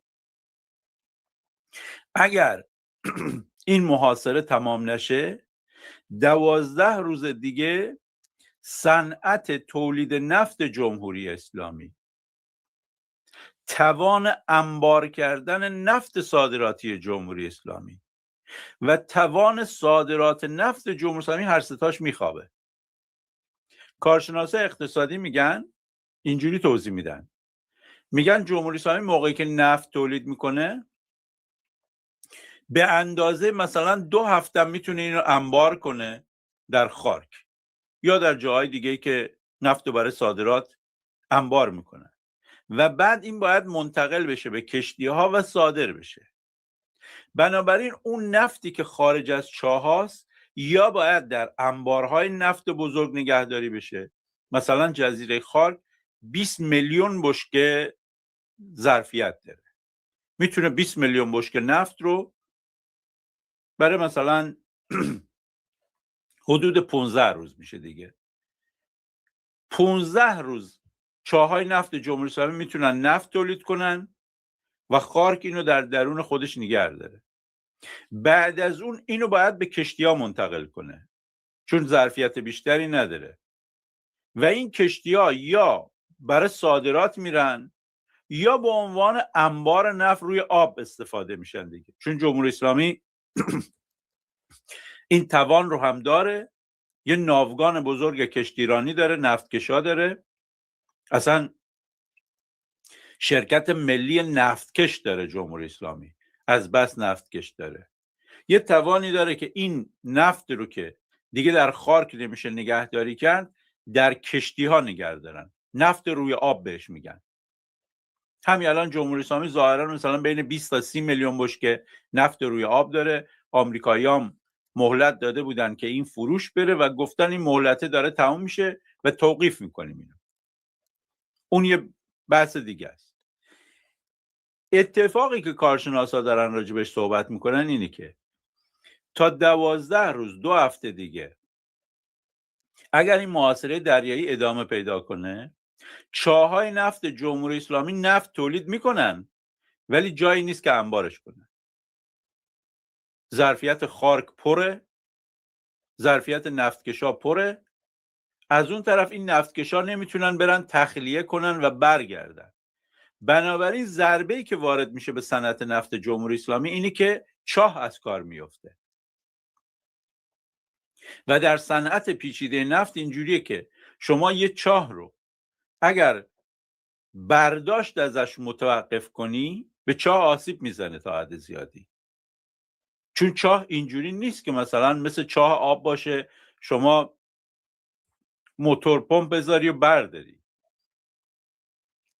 چاه نفت عمدتاً همراه با گاز و با یه فشار بسیار بسیار زیادی در حال خروجه و پروسه استخراج اینجوریه که شما موقعی که به نفت میرسی، به نفت همراه با گاز میرسی، عملا اینو کنترلش میکنی. موقعی که این نفت استخراج میشه و میاد بیرون، شما عملا کنترلش میکنی با اون تجهیزاتی که روی چاه هست و با خطوط لوله‌ای که احداث میکنی که این رو با یه شاهراهی از شبکه‌های لوله منتقل کنی به انبارای نفت از جمله در جزیره خارک و بعد از اونجا صادرش کنی با کشتی. شما نمیتونی این چاه رو بگی که آقا از امروز دیگه من بهره برداری نمی کنم. خب با اون گاز و با اون وضعیت نفتی که تحت فشاره میخوای چیکار کنی؟ چاه آسیب میبینه. یه اتفاق بزرگی که داره برای صنعت نفت جمهوری اسلامی میفته اینه و کارشناسا میگن ظرف 12 روز 2 هفته کمتر یا بیشتر این اتفاق میفته و جمهوری اسلامی اگر نتونه نفت صادر کنه دیگه توان انبار کردن نفت نداره و چاهاش آسیب خواهد دید، غیر از این که حالا درآمد نفتش از دست میره. و اون مقداری که 20 میلیون بشکه که میگفتن 21 میلیون بشکه اگر اشتباه نکنم نفت روی آب داره، آمریکایی‌ها گفتن اونم ما یه معافیت داده بودیم که هر کی میخواد بخره و الان دیگه اون معافیت هم داره تموم میشه. محاصره دریایی جمهوری اسلامی رو داره تحت فشارهای عملیاتی و روزمره قرار میده و آمریکایی‌ها اینو میدونن که درست الان نقطه فشاره. موقعی که جمهوری اسلامی چاهای نفتش تحت فشاره، توان انبار کردن نداره، توان صادر کردن و درآمد نفتی نداره، کشتی‌هایی که واردات صادرات براش انجام میدن متوقف شدن، واردات صادراتش متوقف شده، توان اینی که بتونه از عراق و ترکیه و ارمنستان جایگزین کنه نداره. حرف اون بیشتر اینی که جمهوری اسلامی وزیر کشورش اسکندر مومنی که از سردارای سپاس دستور داده به 16 تا استاندار مناطق مرزی که شما بیاید این محاصره دریایی رو بشکنید، یه دستور اداریه. یه مقداری هم ممکنه با عراق مثلا یه کارایی بکنن، با ترکیه کارایی بکنن، با ارمنستان هم یه کاری بکنن، صدا و سیمان بره لب مرز از 4 تا کامیون یه گزارشی تهیه بکنه. این معلومه که شدنیه. ولی شما اینو نمیتونی جایگزین کشتی‌های اقیانوس پیما بکنی که میان بندر ماشر، میان بندر رجایی، میان بندر چابهار، میان بندر عباس، میرن بوشهر، میرن لنگه. شما نمیتونی اینو جایگزین صادرات پتروشیمی بکنی که در خلیج فارس در حال اتفاق دادن بوده. و خود مقامات جمهوری اسلامی هم اینو میدونن و آمریکایی‌ها اینو میدونن. آمریکایی‌ها چون اینو میدونن که جمهوری اسلامی به لحاظ صادرات واردات چند روز دیگه این ادامه پیدا کنه دچار مشکل اساسی خواهد شد، مخصوصا در انبار و صادرات نفت. حالا آمریکایی‌ها دارن فشار رو بیشتر میکنن، میگن بیا سر میز بشین، مثل بچه آدم امضا کن، تسلیم شو. اینی که الان دوباره بحث مذاکره است، آمریکایی‌ها اینو میدونن که الان یه ابزار قوی‌تر نسبت به مذاکرات اسلام آباد در اختیارشونه. مذاکرات اسلام آباد در حالی انجام میشد که امیدوار بودن یک توافقی به دست بیاد، ولی محاصره دریایی نبود. الان محاصره دریایی شروع شده. توان نظامی آمریکا هم هست و جمهوری اسلامی این رو خودش میدونه. علی عبداللهی فرمانده قرارگاه خاتم الانبیا، مهمترین قرارگاه جنگی جمهوری اسلامی که آدم قالیباف هم هست. علی عبداللهی در هر جا قالیباف بوده زیر نظر قالیباف بوده. اومده گفته که اول حرفشو بگم بعد برمیگردم رابطهش با قالیباف توضیح میدم. برگشته گفته که اگر محاصره دریایی جمهوری اسلامی ادامه پیدا کنه، جمهوری اسلامی هم مانع صادرات و واردات در خلیج فارس، دریای عمان و دریای سرخ و تنگه باب المندب میشه. در واقع جمهوری اسلامی بعد از تجربه بستن تنگه هرمز الان راغب شده تنگه باب المندب هم ببنده به عنوان سلسله عملیات متقابل علیه آمریکا. این حرفی که علی عبداللهی زده که ما صادرات واردات در خلیج فارس میبندیم، یعنی اینی که حمله بکنن به کشتی‌های امارات و عربستان و قطر دیگه، یا حالا با موشک ضد کشتی یا با پهپاد. شناور دریایی هم بعید میدونم خیلی داشته باشن بخوان حمله کنن. خب معنی چی میشه اگر بخوان با توسل به زور مانع صادرات کشورهای دیگه بشن؟ معنی چی میشه؟ که جنگ از سر گرفته میشه و از سر گرفته شدن جنگ به نفع جمهوری اسلامی نیست. اینی که میگه مانع صادرات واردات در دریای عمان میشیم، یعنی به اون بندر نفتی امارات که از پشت کوههای خلیج فارس رفته به دریای عمان، به اونم حمله میکنیم، به عمان هم حمله میکنیم. معنی حرف اینه. اینی که میگه تنگه باب المندب رو میبندیم، یعنی با همکاری حوثی‌ها کاری میکنیم که اونجا به کشتی‌ها حمله بشه. کاری میکنیم که جلو صادرات نفت عربستان در دریای سرخ گرفته بشه. همه این تهدیدایی که علی عبداللهی کرده معنای گسترش جنگ رو میده، چون همش متوسل به زور شدن دیگه. معناش گسترش جنگه. آیا جنگ در این مناطق گسترش پیدا بکنه به نفع جمهوری اسلامیه؟ من فکر میکنم در مجموع به ضررشه.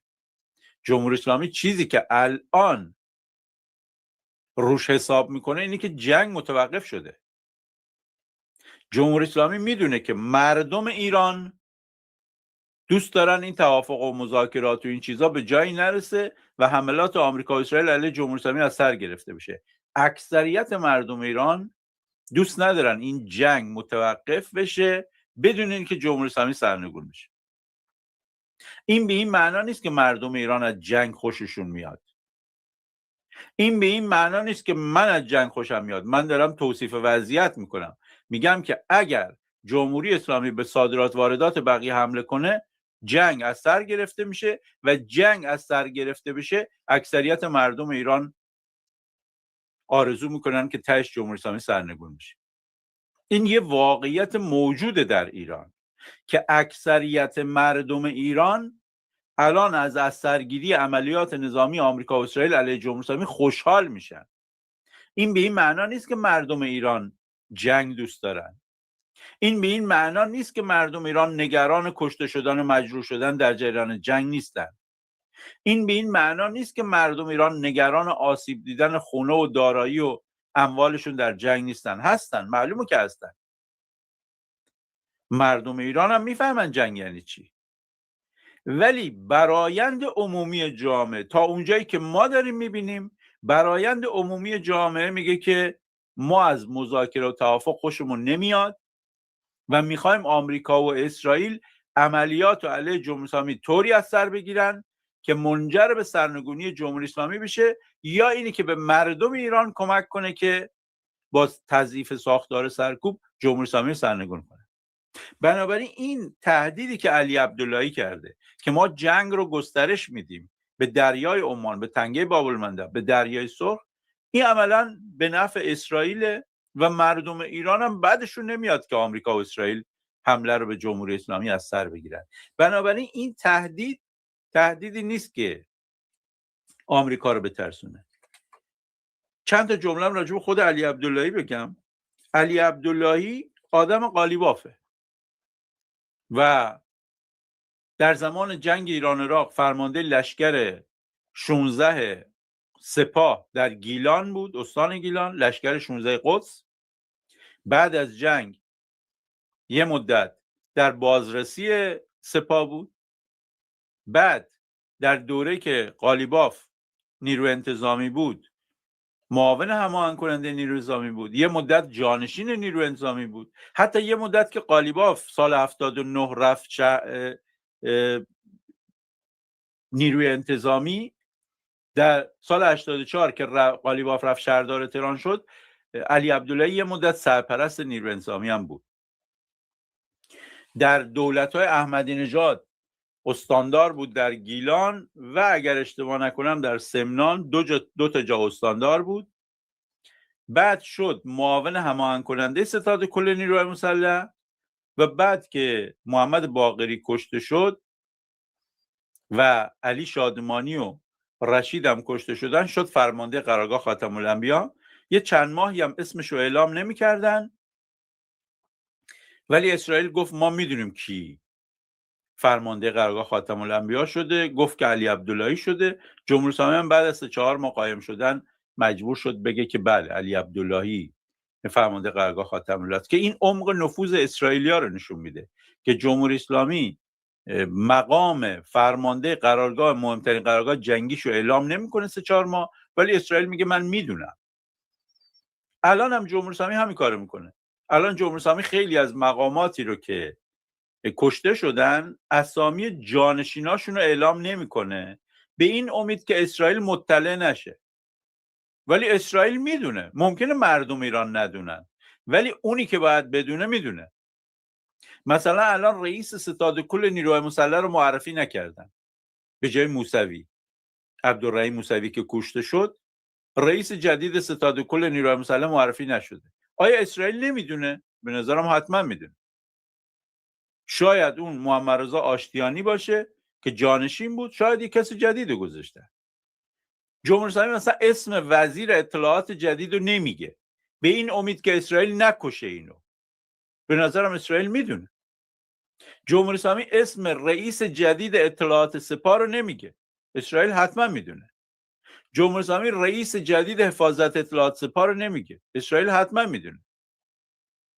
جمهوری اسلامی اسم رئیس اطلاعات فراجه رو نمیگه، اسرائیل حتما میدونه. جمهوری اسلامی اسم فرمانده بسیج رو نمیگه، اینا همه کشته شدن، باید جانشینای جدید براشون تعیین بشه. ولی اسرائیل به نظرم همه اینا رو میدونه. کما این که در جنگ 12 روزه هم موقعی که اسرائیل فرمانده های جمهوری اسلامی رو کشت و یه تعداد دیگه به جاشون منصوب شده بودن، چه اسامی فرمانده های جدید اعلام شد چه نشد، اسرائیل همه رو کشت و مثل روز روشن بود که میکشه. من همون موقع در جنگ 12 روزه بعدش خدمت شما عرض کردم، گفتم اینا فوقش میان الگوی حفاظتی فرمانده های جدید میخوان عوض کنن، ولی الگوی حفاظتی که به این راحتی عوض نمیشه. اسرائیل چون نفوذی داره، جاسوس داره، ماهواره داره، شنود داره، با تقاطع دادن این ابزارها با هم میفهمه که چه کسانی مسئولیت جدید دارن، کجا زندگی میکنن، چطور میرن، چطور میان و اینا رو میکشه. و دقیقاً مثل روز روشن اتفاق افتاد. محمد باقری در جنگ 12 روزه کشته شد، جانشینش موسوی در جنگ اخیر کشته شد. حسین سلامی در جنگ 12 روزه کشته شد، محمد پاکپور جانشینش در جنگ اخیر کشته شد. علیرضا لطفی جانشین اطلاعات فراجا در جنگ 12 روزه کشته شد، رئیسش هم غلامرضا رضاییان اینجا کشته شد. در جنگ 12 روزه دفتر اسماعیل خطی وزیر اطلاعات زدن، کشته نشد، در این جنگ زدن کشته شد. یعنی مقامات جمهوری اسلامی به لحاظ اطلاعاتی و حفاظتی خیلی امکان فرار ندارن از دست اسرائیل. ممکنه شما بگید اگر خیلی امکان فرار ندارن چرا این 12 نفر مقام باقی مانده رو نمیکشن؟ تونل زیر شهر تهران، اسرائیل اگر بخواد مخفیگاه اینا رو پیدا کرده بکشه، یه محله رو باید بزنه که اسرائیل این کارو نمیکنه. منتظر یه فرصتیه که اینا از تونلا بیان بیرون، یه جای ردشون رو بزنه و بعد اینا رو بزنه. اینا چون رفتن مثل حماس، رفتن زیر خونه‌های مسکونی. I was just gonna say, I think you guys are starting to pick up some of the Persian words here, because koshte shod, yeah, koshte shod. They're all dead. It's funny. Guys, like in a month, you'll all be like fluent Persian speakers at this point. زندگی میکنه.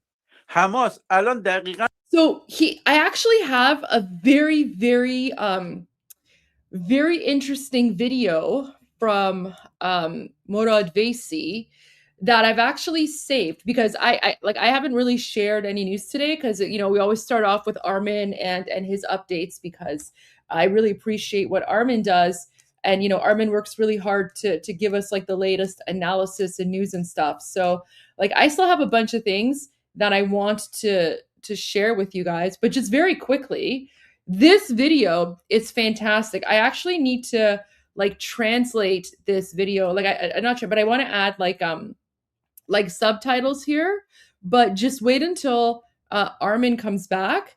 And this one, we're going to use, Armin GPT, and you're going to enjoy this. Like he says some really, really good things. And in this video, because like this video is just like, I don't know where he was when he posted this, but in this video, he goes off on the mullahs and on the Islamic regime.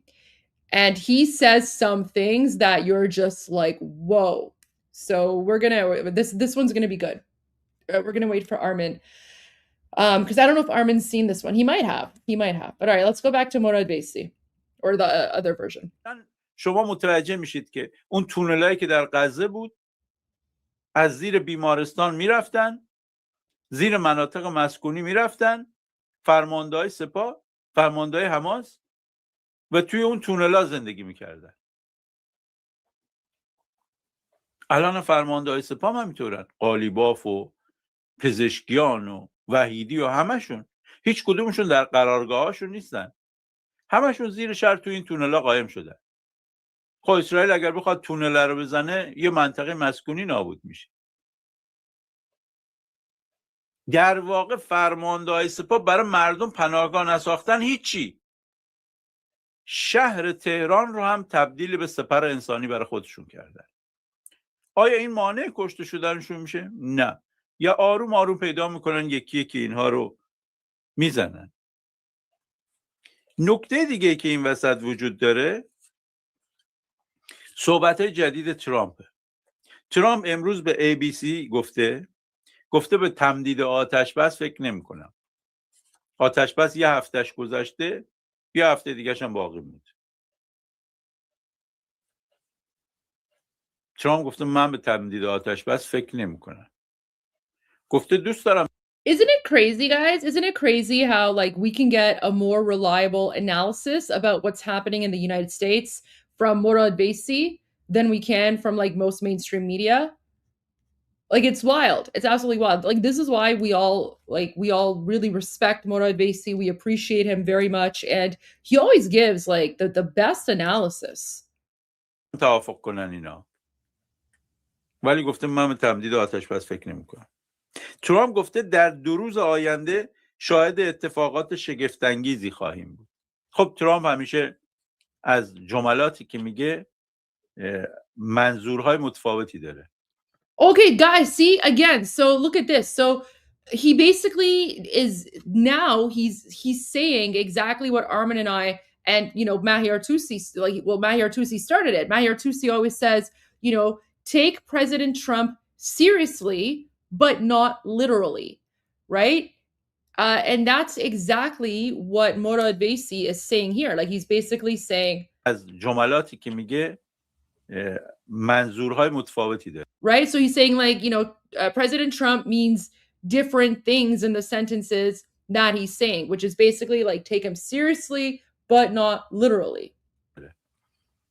همین دیروز هم که گفت که به پایان. Are you guys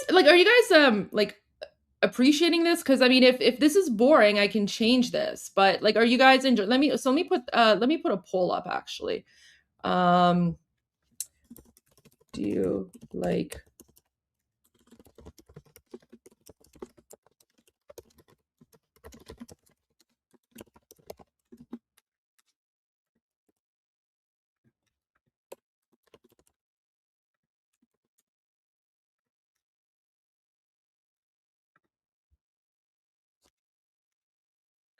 So let me know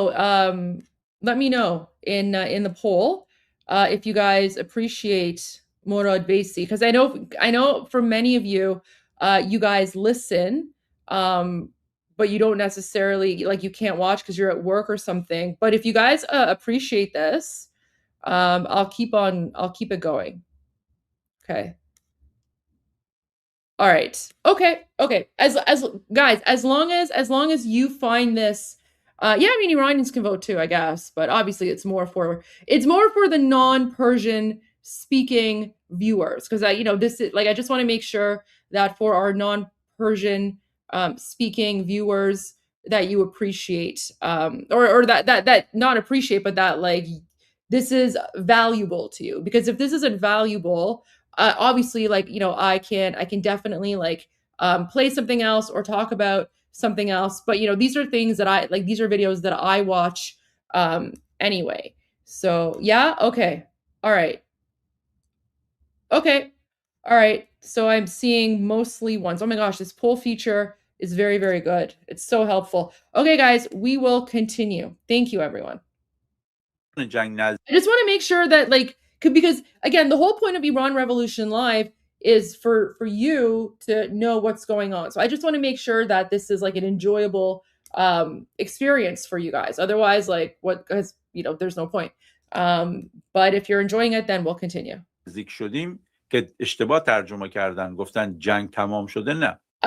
Look, he just said what I said. Remember last night everyone was like getting upset, or they were like, wait, President Trump said that he's gonna end the war. And I'm like, I'm pretty sure that's not what he means, right? And Morad Vaisi right now, he's saying the exact same thing. He's saying just yesterday when he said we were جنگ نزدیک شدیم که اشتباه ترجمه کردن، گفتن جنگ تمام. So it's not that President Trump mistranslated. So he's saying, yeah, last night when President Trump said that we're close to the end of the war, it's not President Trump mistranslating. It's like it was mistranslated by others to say that the war was over. And that's obviously not the case because President Trump never said that. So even Morad Vaisi is commenting on, that brief little, like, media scare that happened last night. تمام شده. نه. گفت به پایان جنگ نزدیک شدیم. خب ترامپ اینو همیشه گفته ما توان جمهوری اسلامی از بین بردیم، به پایانش نزدیک شدیم، عمده کارمون رو کردیم، به پایانش نزدیک شدیم، که ترجمه درستی از حرفش نشده بود. الان هم اومده گفته که ما در 2 روز آینده شاهد اتفاقات جدیدی خواهیم. همه منتظرن ببینن چیه. ونس هم گفته بود که ما توانایی اینو داریم که نیروگاهاشونو بزنیم و اگه ترامپ این کار نکرده، چون گفته ونس میگه از سر دلسوزی این کار نکرده. گفته ما میتونیم نیروگاه رو بزنیم. ترامپ هم تکرار کرده. ترامپ گفته ما میتونیم نیروگاهاشون رو در یه روز از بین ببریم. ولی گفته این کار نمی‌کنیم فعلا. گفته توافق گزینه بهتریه ولی روش‌های دیگه هم داریم. دیروز هم خدمتتون عرض کردم آمریکا 3 تا کار همزمان داره پیش میبره. مذاکره، محاصره، حمله. مذاکره میکنه به این امید که تسلیم کنه. محاصره میکنه برای اینکه فشار ایجاد کنه و جمهوری اسلامی در مذاکرات جا بزنه. و همزمان با اون توان نظامی رو داره تقویت میکنه که اگر لازم شد دوباره حمله کنه. آمریکا اینجا اونطور که اسکات بسنت وزیر خزانه داریشون دیروز گفت ما خشم اقتصادی رو شروع کردیم. من معتقدم در این مرحله محاصره‌ای که دارن میکنن از بمباران ها موثرتره. آمریکا اگه بخواد بیاد بمباران کنه میاد نیروگاه ها و پالایشگاه ها و برق و اینا رو میزنه دیگه که ترامپ تهدید کرده بود. به جای اون الان داره محاصره میکنه، گلوی جمهوری اسلامی رو گرفته، جلو صادرات نفت و صادرات پتروشیمی و واردات صادراتش رو گرفته. من معتقدم با وجودی که خیلی از مردم طرفدار اینن که آمریکا و اسرائیل حمله نظامی به جمهوری اسلامی رو از سر بگیرن، من فکر میکنم موقعی که نفع و ضرر محاصره و حمله رو کنار هم میذاری، محاصره دریایی جمهوری اسلامی بیشتر به نفع مردم. Okay, sorry, let me just answer this super chat really quick. Okay, Push-Up said, Jesus told his followers to buy a sword for a reason. Yeah, sure. I mean, I'm not too familiar with Christianity, but yeah, okay. Pendragon, I can see Parsi becoming the lingua franca of the future. A free Iran will lead the world. Javid Shah. So Parsi used to be sort of like the lingua franca, like thousands of years ago. I think it maybe even like 1,000 years ago or something. It was sort of like the language of like the courts in a bunch of places, but I don't think it might. I don't think it's going to be coming back. I think it's going to be English. Yeah, because at this point, like really only like Iranic people speak Persian. But thank you for that. I appreciate that. Maury Memento, Goldie, did the Iranian only panel happen today? Pierce, if it did, I hope it went well, that you got all the that's well done. Thank you. So I actually ended up canceling and not going on Pierce because the show that I had agreed to and the terms that I had agreed to, it was not what ended up happening last minute. So I was told by, and I'm not blaming this on Pierce because it has nothing to do with Pierce. I was told by his producer yesterday that they're doing a special taping episode about Iran, and the entire episode is going to be just about Iran and topics about Iran. And there was supposed to be like this all Iranian panel and and other things as well.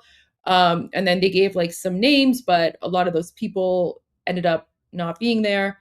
So I wasn't really like, the only reason I agreed is because I saw that one of the names on the panel was like an MEK person. So I was like, okay, well, if this MEK person is there, then I 100% want to go so I can like call out the MEK guy on their bluff. But then this morning when I got like the, schedule, like literally like 45 minutes before I was supposed to go for the taping, I got like the final schedule in the list. The MEK guy was not there, but then instead, Pierce Morgan was going to be doing a 101, he was going to be doing like a one-on-one with like this Iraqi Kurdish separatist guy.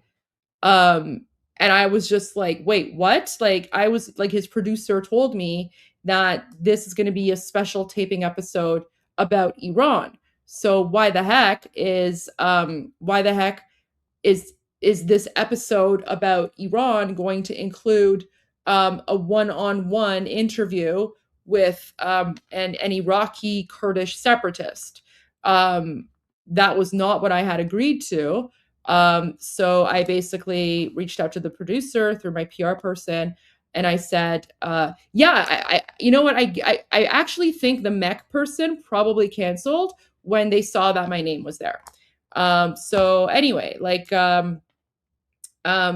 I basically decided that I don't want to be involved in an episode where Piers Morgan is platforming a Kurdish Iraqi separatist. So, and then his producers were like, "Oh, this is so unprofessional! Like, this is unprofessional! Like, why are you canceling last minute?" And I was like, well, through my PR person, and she's fantastic. And she basically, they were like my PR person said, this is not what you booked us for. Like, you made it very clear that this is about Iran. And Goldie doesn't want to be involved in an episode that also includes Kurdish separatists, especially since I won't have the ability to call out their nonsense, right? So I basically, because when I was looking at like the list of people there, the only person there that would make the episode go viral would be me. So I was like, there's no way that I'm going to allow Kurdish separatists to use my popularity on Piers Morgan to promote their own agenda or platform. So that's why I was like, no, I'm not going to do it, because I don't want to be associated with Kurdish separatists from Iraq. And then the producer was like, but they're not on the panel. That's like a different part of the episode. You're not dealing with them. It's just a one-on-one. And I was like, yeah, that's exactly why I don't want to be. And then they were like, we don't you can't dictate who comes on the show. Just like, people. And then the producer was like, oh, well, people complain about you coming on the show, and we say it's none of their business. So, you can't dictate to us who comes on the show. And I was like, I'm not dictating who's coming on your show. You can bring on whoever you want. That's your right.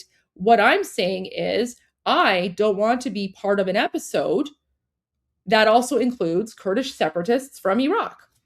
I don't want that. I don't want to be associated with them in any way, shape, or form. That is my right. And I was told that this is going to be an episode about Iran, and talking to Kurdish separatists from Iraq has nothing to do with what's happening in Iran. So I backed out, and that was it. So yeah, nope, that didn't happen. And then I kept on saying, like, bring on ARMIN. And they were like, no, we don't want to. So I was like, all right. So I pulled out. Yeah, so that's what happened. I don't blame Pierce. I'm pretty sure Pierce, had no idea what his producer said, but yeah, so I backed out, because there's no way that I was going to, allow the, Iraqi Kurdish separatists to, use the popularity that I have to promote their agenda. So if they want to do that, they can do it without me. They can do whatever they want, but without me. But I was told that this was an episode about Iran, so that's why I backed out. Yep.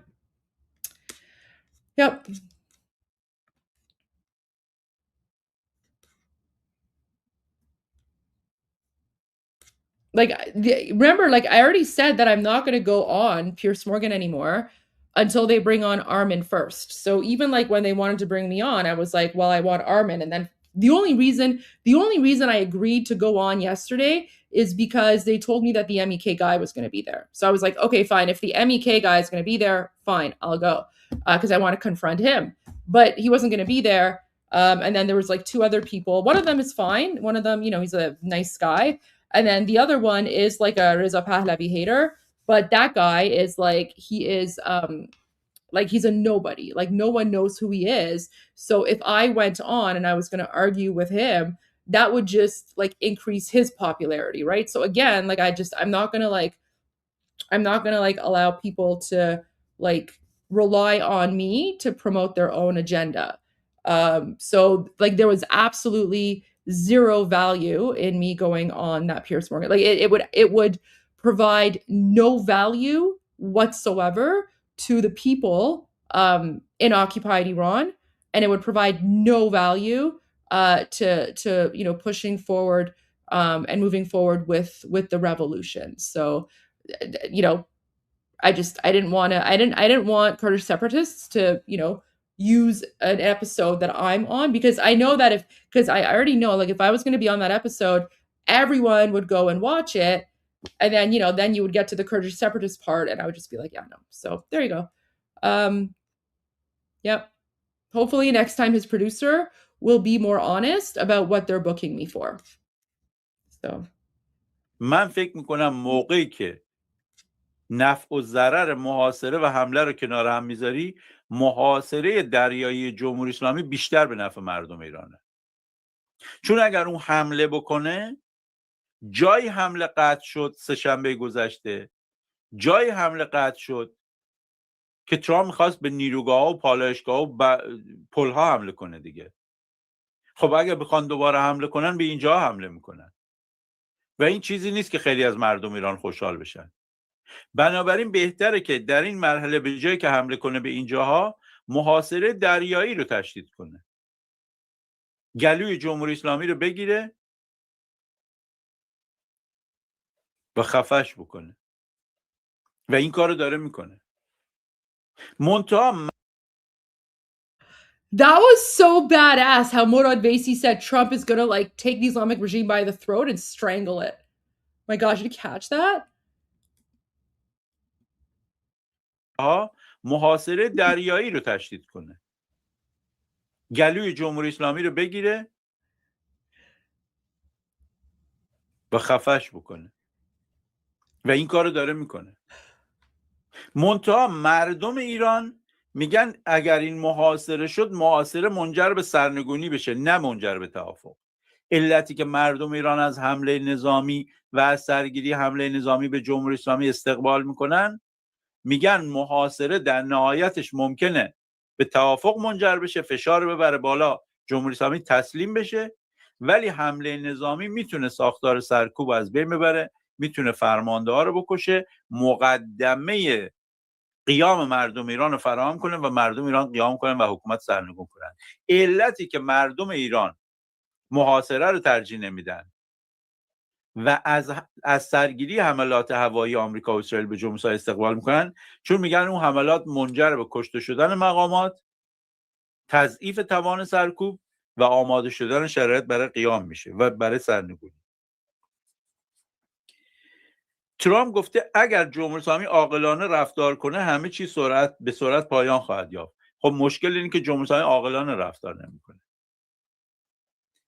ترامپ میگه به چینیا گفتم، به شی جین پینگ گفتم که به جمهوری اسلامی اسلحه ندید.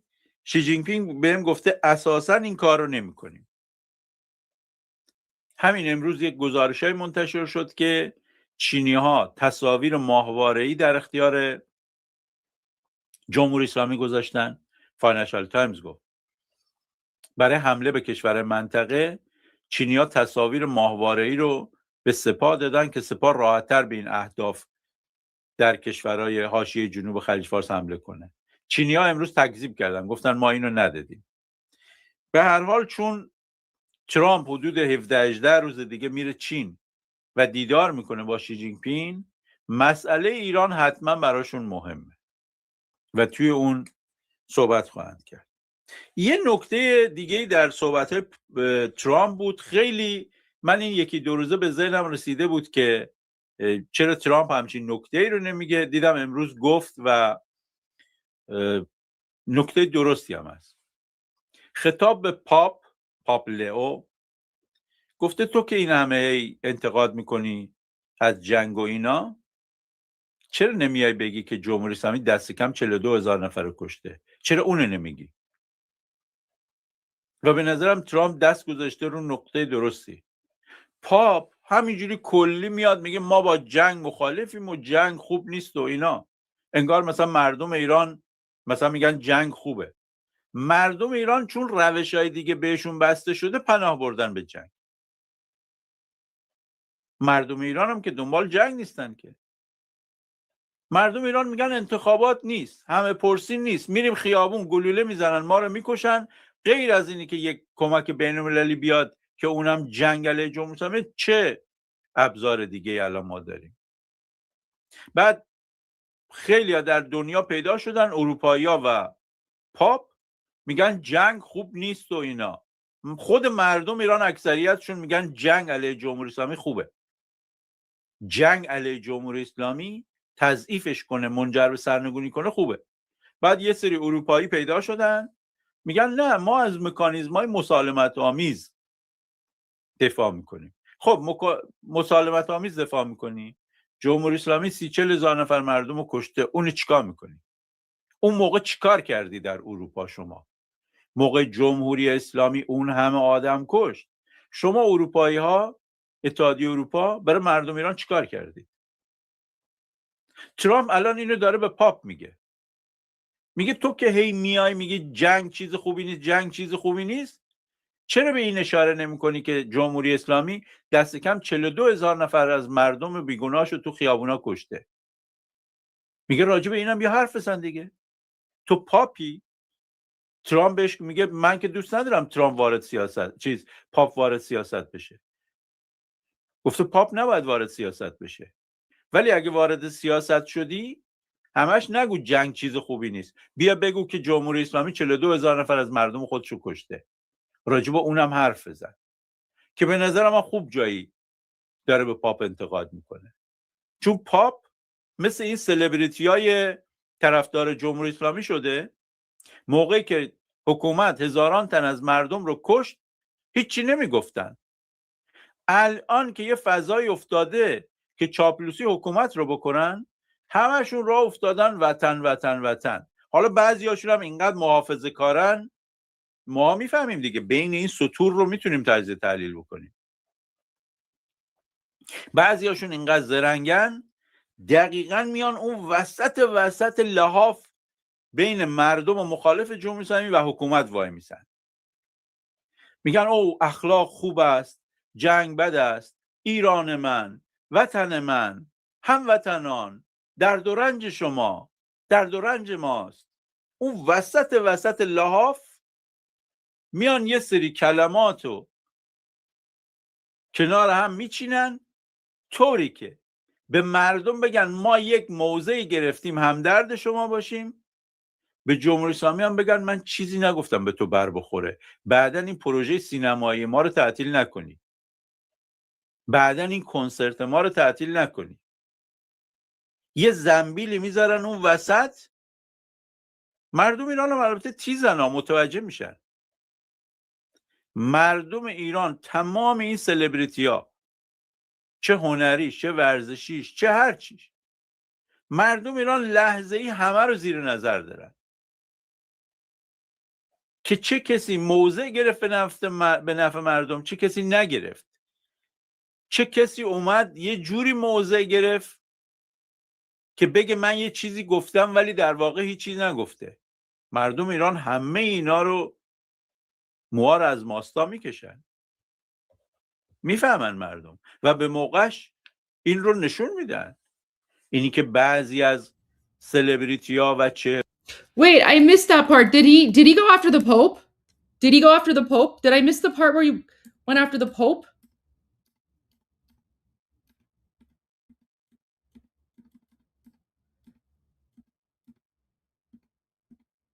Oh yeah, he did.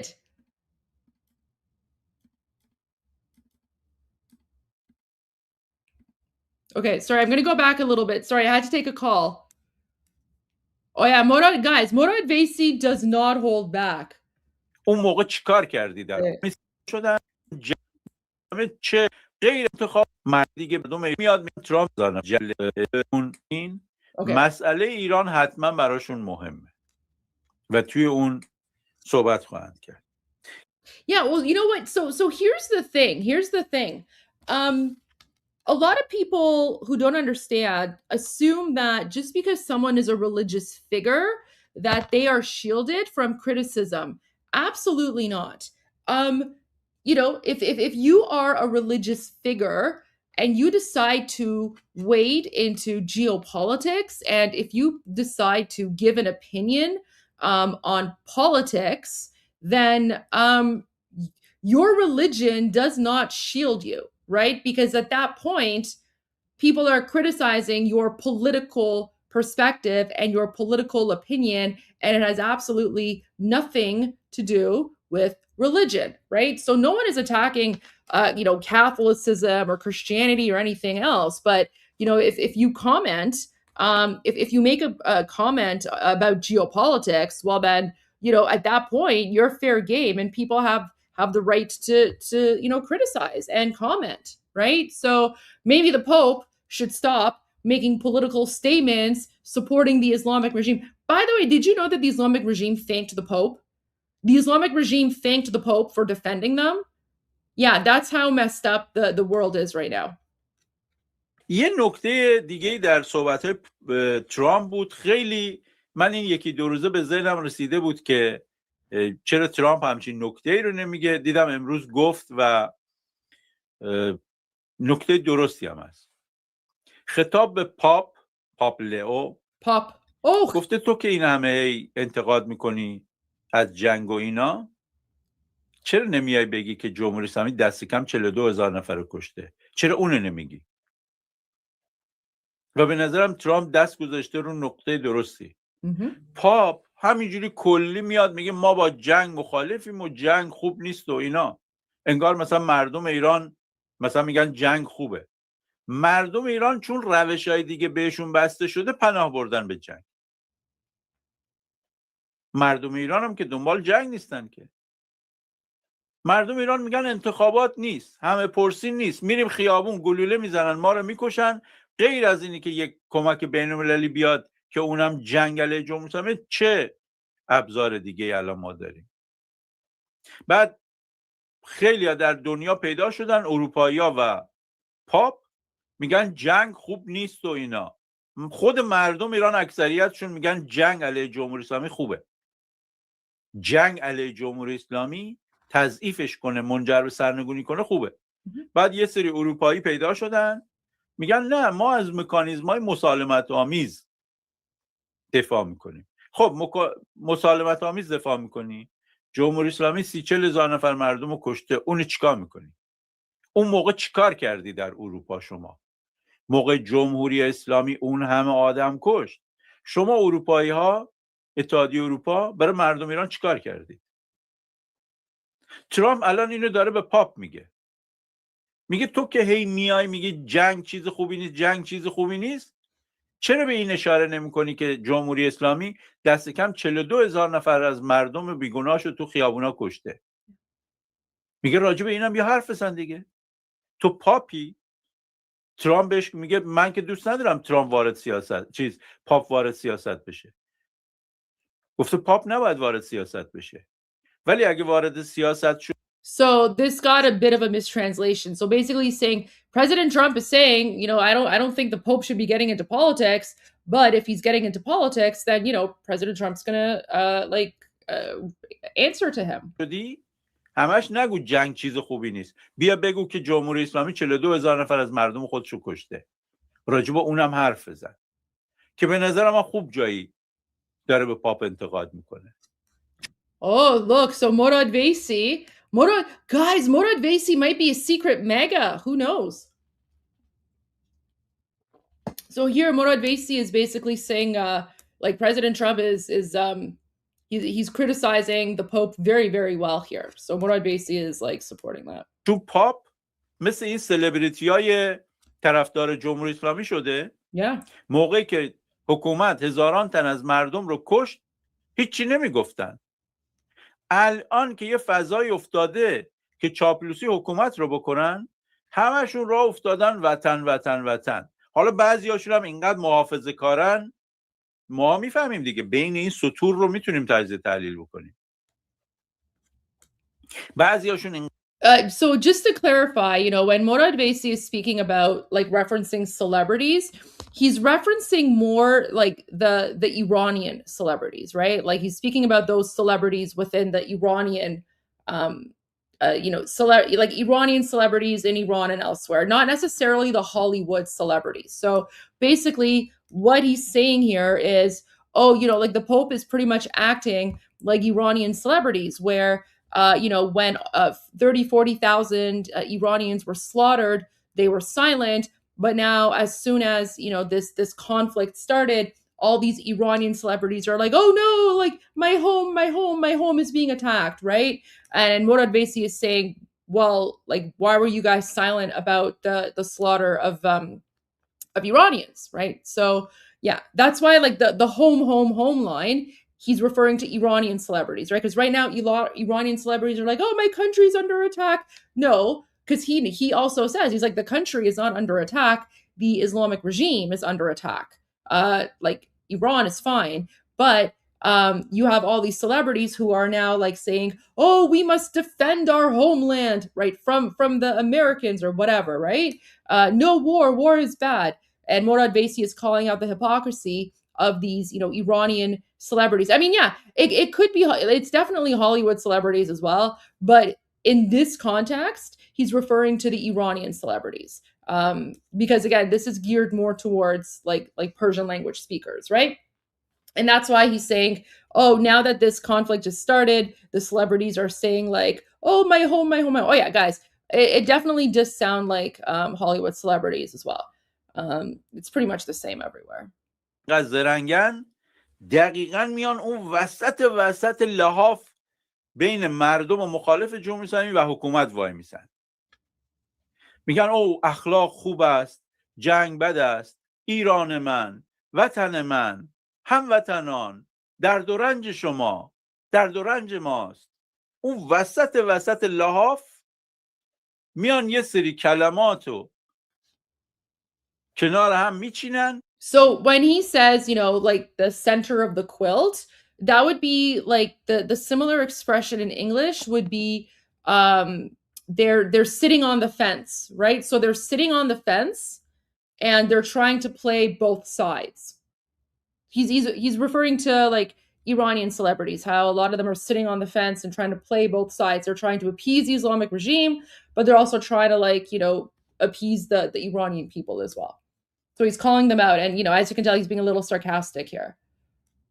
ایران من، وطن من، هموطنان، درد و رنج شما، درد و رنج ماست.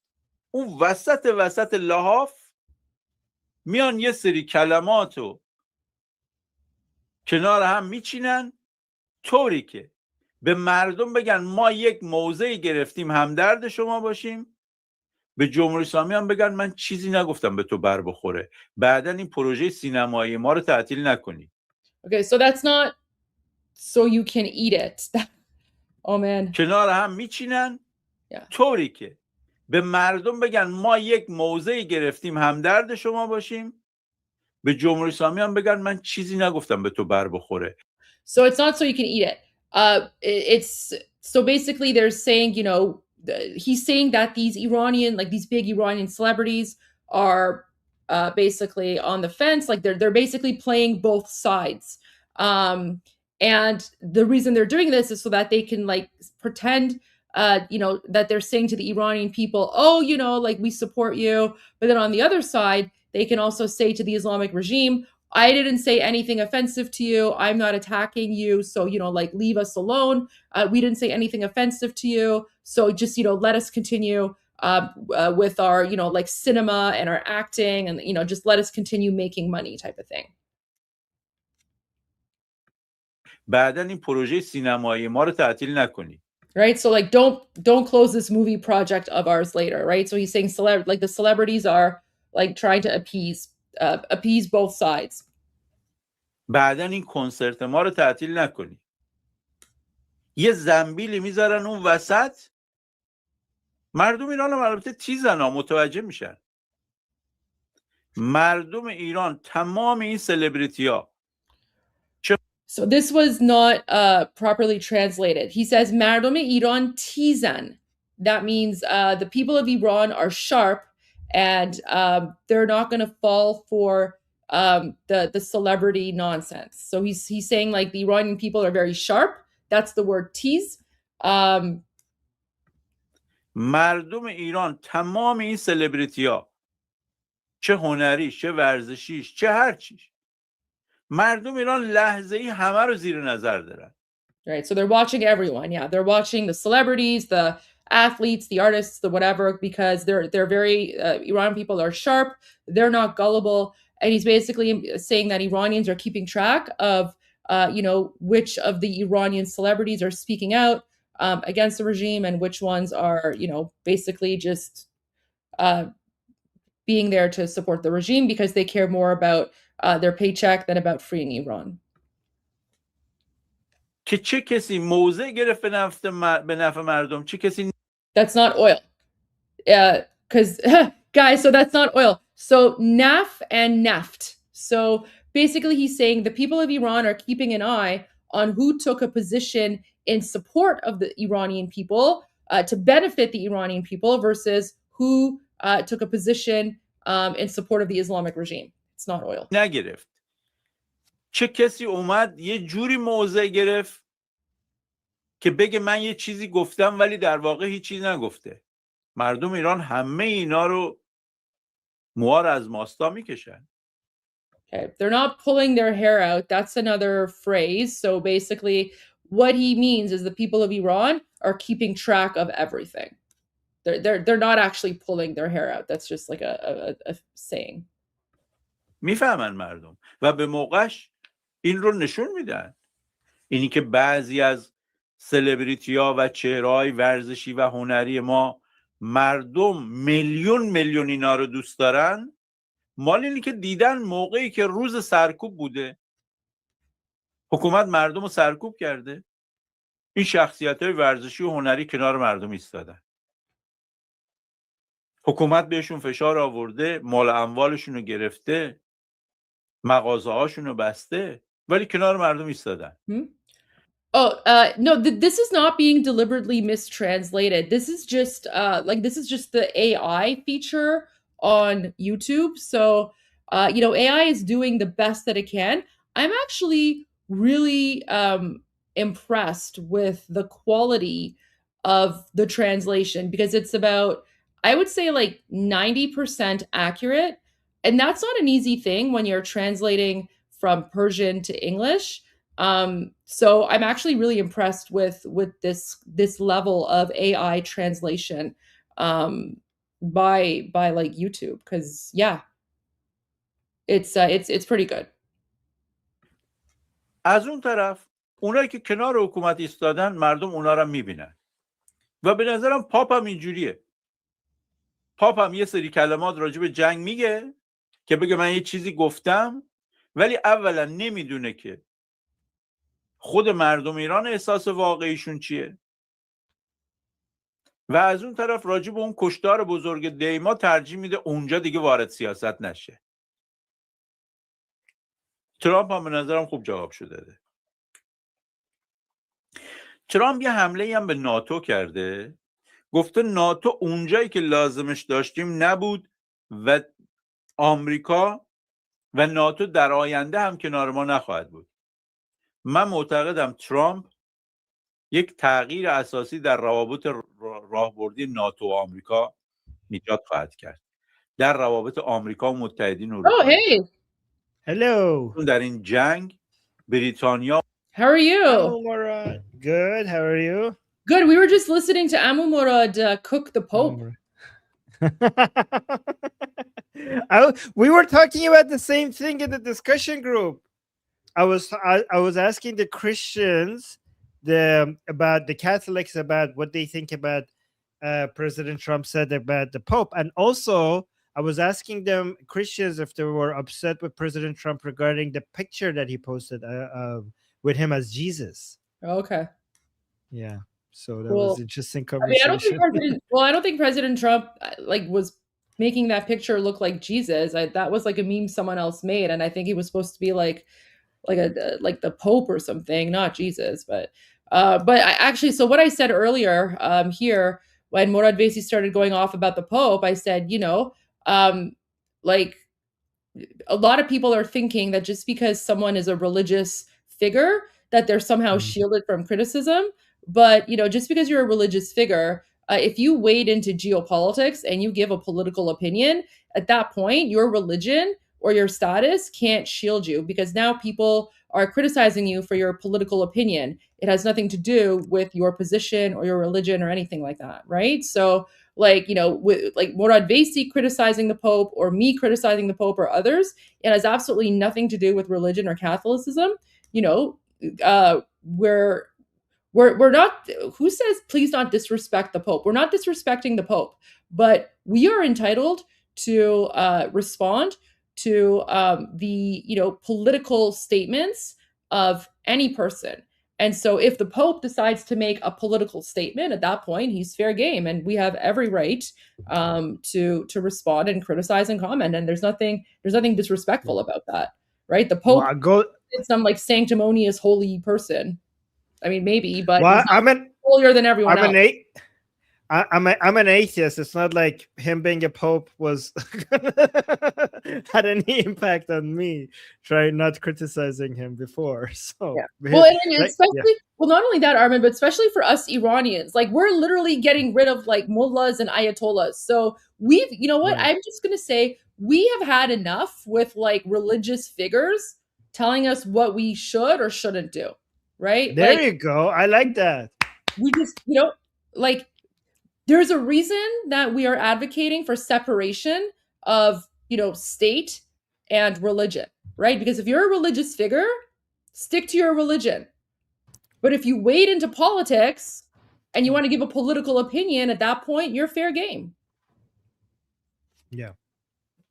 I mean, you're fair game regardless, in my opinion, but yeah, but I see your point. There you go. Yeah. All right. Okay. Did you want me to finish this up or do you want to go to the news? Up to you. You decide. Up to you. Wait, guys, do you want me to finish what Morad? You know what? How about I can hold off on what Morad Vesi is saying, and we can play the rest of it later. So yeah, I think that's pretty good. Unless you guys want like another 5 minutes or something. All right, no, let's go to news. All right, Armin, welcome back. Are you able to take over for like 15, 20 minutes while I okay. Yes, of course. I'll be here though. I'll be listening. Okay. Okay. Okay, there's what wait, before you go. Okay, no, wait, actually, no, sorry. I got excited. But before you leave, remind me, because I have a Morad Vesi video that I want you to translate. It's so we need Armin GPT, and it's a pretty good one. Oh, okay. Goldie, can I show you what the Islamic Republic's embassy in Tajikistan posted about President Trump Jesus post? Oh my God, sure. Can I show you? It's pretty crazy. It's in, huh? Is it inappropriate? I mean, it's not like it's PG-13. Yeah. Okay. All right. Okay. All right. So guys, this is apparently the embassy of the Islamic Republic in Tajikistan posting this about President Trump's post. So look at this.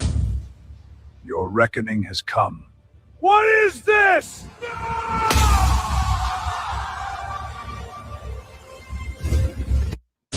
So they posted Jesus coming in and casting President Trump to hell. This is the embassy. This is unprofessional. These people are crazy. Right. These people are insane. Like that's very violent though. Oh my gosh. Yeah. I was not expecting that. Oh. That's why it's PG-13. It's not like it's still above 13. Yeah. Like Jesus would never do that anyway. Wow. These people are really insane. Yeah. All right. Yeah. I have a lot more about this. That was pretty bad. This whole I have a lot of other posts, but I'm not going to share regarding this. Yeah, let's stay away from the violent AI memes just for a little bit, please, so that I don't get banned again. So maybe just focus on news. Jesus was not holding any guns, so doesn't matter. Who knows? Like people are attacking my channel, so let's just try to avoid violent AI videos if possible. If possible. Okay. So. Okay, I'll be back in like 15 minutes. Guys, keep an eye on Armin for me. Hey.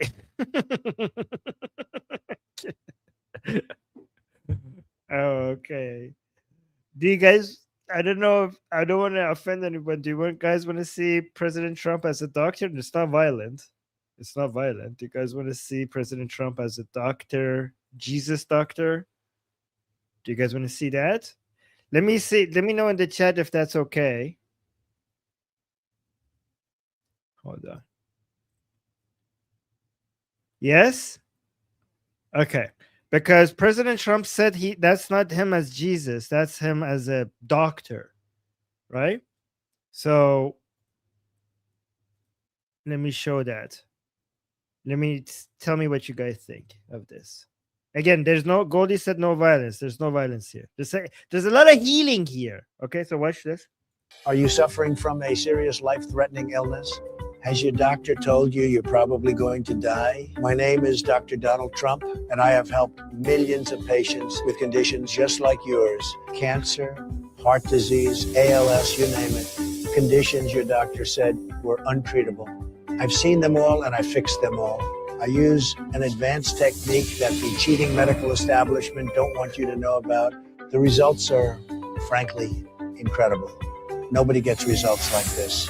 They're the greatest results. They gave me 6 weeks to live, but then I called the hotline and was healed entirely through the phone. I was clinically brain dead, and my wife was about to pull the plug when the doctor saved my life. If you or someone you love is suffering, don't wait. Don't let the corrupt medical establishment tell you what's possible. Call 1-900-NOT-JESUS today. Let's make your health great again. Are you suffering? Okay. Is that okay? There's no violence. He said no violence. Is that okay? What does it have to do with Iran Revolution Live? It was people were talking about. We were talking about. I mean, you sometimes post stuff, show us stuff. What does Rick rolling us all the time have to do with Iran Revolution Live? Go. You know what? That is a fair point. That is a fair point. Okay, you know what? I'm sure the chat could use a break anyway, because I have been I've actually been pretty serious for the last 2 hours, because we played Juicy, and then we played Mark Levin, and then we were playing Morad Vaisi. So all right, I will give you a pass. Okay. 15. Back to the news. No. Listen, I'm giving you 15, 20 minutes to have your fun, do what you need to do. I'm gonna eat something, but I'll be watching. Okay. I'll be back in 15, 20 minutes. Okay, everything would be no violence, no guns. Everything is PG-13. Okay, promise. Okay. Guys, was anybody offended of this? Like, because we have a whole bunch of new people here. I just want to make sure you guys. I asked the chat. I was like, "Do you guys want to see it?" And you guys like, "Yeah." So I was like, "Okay, don't get upset with me." Okay, I'm just responding. It's democracy. I'm just responding to the chat. Okay. See, guys. My understanding is that Christians are more chill, right? And they don't get as offended as much as Muslims. So, right? So this is. Not offended. Fantastic. Oh, people are saying play it again. Oh, really? Okay, wait. Do you guys want to see it again? Yes? Okay, here. I'll play it again then. Are you suffering from a serious life-threatening illness? Has your doctor told you you're probably going to die? My name is Dr. Donald Trump, and I have helped millions of patients with conditions just like yours. Cancer, heart disease, ALS, you name it. Conditions your doctor said were untreatable. I've seen them all, and I fixed them all. I use an advanced technique that the cheating medical establishment don't want you to know about. The results are, frankly, incredible. Nobody gets results like this. They're the greatest results. They gave me 6 weeks to live, but then I called the hotline and was healed entirely through the phone. I was clinically brain dead, and my wife was about to pull the plug when the doctor saved my life. If you or someone you love is suffering, don't wait. Don't let the corrupt medical establishment tell you what's possible. Call 1-900-NOT-JESUS today. Let's make your health great again. I love the number 1-800 not Jesus. Okay, I have another one. Do you guys want to see another one here? Okay, this one. I did post it, and I thought it was me as a doctor, and had to do with Red Cross as a Red Cross worker there, which we support, and only the fake news could come up with that one. So I just heard about it, and I said, "How did they come up with that?" It's supposed to be me as a doctor making people better, and I do make people better. I make people a lot better.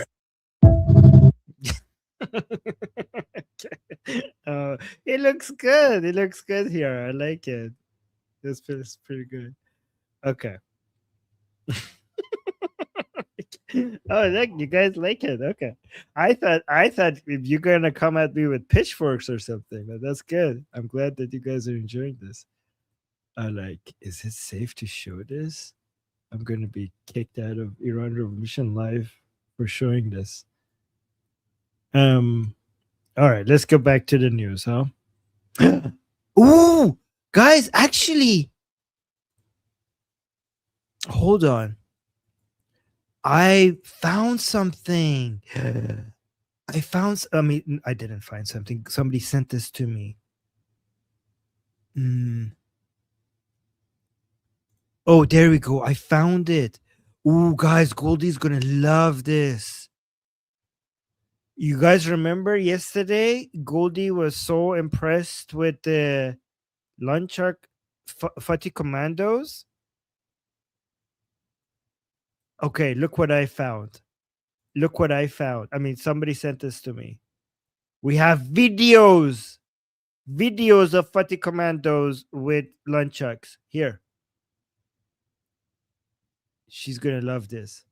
آگاهسازی مردم جامعه و فضاسازی برای یک سری هماندیشی‌ها و همدلی‌ها در جامعه. ما اگر دل مردم رو به هم نزدیک کنیم و اعتماد سازی در جامعه ایجاد بشه، مردم باور بکنن دوستشون هستیم، رفیقشون هستیم، آگاهسازی مردم جامعه و فضاسازی برای یک سری هماندیشی‌ها و Goldie is gonna love this. در جامعه. ما اگر دل مردم رو به هم نزدیک کنیم و اعتماد سازی در جامعه ایجاد بشه، مردم باور بکنن دوستشون هستیم، رفیقشون هستیم، آگاهسازی. Oh, it keeps going on repeat. Guys, this is not AI. This is from 11 years ago. 11 years ago. This is not AI. Okay, so we have to keep this for Goldie when she comes back. And then remember this other image that we saw yesterday of these girls with... Hold on.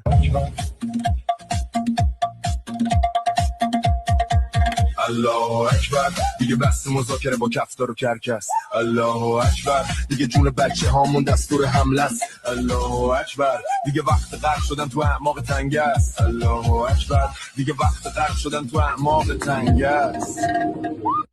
What the F did I just watch? Guys, remember yesterday I showed you the image of these girls on this military car basically going around the streets with the Islamic Republic flag. This is a new strategy of the Islamic Republic bringing in girls into the streets to support the Islamic Republic as a way to get more people in the streets by bringing in pretty girls and stuff. So I saw the picture of this yesterday. Now there's a video. Do you guys want me to translate this? You guys want me to translate this one? So guys, look at the evolution. This is actually progress. Look, we went from this, you know, the Fatih Commandos used to be in like full chadori hijab. And now Fatih Commandos, now 11 years later, Fatih Commandos look like this instead. This is the progress that we were asking. Guys, when it comes, this is what we want. Guys, cancel the revolution. This is what we wanted. We didn't want, you know, a normal relationship with the world. We didn't want it this much government overreach. We didn't want the executions to stop. We didn't want it free access to internet. We didn't want a functioning economy. You know, none of that. We didn't want any of that. We wanted to go from this to this. This is all we wanted. Look at it. That's pretty cool. Cancel the revolution, guys. This is progress. This is absolute progress. What else could we ask for? Do you guys want a translation to the song?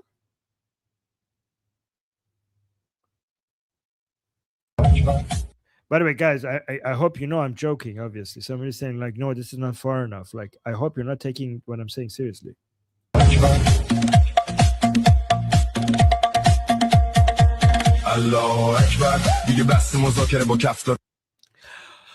Wow. Okay, so it's saying Allahu Akbar. It's enough negotiations with hyenas. Oh, wait, Karkas. What a Karkas? Hold on, just give me a second. Karkas, the bird. The flesh, the dead eat. Okay, Karkas is Karkas. Oh, vultures. Yes, of course. What the hell? I forgot how to speak English. So it's saying so Allahu Akbar. It's enough. We should stop negotiating with hyenas and vultures.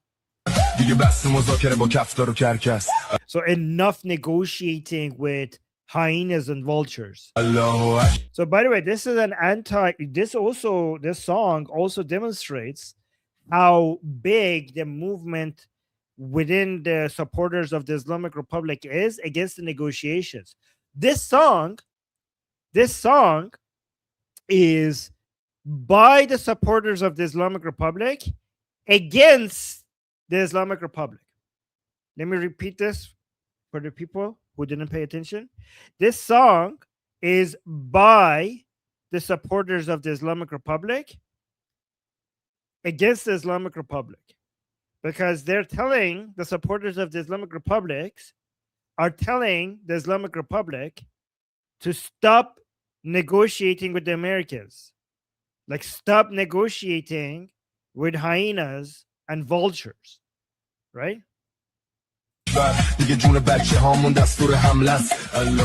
Oh, saying from now on, the lives of our children is the command for attack. Basically, so just saying that given that they killed our children, there's no ceasefire. We cannot accept ceasefire. They killed our children, so we have to keep attacking them. So basically, this is a no to ceasefire song. Oh, he's saying it's now time for them to drown in the depths of the strait, meaning that it's time to sink their ships in the strait, and it's time for them to drown in the strait.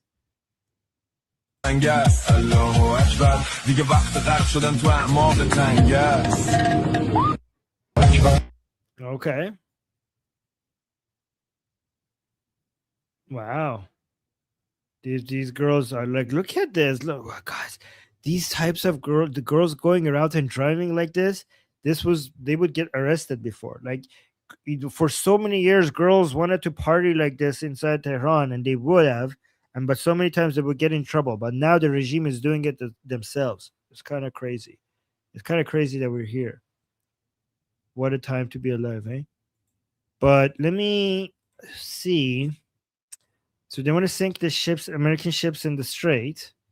But what's actually happening is this. So look at this. We got this from CENTCOM. Saying U.S. naval vessels are on patrol in... the Gulf of Oman. Okay. The Gulf of Oman, as CENTCOM continues to execute a U.S. blockade on ships entering and departing Iranian ports. U.S. forces are present, vigilant, and ready to ensure compliance. So, guys, look at the audio. This is an audio release by CENTCOM itself. Let's see what the audio says. The U.S. has announced a formal blockade of Iranian ports and coastal areas. This is illegal action. All vessels are advised to immediately return to port if leaving and discontinue transit to Iran if that is your next port of call. Do not attempt to breach the blockade. Vessels will be boarded for interdiction and seizure, transiting to or from an Iranian port. Turn around and prepare to be boarded. If you do not comply with this blockade, we will use force. The whole of the United States Navy is ready to force compliance. Now, Wow, guys, this is all the vessels, all the ships around in the Persian Gulf, in the Strait of Hormuz, and in the Gulf of Oman. This is the audio that they heard. Like, if you were navigating one of these ships in this area, you would have heard this message on your communication devices. This is pretty badass. Like, listen to this again. This is the message CENTCOM sent out to all the ships. The U.S. has announced a formal blockade of Iranian ports and coastal areas. This is illegal action. All vessels are advised to immediately return to port if leaving and discontinue transit to Iran if that is your next port of call. Do not attempt to breach the blockade. Vessels will be boarded for interdiction and seizure transiting to or from an Iranian port. Turn around and prepare to be boarded. If you do not comply with this blockade, we will use force. The whole of the United States Navy is ready to force compliance. Now. That's pretty badass. By the way, guys, remember I told you, hold on, Strait of Hormuz. I told you that I think the Americans will be maintaining their blockade at. Oh, this is a good picture. At the Gulf of Oman. So I was right about that, because that would be the most logical. I mean, that's an obvious guess, to be fair, because that would be the most logical place for them to be. Let me see, for example, if the picture.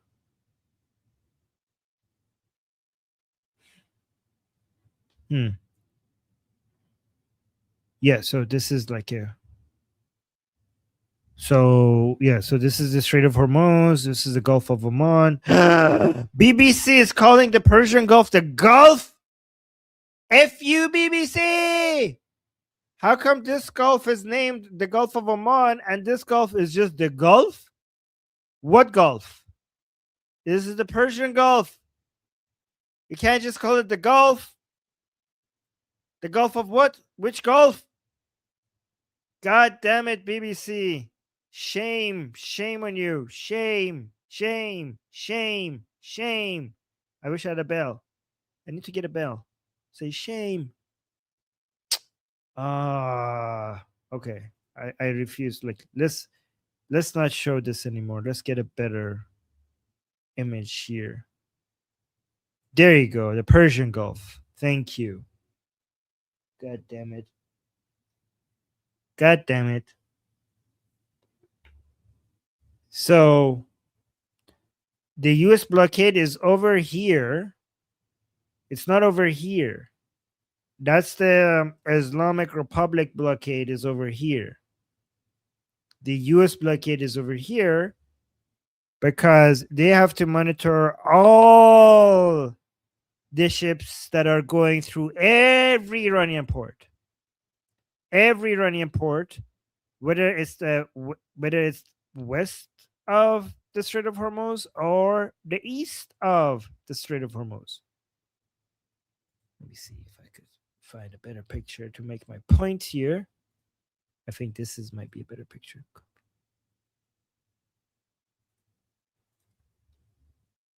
Oh, there we go. So, yeah, over here. See? So the Americans need to be here so that any ships leaving any ports of southern Iran, either next to the Persian Gulf or next to the Oman Gulf, can be stopped. Okay? That's why it doesn't make sense for them to be here. It makes sense for them to... Oh, let me remove the chat here. It doesn't make sense for them to be here. Over here. It makes sense for them to be over here because any ships leaving these ports need to be stopped as well. And also, the Americans are allowing all the ships leaving all of these ports from Kuwait, from Iraq, Bahrain, Qatar, the UAE, Oman, to just go underway because there's no blockade on that. But, so if we go back to CENTCOM's post, you can see over here that they said that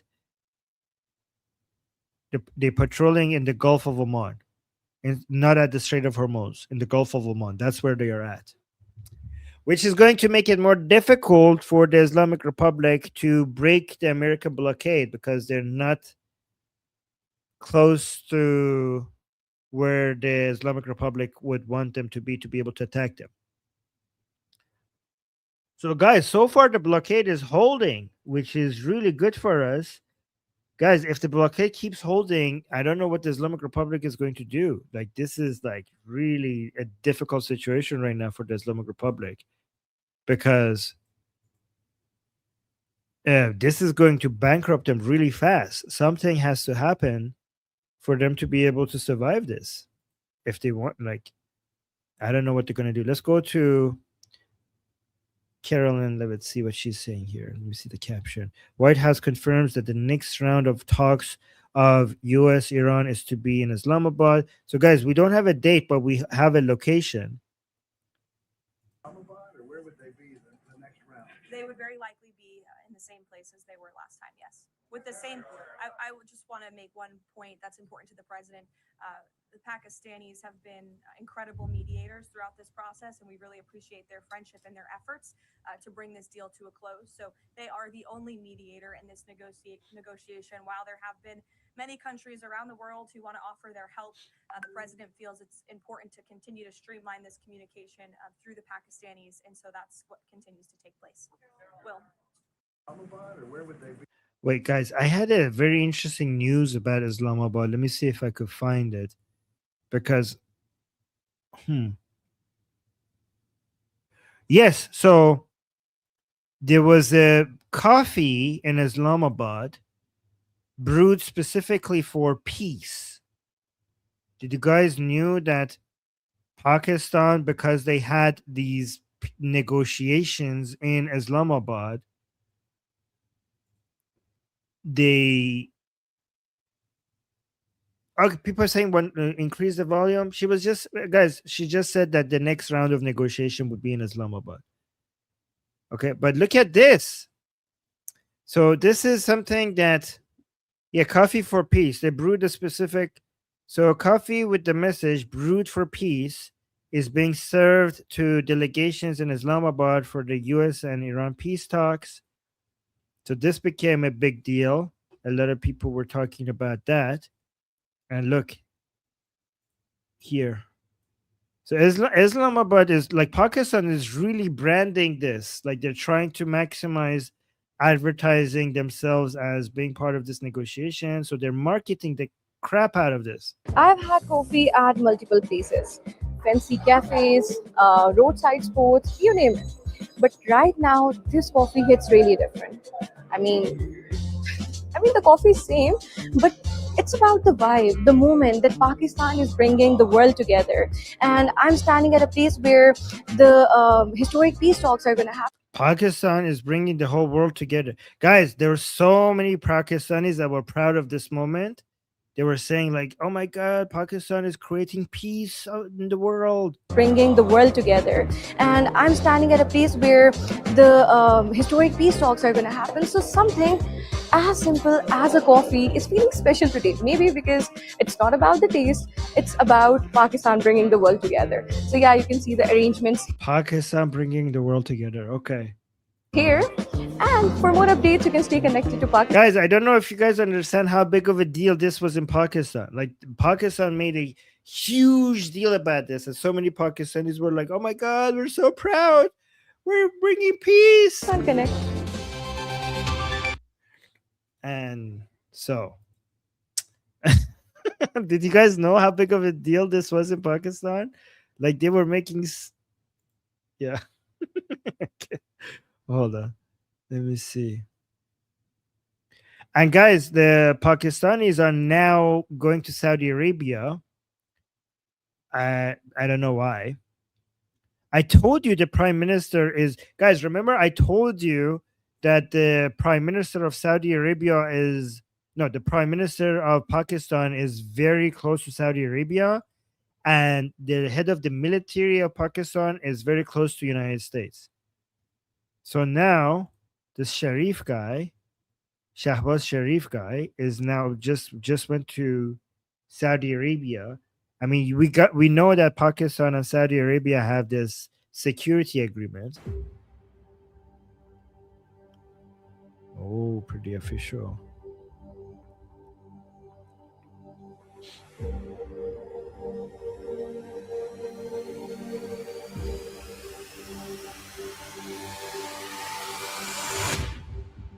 Oh, coffee.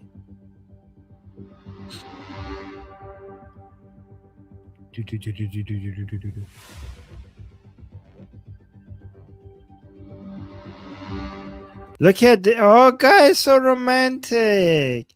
Look at them, they're holding hands.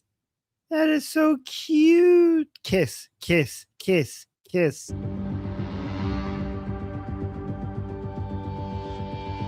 Oh, guys, Goldie's back. Wait, Goldie, look at what I found. You're gonna love this. You're gonna love this. Nunchucks. We found a video source. Oh my for the god. nunchucks.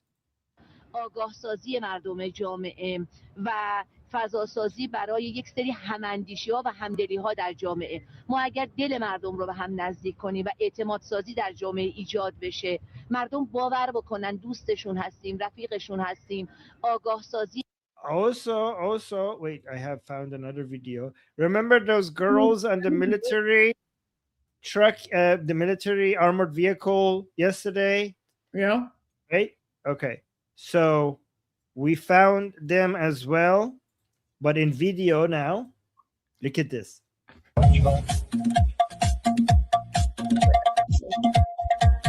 الله اکبر دیگه بس مذاکره با کفتار و کرکس الله اکبر دیگه جون بچه هامون دستور حمله است الله اکبر دیگه وقت غرق شدن تو اعماق تنگ است الله اکبر دیگه وقت غرق شدن تو اعماق تنگ است Wow. Wow. Crazy stuff. Yes. Jeez. I don't know if you heard, but the U.S. Treasury Department has sanctioned the oil smuggling network run by Shamkhani's son.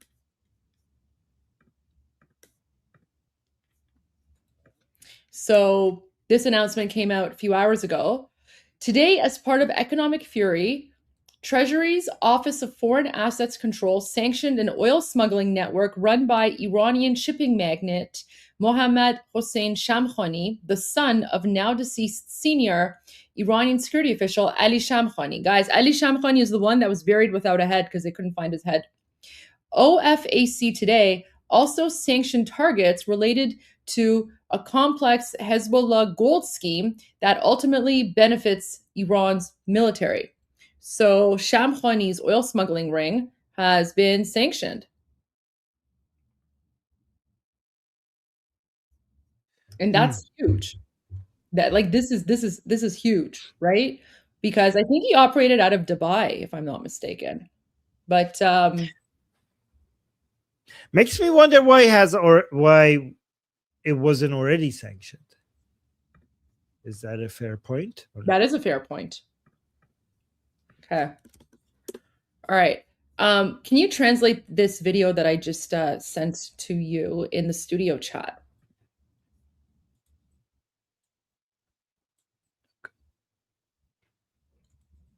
Oh. Let's bring it up. Let me guys go through it. Let me see if there's any it's fine. It's more not basic. I'm kidding. Just being safe. Just you never know it will come out of it. Okay. All right, hold on. این تغییر بزرگتر از جمهوری اسلامی ها. So in this bit, should I translate as we go through? Yeah. Okay. این تغییر بزرگتر از جمهوری اسلامی ها. Like this change is bigger than the Islamic Republic. این تغییر بزرگتر از سرنگونی جمهوری اسلامی. همه مردم ما توجهشون به سرنگونی جمهوری اسلامی درست هم هست. Like our people, their attention is on the toppling the Islamic Republic. ما الان that's a correct view to have. We right now هدفی که جلومونه باید متمرکز بشیم روش سرنگونی جمهوری اسلامی. We all of us right now, the most important goal for us to be focused on is toppling the the Islamic Republic. هنوزم کار تموم نشده. And our job is not finished yet. مغرور نباید بشیم. حواسمون جمع باشه. We shouldn't be too prideful. We should be like concentrated on this. امیدوار باشیم، مصمم باشیم. We should be determined. We should be hopeful. سرنگونیش کنیم. شرایط هم آماده است که سرنگون. We should topple them, and the conditions are right for toppling it. مردم هستن. رهبر انقلاب ملی تثبیت شد. We have the people. We have the leader of our national revolution. آمریکا و اسرائیل هم که مهمترین بازیگرا در موضوع ایرانن دارن کمک میکنن. And United States and Israel, which are the most important players, they're also helping us. ساختار سپاه ضعیف شده. ساختار حکومت. So and the structure, the frame, the IRGC has been weakened. The regime has been weakened. ضعیف شده. خامنه‌ای مرده. خیلی از Khamenei is dead. مقامات مردن. ما در Many of the regime officials are dead. بهترین موقعیتیم که ضربه آخر بزنیم.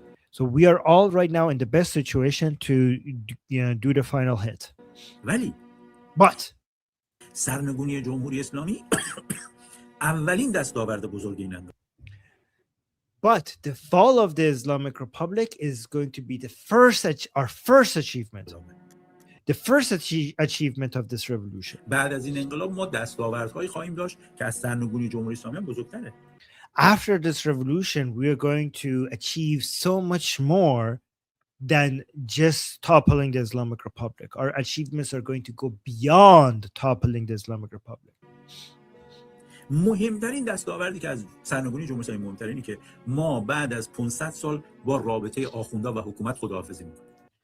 So the most important achievement after the fall of the Islamic Republic is after 500 years, we will say goodbye to this relation that we have with the mullahs.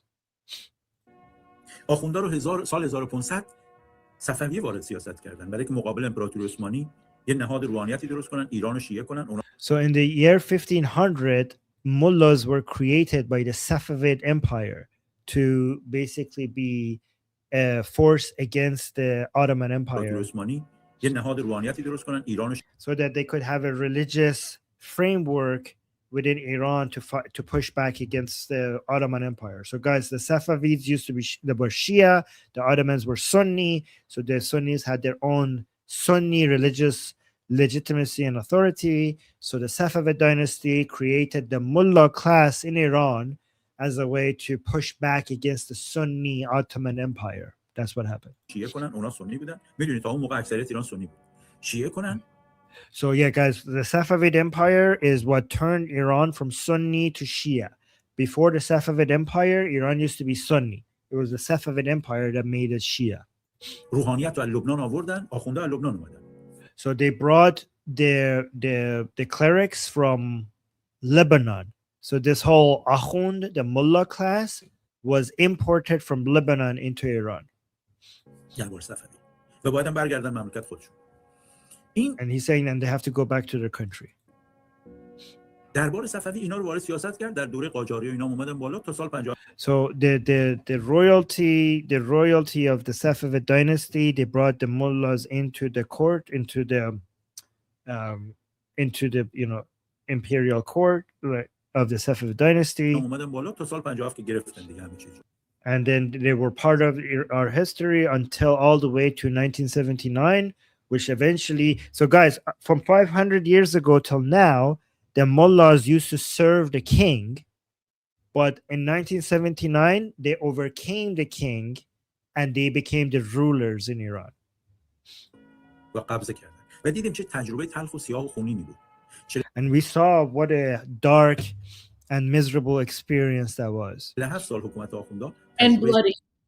Dark, And miserable, and bloody experience. Bloody. سیاه و خونینی بود. 47 سال حکومت آخوندا تجربه سیاه، خونین، تلخ، شکست خورده. 47 years of the mullahs ruling was a bitter, bloody, خونین، تلخ، شکست خورده. شکست خورده, a defeated experience. All of that has been defeated. That experience has been defeated. بعد از که جمهوری اسلامی سرنگون کنیم، مهمترین دستاوردمون خواهد بود به رابطه 500 ساله آخوندا با حکومت پایان بدیم. So the most important achievement after the fall of Islamic Republic is that the relationship between mullahs and the government will finally be gone. So basically, Murad Vaisi is suggesting that we're not going to fix something that we've been dealing with for the past 47 years. He's saying we're going to be fixing something that we've been dealing with for the past 500 years. By the way, I would also want to top that by saying that we're going to be fixing something that we have been dealing with for the past 1400 years, if you know what I mean. But let's continue. And he's saying we're not going to let mullahs ever get involved in politics ever again.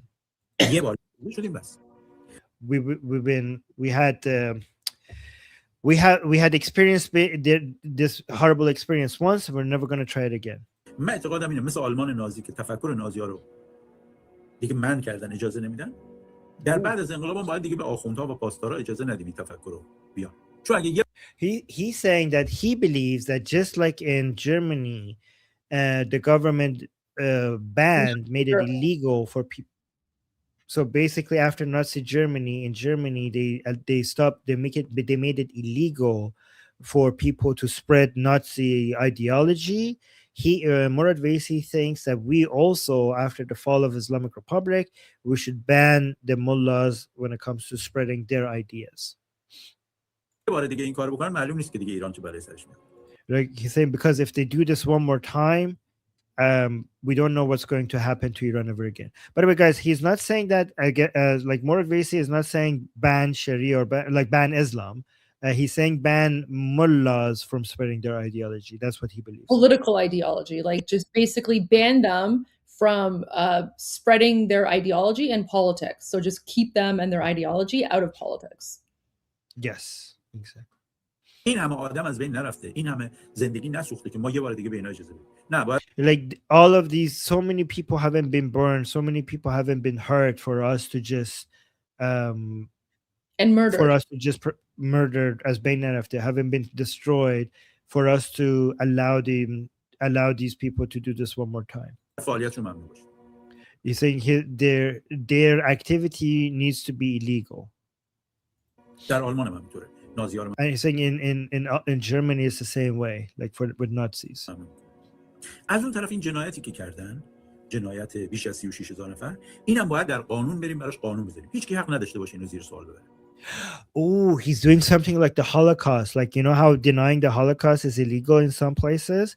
So Murad Vaisi is saying that we should also do the same thing in the sense that the more than 36,000 people that they have killed, he's saying we should make it illegal for anybody to be questioning that this has happened.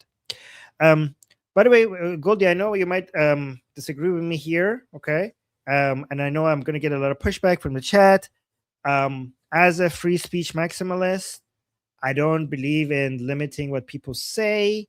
I think bad ideas should be out in the open so that we could fight them. So, like, if you are denying the Holocaust, I want to know that you're denying the Holocaust so I could, fight your garbage views. I don't believe in banning certain ideas. Again, I know this is not a popular idea here, but I just want to say personally, I'm not in favor of banning ideas, even if it's the worst ideas. Just my opinion, but it's okay. We could have that disagreement here, I guess. هیچی حق نداشته باشه اینو زیر سوال ببره. I like the American model with the First Amendment. That's what I don't like the German model when they're banning certain ideas. I like the American model with the First Amendment. حق نداشته باشه اینو زیر سوال ببره. Like nobody should have the right to question this, to question that they killed like more than 36,000 people. محکم مجازات محکم که این جنایت به این بزرگی دیگه تکرار نشه. Like we have to have a very strong rule so that such a crime to this extent never gets repeated ever again. یه دستاورد بزرگ دیگه ای که انقلاب ملی ما خواهد داشت اینی که ارزش‌ها و هنجارهای مبتنی بر اسلام سیاسی شیعه دیگه میره. He's saying another achievement that this revolution will have is that the values اینی که ارزش‌ها و هنجارهای مبتنی بر اسلام the values and the norms that are based on Shia Islam, سیاسی شیعه دیگه میره. No, political Shia Islam will go away. ارزش‌ها و هنجارهای ملی ایران برمیگرده. And norms and values based on Iranian nationalism will come back.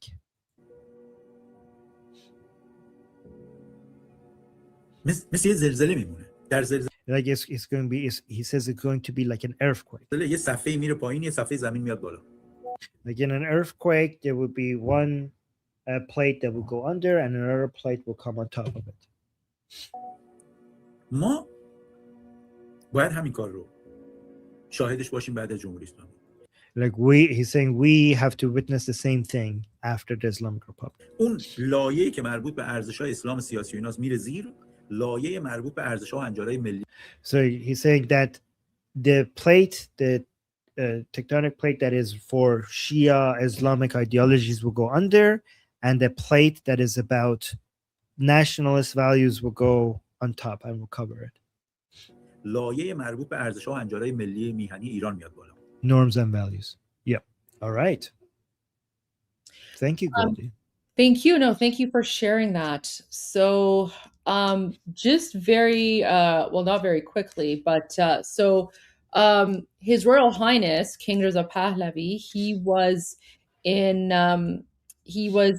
Italy today, and he was meeting with the I think it was like the Italian Senate, if I'm not mistaken. Yeah, let me just pull this up really quick, and then I have a few other things that I want us to talk about. His Royal Highness posted this morning in Rome, well, his comms team. This morning in Rome, Prince Reza Pahlavi was received at the Italian Senate by the chairman of the Foreign Affairs and Defense Committee, Senator Maurizio Gaspari. The two discussed events in Iran, the aspirations of the Iranian people, and the role Italy and Europe can play. And then he posted, I'm thankful for the strong support of Maurizio Gaspari on behalf of the Italian Senate's Foreign Affairs and Defense Committee for the people of Iran and their aspirations for liberty. When Iran is free, our two great ancient civilizations will have even brighter futures. So King Reza Pahlavi posted that. This one was from yesterday, I believe. And then he posted yesterday, I've arrived in Rome to meet Italian political and business leaders.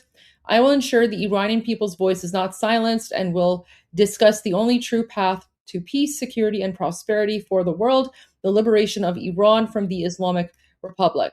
So it seems as if His Royal Highness is doing the rounds in Europe right now, because he was in Sweden a few days ago, and now he's in Italy, which, kind of a big deal there. Then what was the other thing? He's also doing media with that, but I just want to share this. So yesterday I shared video of His Royal Highness, well, not yesterday, I think it was 2 days ago, shared a video of King Reza Pahlavi and the reception that he had by Iranians in Sweden. So now here's a video of him and the reception he's receiving by Iranians in Italy. So let's just watch this really quickly.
That's dangerous.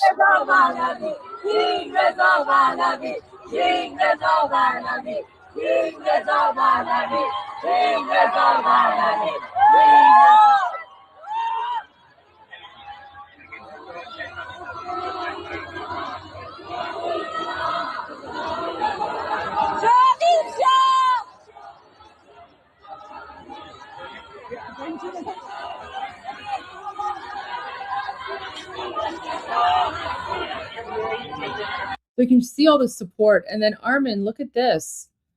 When he was exiting the vehicle, Italian police were saluting him. Look at that. Wow.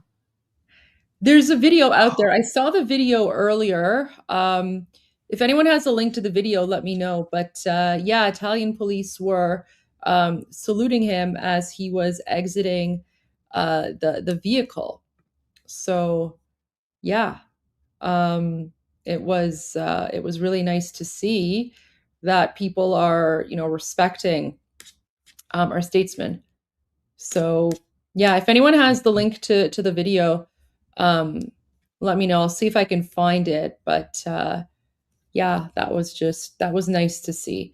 You know, we do have a leader that is respected. You know, he's a true statesman, and that was just very, very heartwarming to see that.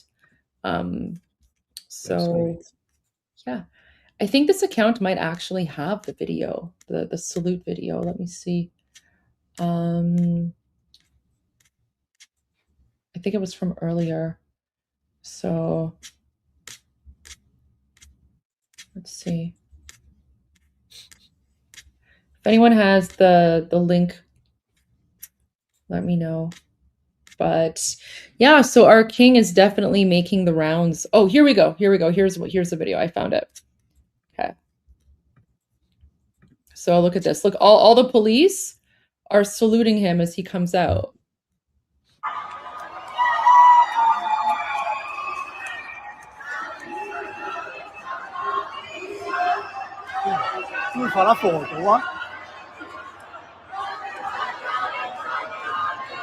Vince. There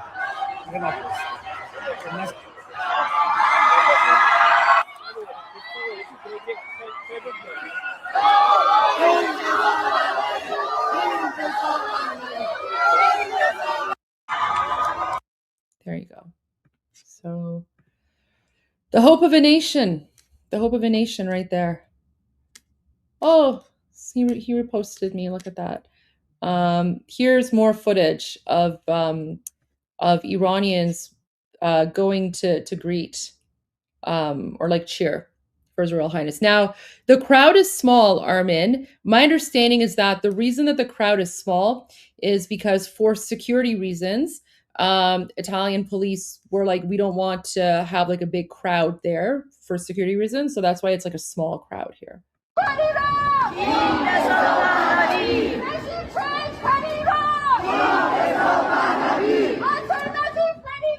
So they're chanting alternative for Iran, King Reza Pahlavi, and then regime change for Iran, King Reza Pahlavi.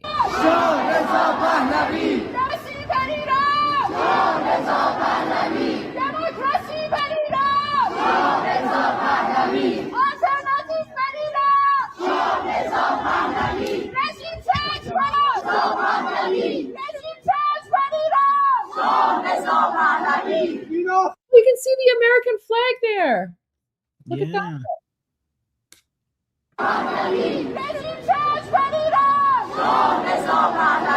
Oh, I also see the Israeli flag. Sorry. Look at that. There's also the Israeli flag under the American flag.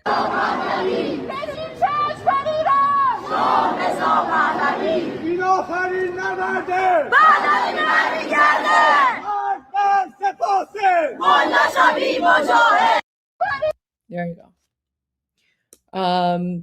Wow. Amazing. All right, that's a speech from yesterday. Oh, there's Feridun Farrokhzad. Guys, it's Bapishman. Wait, what's Bapishman saying here?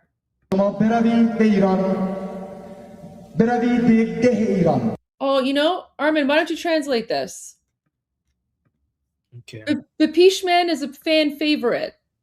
We love Bapishman, Feridun Farrokhzad. And Feridun Farrokhzad was a huge supporter of the Pahlavis. And they murdered him. They murdered him because the Islamic regime was afraid of his voice. And Germany's government knew about it, and they didn't do anything about protecting him or bringing to justice the people responsible. So that was like a lot of Iranians have a negative view about Germany's government because of what happened when they killed Faridun, because they were afraid of the Islamic Republic. So let's watch this. Yeah.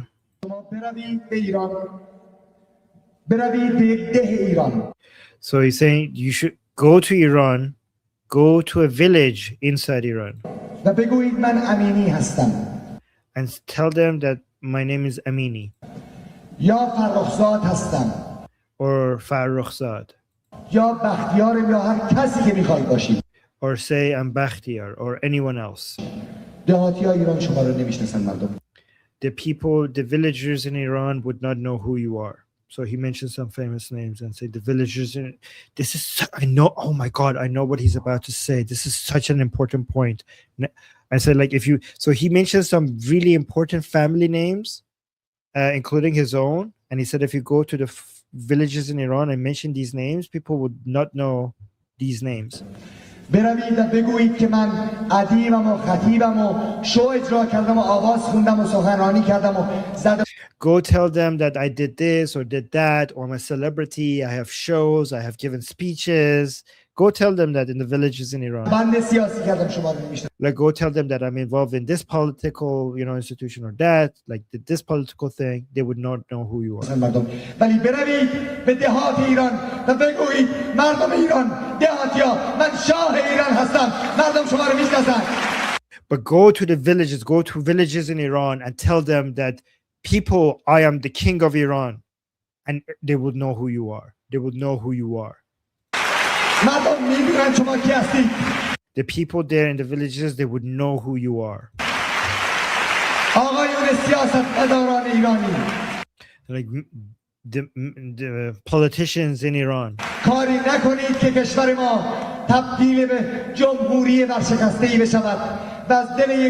Don't do something for a country to turn into a bankrupt, broken republic.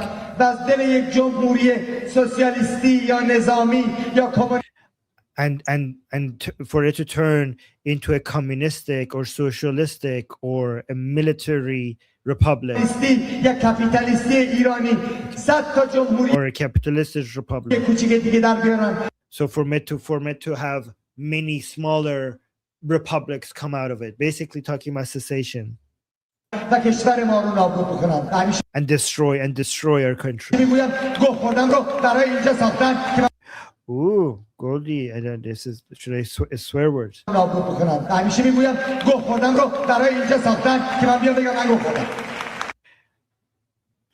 Okay. Talking nonsense. Claimers. Yes. So he's saying that when you say I made a mistake, and he uses the Persian saying here for it, he said they made that saying specifically for these times. So there's a saying in Persian that people say, and they say, I made a big mistake, and it's, R-rated. And he says they use that saying specifically was made so that you could use it at these times. این جمله رو برای کجا درست کردن؟ برای اینجا که من بیام بگم الان. اگر من اشتباه کردم گفت خودم. ولی آقای رجبی Like if I made a mistake, then I would use that phrase. ما دیگه اشتباه نمی‌کنیم. But listen, but we will not make mistake ever again. اگر من اشتباه کردم گفت خودم. ولی آقای رجبی ما دیگه اشتباه نمی‌کنیم. دیگه زیر بار شما و امثال شما نمی‌ریم. Mr. Rajavi, we will not make that mistake ever again, and we will not be following you and people like you. Revolution for you and for the grave of your fathers. We will not destroy our country.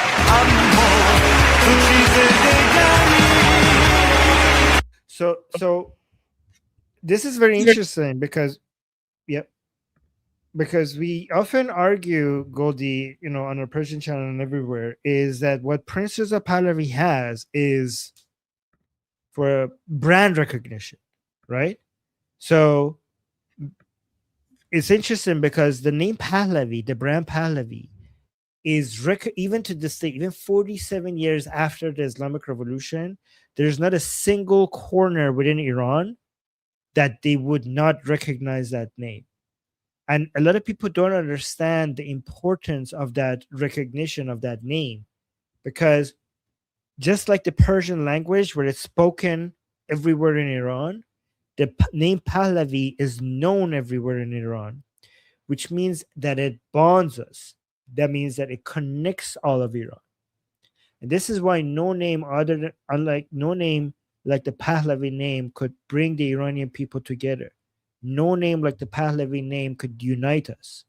And a lot of people are, guys, this is beyond Prince Reza Pahlavi being a good leader. A lot of people don't recognize that, yep, Prince Reza Pahlavi is a really good leader because he has the right values, he has the right methods, he has the right connections. He's a fighter. He sacrificed his life for Iran. He dedicated his entire life to saving Iran.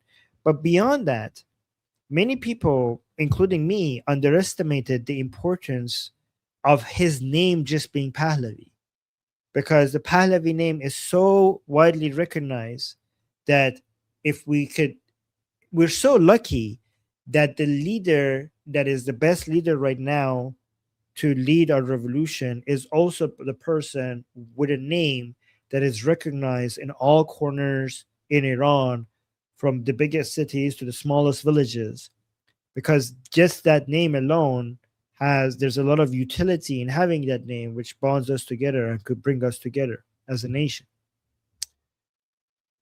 All right. And Armin, I sent you something. Let's yes, I had that on my list. I was gonna see like when can I just yes, this is amazing. I'm so glad that you okay. I was okay. I saw this morning and I was like, oh my god, Armin's gonna love this one. Yeah. guys, thank you, Goldie. Say thank you, Goldie. This is such a delight. Okay, look at this. So IDF posted this. Let me just do the Grok translation. Okay, this was in Persian. So this is IDF in Persian, their official account of IDF in Persian, right? IDF Farsi.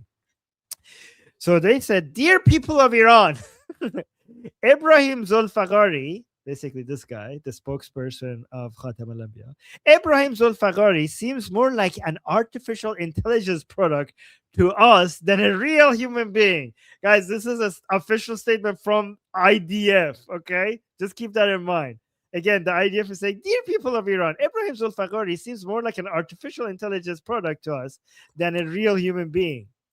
So if you have seen him in a speech or in the field, tell us. If not, help us prove that he is an artificial intelligence product. Wait, what is they saying here? Let me see the Persian version. Oh yeah, okay. So the Grok translation was not correct. آیا ارزشی‌ها مجبورن شخصیت‌های خیالی بسازن? Okay, let me see. Okay, so no, let me translate it myself. It's saying, are the Durka people, or basically are the jihadi minded people, okay? Are they forced to create imaginary identities so that they could speak to you? Like the IDF is asking, like we don't. The IDF is basically saying, we don't know what's happening in Iran. Like, Iranian people, can you educate us, the IDF? Is this AI or is this guy real? Is it that the Durka people, are they forced to create imaginary characters to speak to the people?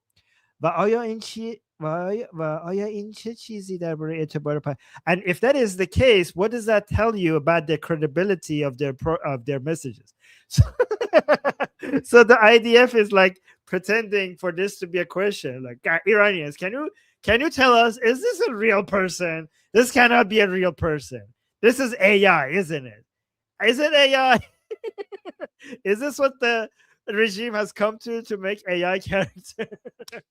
Oh my god, I love the IDF. IDF has jokes. The IDF has jokes. Love these guys. I don't know who's behind the IDF account. They love it. So Goldie, now that we're having fun, do you want to see the Pakistanis' method of trying to bring ceasefire between President Trump and Mujtaba? Or no? Sure. Yeah. Okay, you're hesitant. Well, if you don't want, we sorry, don't have to go. no, sorry. I was dealing with like a troll in the chat. So. Oh, okay. All right, guys, this is fun. Watch this. History is about to be made. Sir, maybe we stop the war. Everyone is tired. I'll stop when he opens the strait. Very simple deal. Okay, 1 second. He says, open the strait, then he stops the war. The strait was never closed. It is open under our regulations. Tell him to stop the war first. Great news. The strait is open. Wonderful. Now I want the uranium. And then you stop the war? Then I think about it. He wants the enriched uranium. No. Between us, we also have nuclear. After this is done, maybe I share some with you. Just a little. He says Lebanon must be included. No! Absolutely not! You heard the man!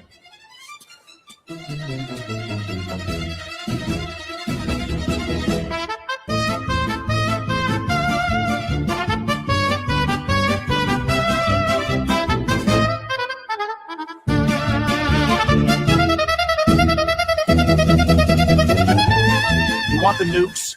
Keep them. You want the strait? Block it. I'm done. Oh, so cute. Okay. Pakistan is doing hard work. Okay, let me go to a few super chats before we continue. Okay. So, EHF is asking, what do you think is more damaging to the regime? Cutting cash flow or no Chinese weapons? Cash flow, easy. Yeah, cash flow for sure, because Chinese weapons won't go unless the Islamic regime can pay for them. So, I mean, cutting, no Chinese weapons is definitely important, but the cash flow is the big one for sure. For sure. Yeah. And also what's holding the Islamic Republic in power right now is the power to build their own cheap drones that they could build that in-house without the Chinese, and also paying for the mercenaries. Like, that's the most important part. If there is going to be an uprising, the Iranian people need to have the upper hand, and the Islamic Republic with the cash flow can keep paying for the Iraqi, Afghanistani, and Pakistani mercenaries, and that cash flow needs to stop so that these terrorists go back home, so that we could have an uprising. Absolutely. So Mojtaba Noruzi 5857, One Choice, One Voice, King Reza Pahlavi, Javid Shah, thank USA and Israel. Javid Shah Payande Iran. And we're absolutely in agreement on that. Born 1999, keep up the great info for us. Big thanks. Soon Persians will be free. Iranians. Oh right now.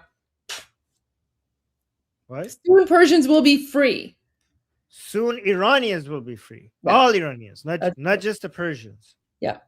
We're all Iranian. But thank you for the support. Really appreciate that. Yes. Chase Kirilenko, praying for a free Iran and free Belarus. Javid Shah. Yeah, thank you. Freedom for Belarus as well.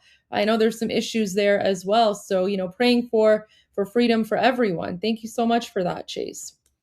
Omid says, Javid Shah, thank you. Christian, how can I fight for the cause? From Norway. I would say, reach out to the local, Iranian groups who are supporting the Lion and Sun Revolution. Reach out to them and, see what you can do. Put pressure on your, politicians to, support His Royal Highness, King Reza Pahlavi, and of course, end all diplomatic ties with the Islamic regime.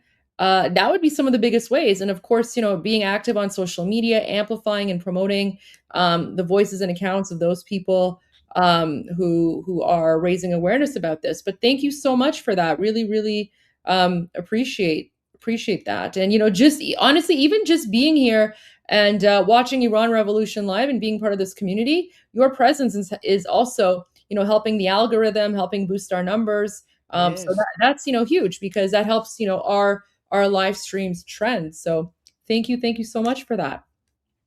Go on marches. Yeah, absolutely. I saw someone in the chat who was asking, where does the Durka Durka come from? The Durka Durka is actually a scene from Team America World Police. So if you've seen the movie Team America World Police, you know where the Durka Durka comes from.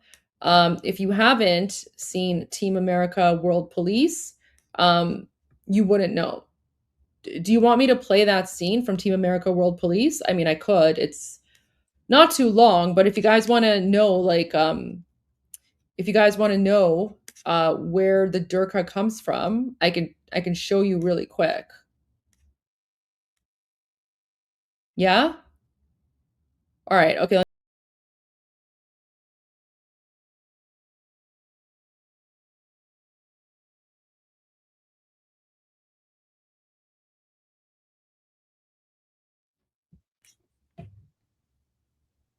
Of course.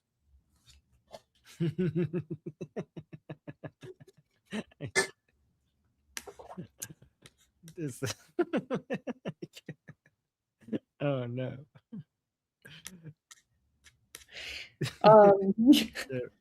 Of course. It's now the Goldie tradition. Oh, there we go. I do actually have the scene, though.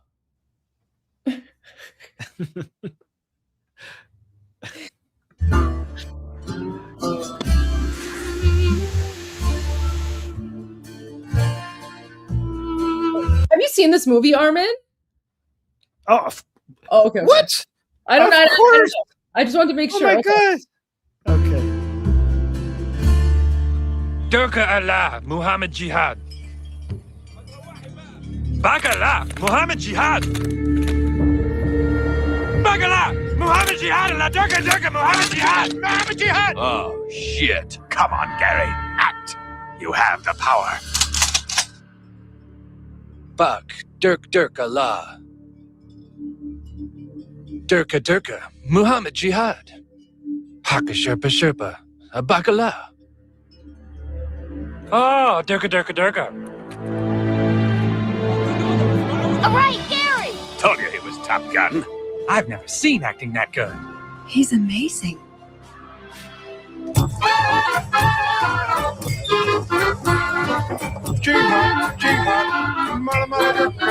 Star Wars.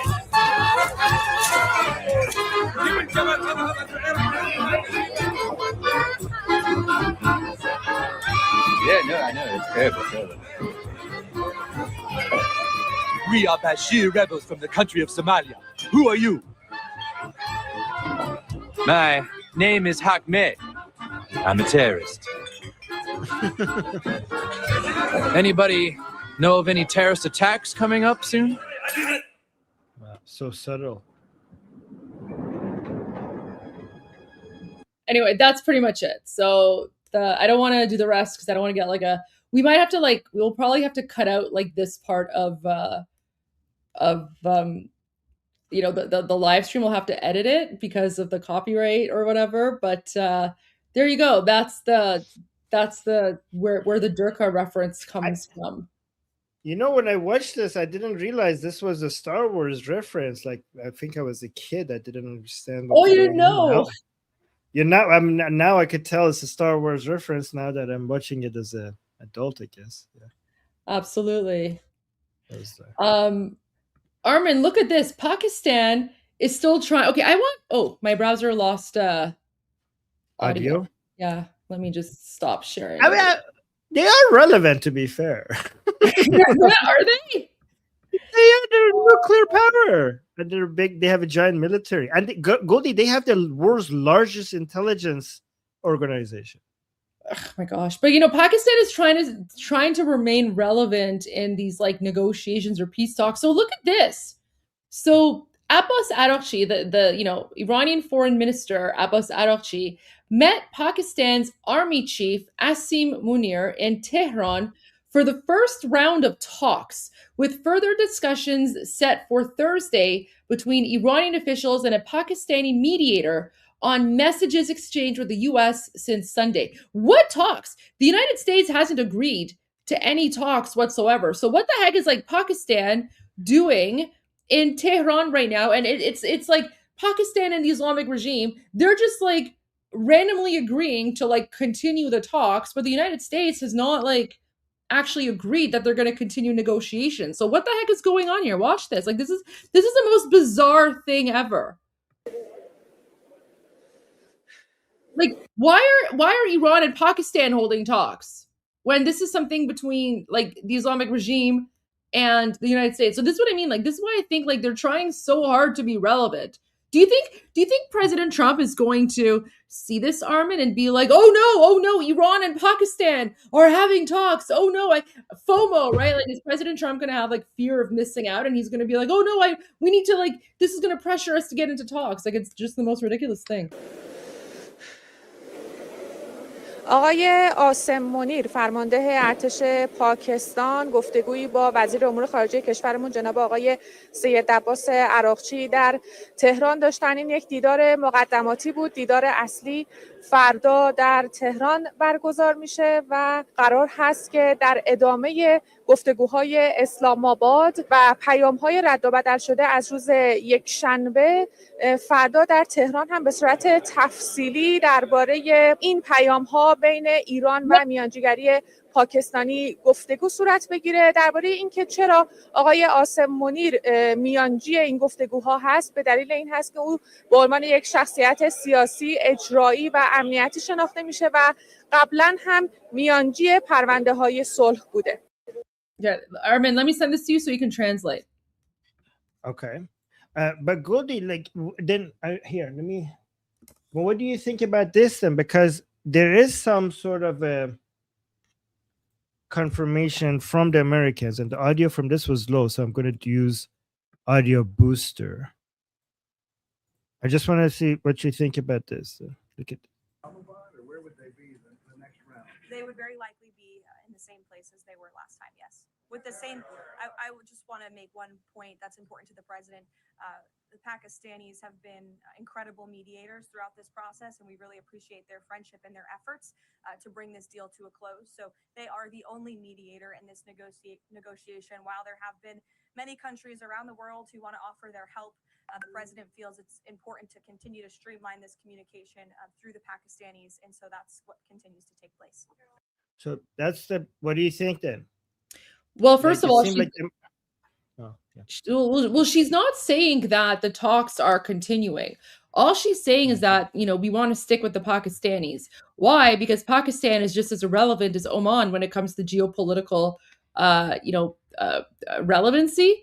And, in the same way that Oman, remember when like the Prince of Oman or whatever, he was basically, saying, oh yeah, like we're going to continue negotiating and we're going to mediate. And then the Prince of Oman was like, just making these decisions with the Islamic regime. And then President Trump went and like, boom, boom, Khamenei, right? So I have a feeling that the reason President Trump just wants Pakistan to remain is because, when something happens, what's Pakistan going to do? Right? And again, the other thing that she said is that the negotiations will continue in the same place. If they continue, it's going to be in the same place, which means Islamabad, right? So whatever is happening right now between the Islamic regime and Pakistan, this is not something that has been authorized by the United States. Like, I guarantee you, like Witkoff, Kushner, and JD Vance are looking at this and they're like, what in the Allahu Akbar jihad Durka is happening right now between these two countries? So, but I kind of think that Pakistan is a good mediator because unlike Oman, which was, Oman and Qatar that had a little bit of a leaning towards the Islamic Republic, Pakistan is closer to Saudi Arabia and United States. Like they are more leaning towards Saudi Arabia and United States. Nope. So that's why United States actually prefers Pakistan as a mediator over Qatar and Oman, because like the you know like the Munir, the head of the military, he's very pro-American, and Sharif, the prime minister, is very pro-Saudi Arabia, and both Saudi Arabia and United States are enemies of the Islamic Republic. So this is why they might be a better mediator than Qatar and Oman. What about from that perspective? Well, I know Qatar being a mediator is out of the question because Qatar was the mediator for Hamas, and that was, obviously utter nonsense. And everyone knows Qatar is a terrorist state. When it comes to Pakistan, I mean, they lied. Remember, at the beginning, even before the negotiations began, Pakistan, the prime minister of Pakistan, put out a statement basically saying that the United States had agreed that ceasefire in Lebanon was part of the like stopping the attack in Lebanon was part of the ceasefire agreement, and United States said there was no such agreement to this. Lebanon was not part of the picture. So Pakistan already came out of the front gate lying on their first post. So I don't think Pakistan is better. I just think Pakistan is just another country that the United States can take advantage of. To basically, they already know Pakistan is not trustworthy. And remember what happened to the U.S. embassy, a U.S. consulate, I think, in Pakistan or something. So yeah, but to be fair to Pakistan government, they crushed down, like some people, the Pakistani government is like crushed down on that very hard, right? Yeah, but the government's just as corrupt. I think the Pakistani government is just as corrupt.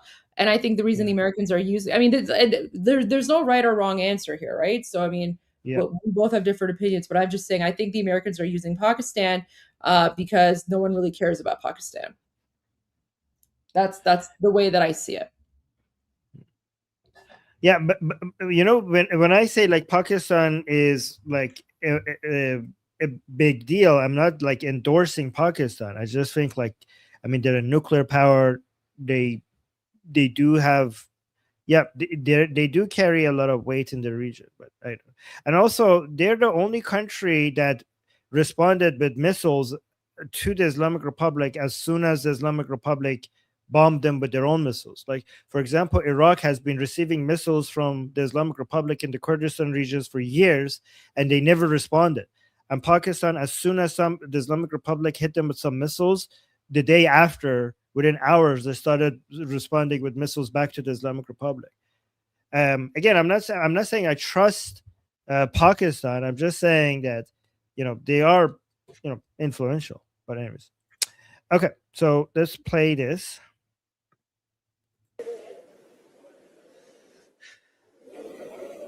آقای آسم منیر فرمانده ارتش پاکستان گفتگویی با وزیر Okay, so this is the Munir guy. He is the head of the military. آقای آسم منیر فرمانده Asim Munir, the head of the military of Pakistan. ارتش پاکستان گفتگویی با وزیر امور خارجه کشورمون جناب So they're saying that he's having a conversation with the ministry of our country. So this reporter is an Islamic Republic reporter. So she's saying that he had a conversation with our foreign minister Araghchi. سید عباس عراغچی در تهران داشتن. این یک دیدار This is in Tehran. مقدماتی بود. دیدار So this is a preliminary meetings فردا before the main meetings that they're going to have tomorrow. در تهران برگزار میشه و in Tehran. قرار هست که در ادامه گفتگوهای اسلام آباد و پیام‌های رد و بدل شده. So saying this is going to be a continuation of the talks in Islamabad. از روز یک شنبه فردا در تهران هم به صورت تفصیلی درباره این پیام‌ها بین ایران و میانجیگری پاکستانی گفتگو صورت بگیره. So yeah, the talks will continue tomorrow with the Pakistanis and the Islamic Republic people. درباره اینکه چرا آقای آسم منیر میانجی این گفتگوها هست به دلیل این هست Like, so she's answering, like, in response to why Mr. Munir is the mediator here in these discussions. که او به عنوان یک شخصیت سیاسی اجرایی و امنیتی Like, because he's considered to be a political personality, an executive personality, and و امنیتی شناخته میشه and a security و personality. قبلا هم میانجی پرونده های صلح بوده. And he was also involved in previous negotiations for peace before, so he has experience in this. Okay, I wouldn't be surprised if the Americans put Munir up to this. By the way, I wouldn't be surprised. You think so? Carry. No, I'm not saying that's the case. I'm just saying if it, I mean, it could be. If it is the case, I'm just not going to be surprised. Yeah. Because Munir is the Americans guy. Like Munir is America's on the side of the Americans. So. Yeah, I mean, maybe he's there to spy on them then. Who knows? Yeah, I know. I mean, Goldie, you mentioned that the Americans are playing with the Islamic Republic, right? To basically mess with their head. So they might be using the Pakistanis to mess with their head. That's going to be the case, yeah. But look at this, Goldie. Look how embarrassing this is. This is the plane that he arrived in. Hold on. Look at the Islamic Republic. This is the way that they brought him to Iran. Arakshi met him at the airport. Like the way that the Pakistanis brought the Islamic Republic people into Pakistan was really, kind of, I don't know, like it was much higher class than this. So look how embarrassing this is, Goldie. Like the Islamic Republic is not able to host the Pakistanis at the same level that the Pakistanis were hosting the Islamic Republic. Well, isn't that embarrassing? Yeah. It is, but also, like, I mean, which airport was this? Because a lot of their airports have been boom boom. So do we even know which airport he landed in? This is somewhere in Tehran. It says Varda Tehran showed, so I don't know. I don't know which airport this is. So it's interesting. Yeah. But this is embarrassing. You're absolutely right. Yeah. You're absolutely right about that. Yeah. Oh. I have Balibov video from the past. No, I have. Oh yeah. Go for that, and then I have a fresh Durka for you. Fresh Durka video. Fresh Durka. I want to see the first Durka first. Then let's go first Durka. No, go with Ghalibov. Go with Ghalibov, okay. And then I'll share this. I'll share the link with you. So blast from the past, from a long time ago, 2024. Okay, very long time ago. Ghalibov, look at this. What Ghalibov was saying. Okay, it doesn't start good. The annihilation of the Zionist regime. Okay. This voice reached our ears 60 years ago from the throat of a divine man, Khomeini and Qom. 60 سال پیش از گلوی یک مرد الهی در قم به گوش ما رسید.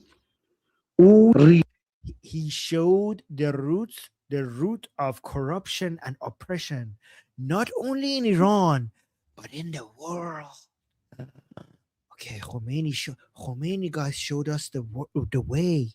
He showed us the corruption in this world. Not just the corruption in Iran, meaning they're talking about Pahlavi. When they're saying corruption in Iran, they're saying not just the corruption in Iran, which is Pahlavi, but this corruption in the world. What is this corruption in this world? ریشه فساد و ظلم را نه فقط در ایران بلکه در جهان را نشان داد. آمریکای جنایتکار Criminal America and the usurping regime of Israel. بر رژیم غاصب اسرائیل. و البته I know. Here's the important part, guys. Guys, this is only from 2 years ago. only from 2 years ago. Okay, saying, and of course, he also thought us the solution. Guys, guess in the chat, what is the solution to all the corruption in the world? What is the solution? What is the solution? Guess. What is it? What is it? Khomeini showed us the way 60 years ago. What was it? راه حل را هم به ما آموخت. محو The annihilation of the Zionist regime, of course.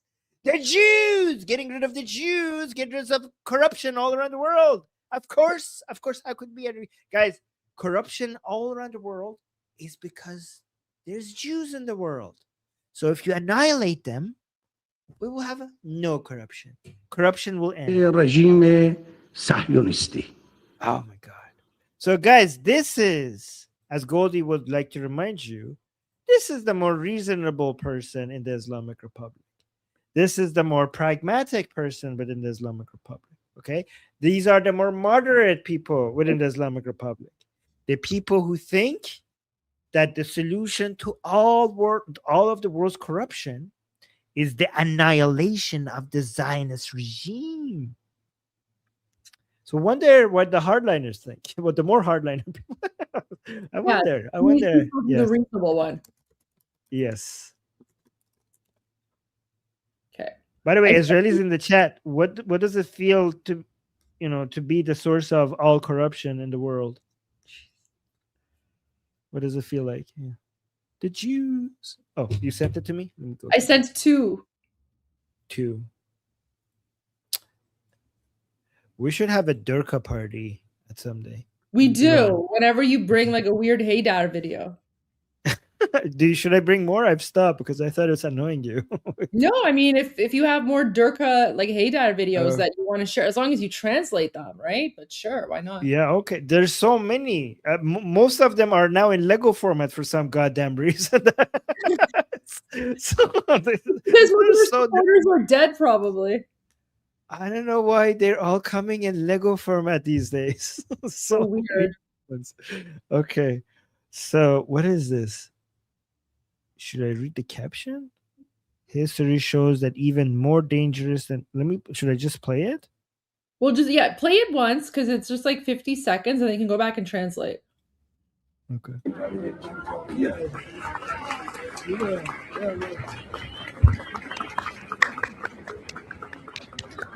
شما تک تک شما خانم ها جوانان آقایون بازیگران این نبردی بازیگر به مفهوم مقاومت به مفهوم مبارزه به مفهوم استقامت و من از همینجا پیشنهاد میکنم که شاید هم انشاءالله تصویر شد روز ملی مقاومت و پیروزی رو ما باید به صورت روز ملی انتخاب کنیم و در تاریخ ایران ثبت بشه.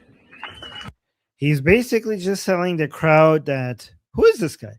He's telling the crowd that the people here present in the streets, they're the main players, they're the main resistance fighters in this fight, and we should come up with a day for this resistance, for as a day of resistance, for it to be established as part of the calendar as the day of resistance.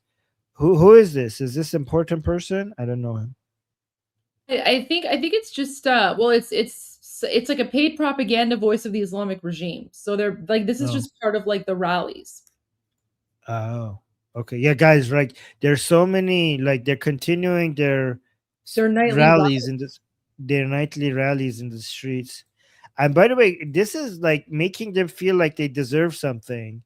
So they're now becoming more demanding of the Islamic Republic because the Islamic Republic keeps telling them that it's your presence in the streets over these past 4 days that has kept us alive. And now they're becoming like, okay, if we kept you alive, you should listen to us now.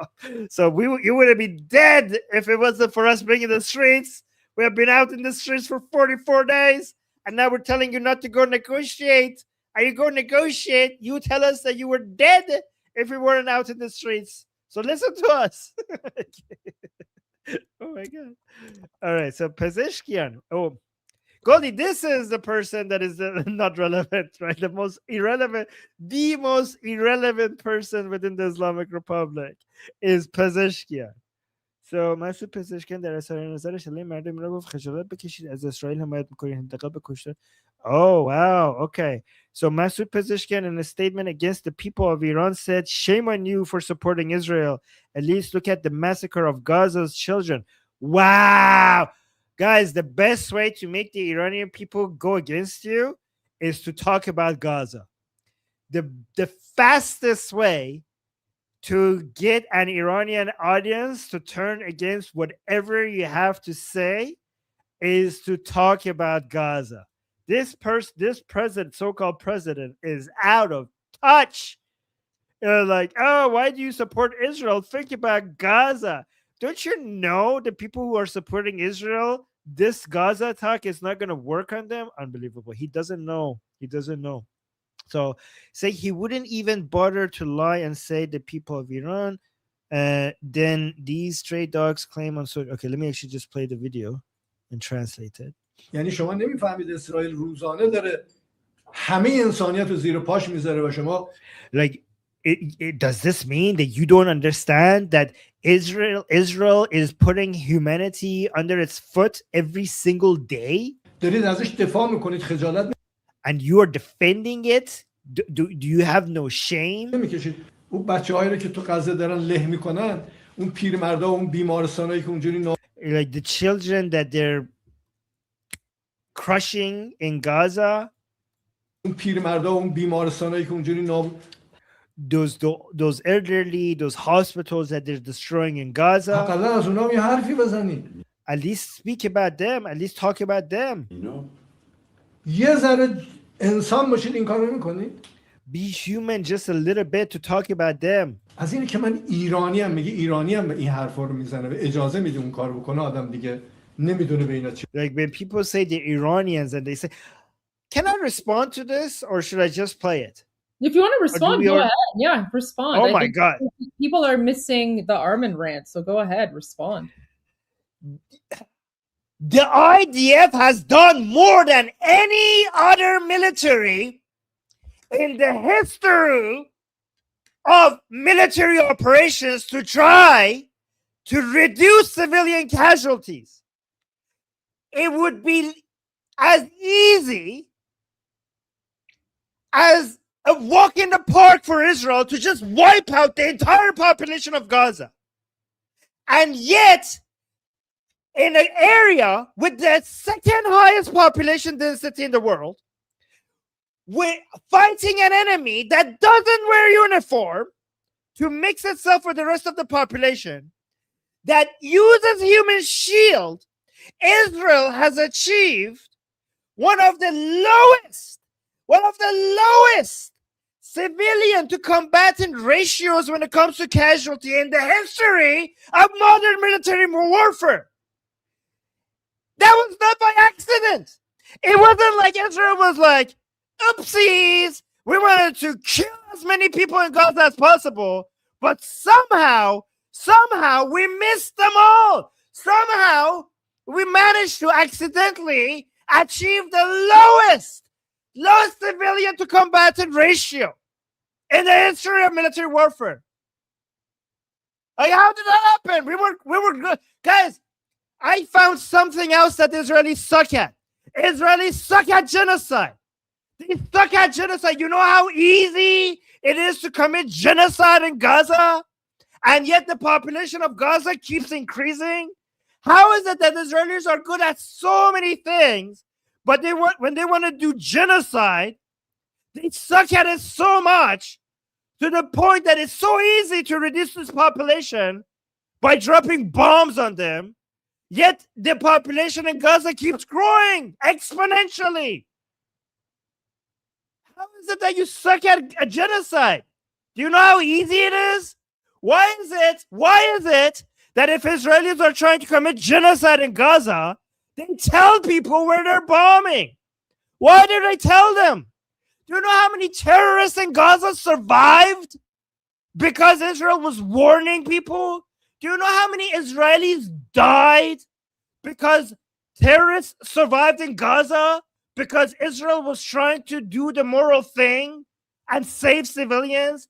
Do you know Ismail Haniyeh survived because of Operation? Do you know there is no other military that goes through all the steps above and beyond whatever international laws requires to do?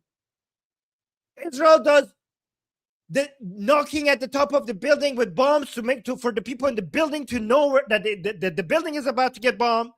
They throw out leaflets. They have an entire army of Arab-speaking Israelis on their phones calling into Gaza all the time, telling them where it's going to get bombed. There's so many times that they try to make the attack targeted, and they use the smaller bombs, and the terrorists got away, and that terrorist came and killed Israelis. There's Israeli blood in the streets in Tel Aviv because Israel was trying to be careful with the civilians. They were, after Israel told the people in Gaza where they're going to get bombed and told them to evacuate, I remember this like it was yesterday. There was an Israeli Arab-speaking officer calling into Gaza, calling somebody and asking them why are they not leaving? They should be leaving. And the guy, the person in Gaza told the Israeli soldier, they're not letting us. They're shooting at us. Hamas militants were shooting at Gazan citizens trying to evacuate. And to keep them under the bombardment.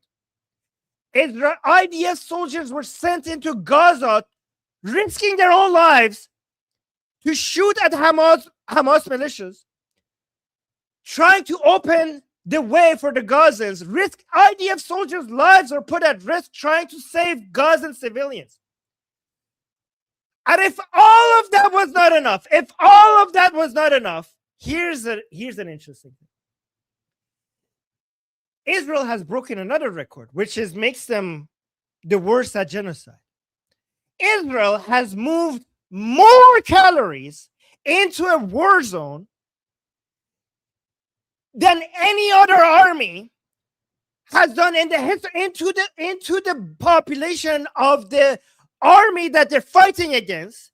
The number of calories during the wartime that they moved into that war zone, they have broken a record. Like, Armin, why is there hunger in Gaza? Because Hamas stole it. Because Hamas attacks the trucks. Because Hamas steals the food and sells it triple the price. Israel was conducting a vaccination program. I kid you not. Israel was conducting a vaccination program in Gaza while fighting Hamas. There is no more moral army than the IDF in the world. No other army on the planet has done more than the IDF when it comes to trying to save civilian lives of the population of the army that they're fighting against.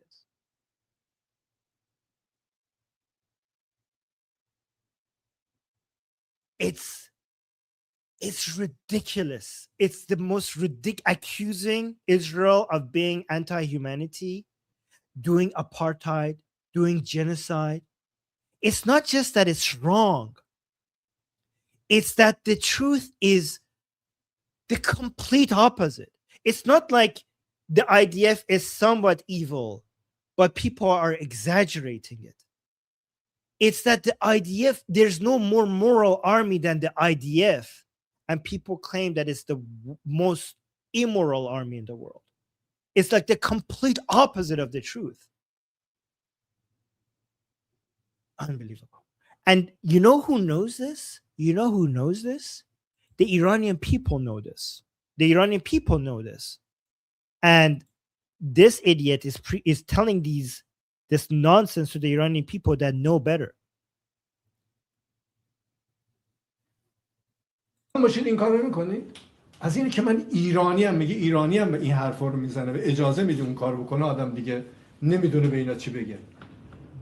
تو ایرانی باشی بعد بیاد ایرانو تو بزنه بعد میشینی توجیهگری بکنی. Like, you, how could you be an Iranian and for Israel to come and hit your Iran and then you justify that? They're not hitting my Iran. They're hitting you. They're hitting you. Israel, when they come to Iran, they're not hitting Iran. They're hitting the greatest enemy of Iran. They're hitting the most un-Iranian, the greatest force against my country that the history of my country has ever seen. He's like, how could you be an Iranian and justify Israel coming and hitting your country? You are not my country. You are the enemy of my country. Exactly. Like, they're not hitting Iran. They're hitting you. You are the occupiers. You are the Muslim Nazis that are murdering us. And yet this is how they conflate, right? This is how they conflate Iran with the Islamic regime. And then you have, all these like ignorant outsiders, non-Iranians, who are like, oh, you guys are warmongers because you support bombing a country. No, of course we don't support war or the bombing of our country. But we've tried every other avenue. We've tried every other avenue to overthrow the Islamic regime. And every single time they murder us. So this is all that's left. This is the only way to get rid of them. Yeah, exactly. It's like saying like, oh, why did the Americans attack France? Indeed, like when the Nazis were there, like, imagine if you were a French citizen under Nazi occupation, and the Americans are landing in France to attack the Nazis. And we're like, oh no, they're shooting into my country. They're bombing into France. Why are the Americans fighting France? Isn't that retarded? Just because they're doing military operation in France, that doesn't mean they're doing anything against France. They're liberating France. You goddamn retard.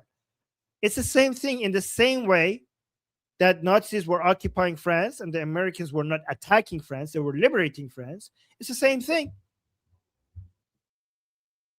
Islam to us is like Nazism to Germany and France.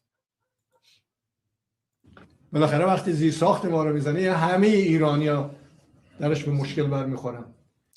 Oh, okay. He's saying again, remember the Pezeshkian say, so when they hit our infrastructure, this is going to harm all Iranians.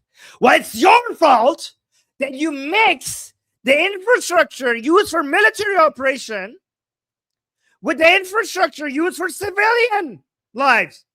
You mixed that. You did that. You knowingly did that. What are they supposed to do? What are they supposed to do? Even under international laws, which, by the way, Israelis, again, go above and beyond, even though they get constantly accused of genocide and apartheid by international community, and Israel does more than what the international requires to protect civilian lives. But even under international, so-called international law, I call them international suggestions. But even under so-called international law, you are allowed to hit infrastructure if it's being used for military operations. That is legal under international law. وقتی راه ما رو میبنده یعنی همه ایرانی‌ها مشکل پیدا میکنن. Like he said, when they shut our ways, when they close our ways, all Iranians will be in trouble.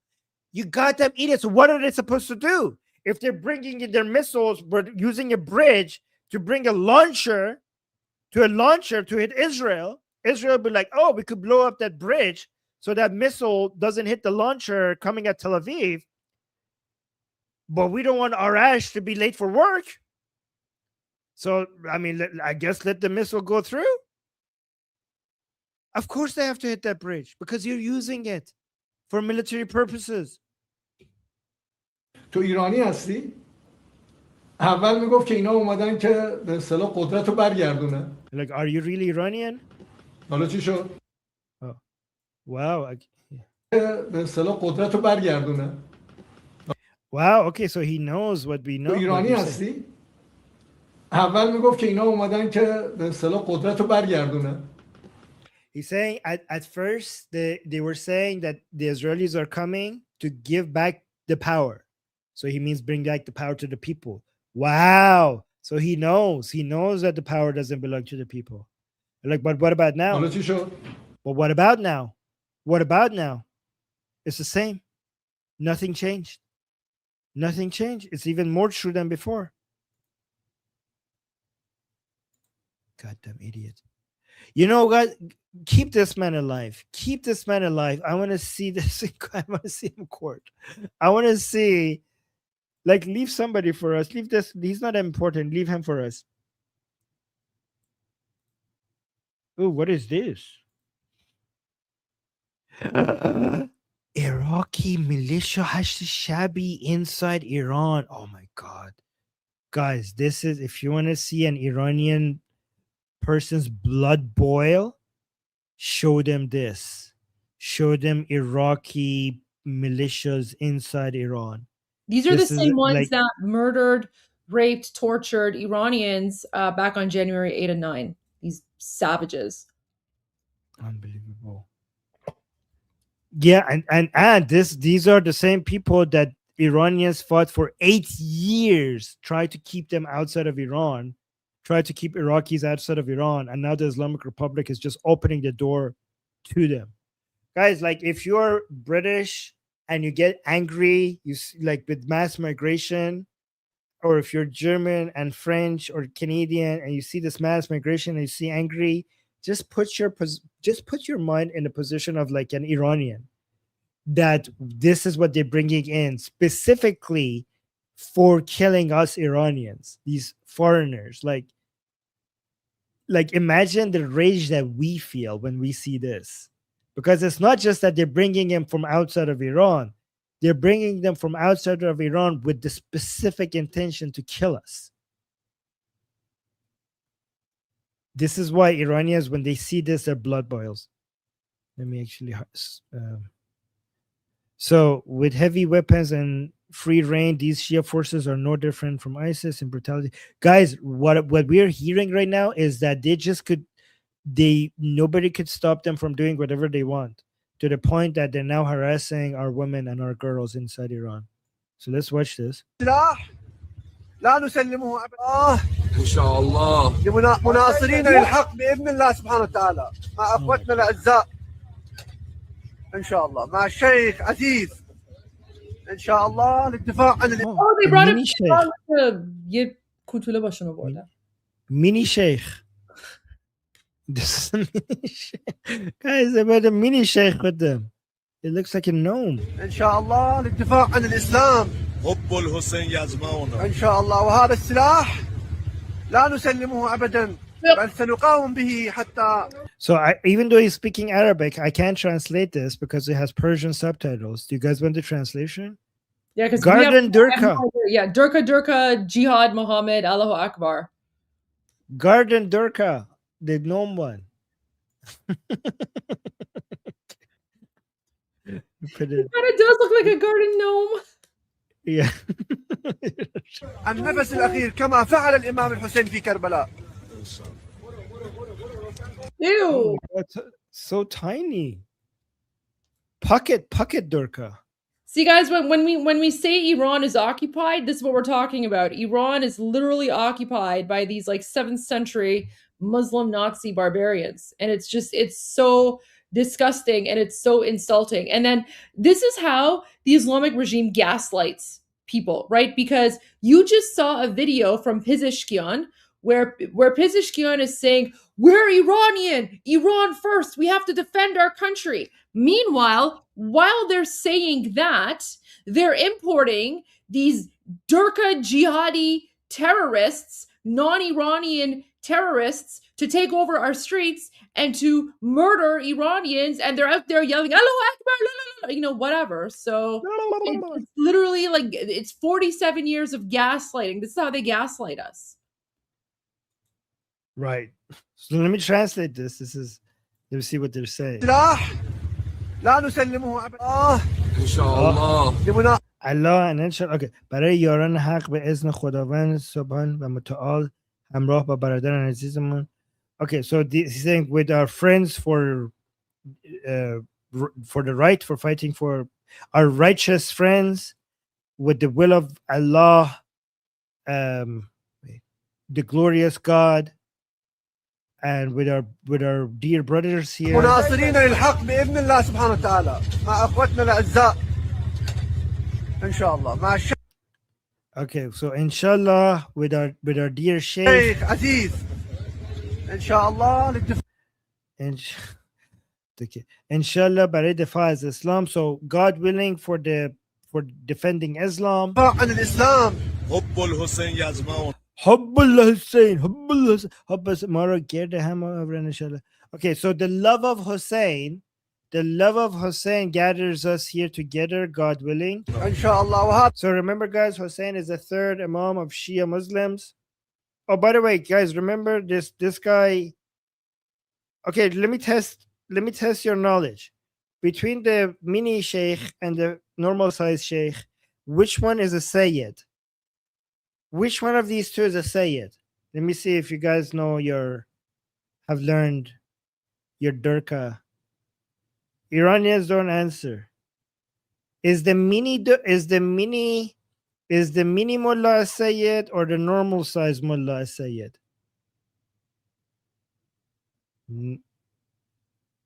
Yeah, yeah, exact. Good job. The black turban means that you're a Sayyid.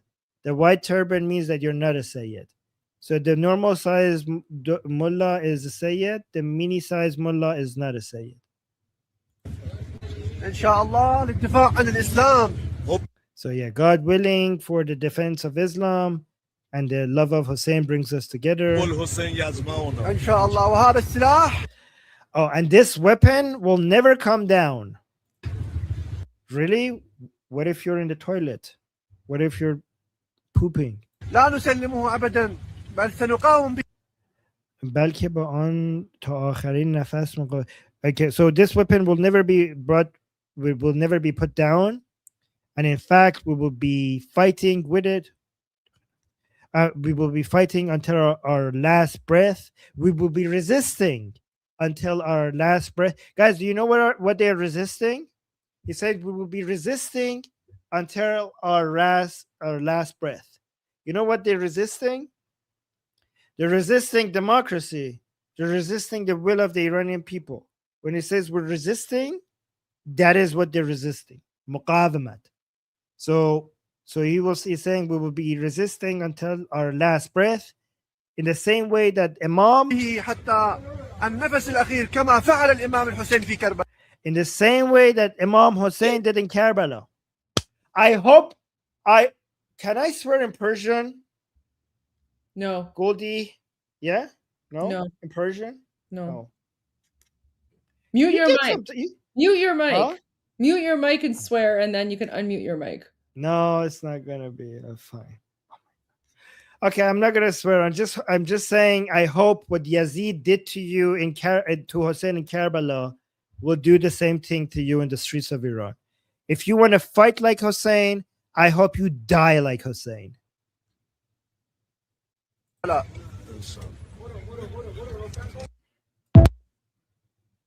I think Iranian people here knew what I was about to say. Yeah.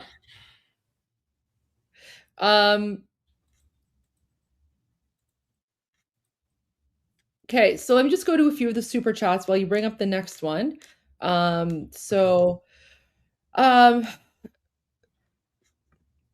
Besant is a silent hero. I agree. Besant is playing a really important role, and a lot of people. So this is a super chat from KC Pierce. You're absolutely right. He is playing a really important role on the economic side.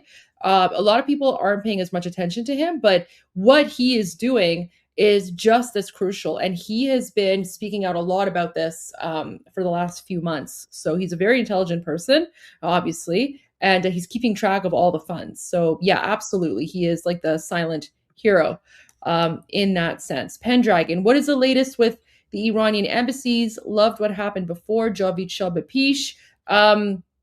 Not much.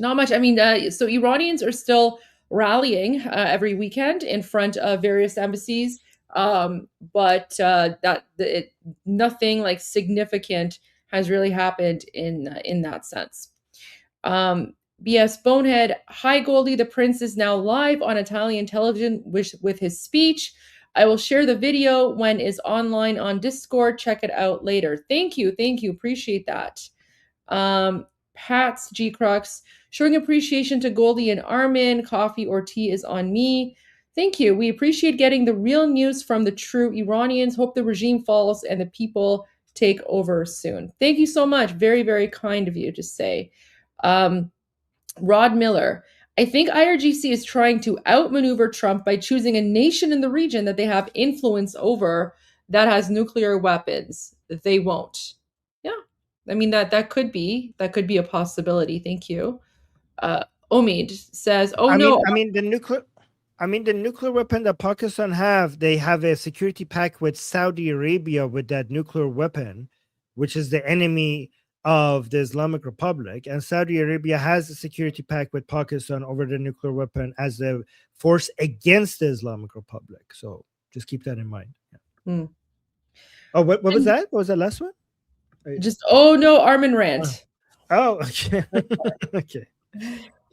What's the latest? We answered that. Thank you. And then Pat's G Crux says, bravo, Armin. Unfortunately, the mainstream media, Hollywood, and Democrats here support IRGC more than Israel. Unfortunately, that is very, very true. Yeah. Okay. Right. Back to you, Armin. Okay. So this is Mina Nasiri, host on the Islamic Republic State TV. So let's listen. I haven't watched this yet, so let's listen what she has to say. من خودم دلم برای بزن که خوب میزنی تنگ شده اصلا این روزا. یعنی اینکه ما جنگ رو دوست داشته باشیم، ولی واقعا دلم میخواد این ریشه اسرائیل رو بکنیم، جدی میگم. و دوست داشتم که حتی مثلا از رستاخیزمون رونمایی میکردیم، ببینیم چجوریه میتونیم این اسرائیل رو کلا یه مدلی شخم بزنیم که دیگه بریم خودمون گندم بکاریم اونجا یا چی. Wow. What a disgusting human being. Unbelievable. Like, oh my God, these people are the worst. Sometimes this is a disease. Sometimes I don't know if we will ever be free of these people even after we get rid of the regime. Anyways, let's play this and translate it. من خودم دلم برای بزن که خوب میزنی تنگ شده اصلا. So she's saying, I miss, I think it's a song, Bezan ke khub mizani. There's a song about hitting Israel. And she says, I miss it, like about, this celebrating hitting Israel. یعنی اینکه ما جنگ رو دوست داشته باشیم، ولی like it's not that we love war, however. واقعا دلم میخواد این ریشه اسرائیل رو بکنیم، جدی میگم. However, I really do want us to deroot Israel, like basically destroy Israel from its very roots, like completely annihilate Israel. I really want us to completely annihilate Israel. بکنیم، جدی میگم. Like she's saying, I'm really serious about this. و دوست داشتم که حتی مثلا از رستاخیزمون رونمایی میکردیم. And she says, I really wish that we brought out our Rastakhiz missile. I think it's the name of a missile. And she says, like, I wish that we actually use those missiles as well. ببینیم چجوریه میتونیم این اسرائیل رو کلا so that we could see how it works, so to see if we could completely destroy Israel. یه مدلی شخم بزنیم که دیگه بریم خودمون گند. So like she's saying that I wish we could use these missiles to plow Israel so completely with our missiles so that we could go and grow wheat in it after. So basically saying so completely hit it with missiles that it would be so much like plowing every single corner of Israel to the point that we could be to the point that we could actually go and put wheat there and do farming. Like the missile would be so complete that it would be like as if we plowed the entirety of the Israeli soil, good enough for us to go and grow wheat and do farming there. That's what she wants. Yeah, that's what she wanted. Unbelievable. These are the same people that say that Israel is violating human rights and is doing genocide in Gaza, even though they want to bomb Israel to the point that not a single corner of it has not been has avoided being bombed. Meaning that every single man, woman, and children in Israel dead.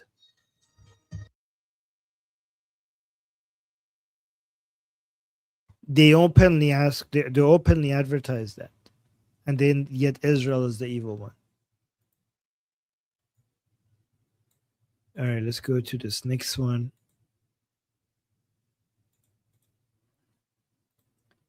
All right, so these are probably a bunch of, people that regime, given the way they look, guys, I think they're pro-regime, because regime loves these days to use people who look like they don't belong to the regime as a way to advertise the regime.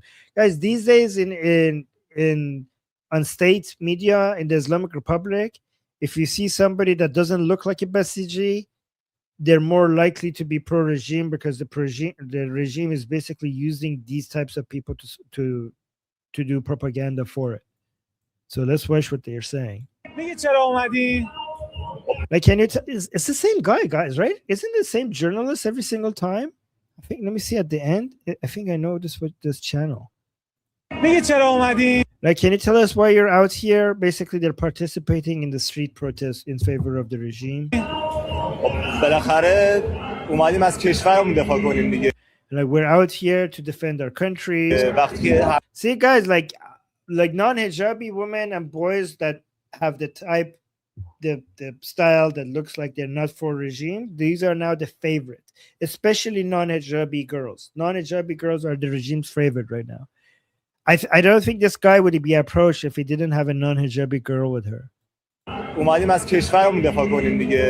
Like, we're here to defend our country. Shut the hell up. You're here, like, guys, by the way, I don't know if I should say this every time. Do you want me to say this every time or not? Because I think our audience here already knows this. When these people say that we're out here to support our country, they're not supporting our country. They're not supporting our Iran. They're supporting our occupiers. They're supporting the occupiers of Iran.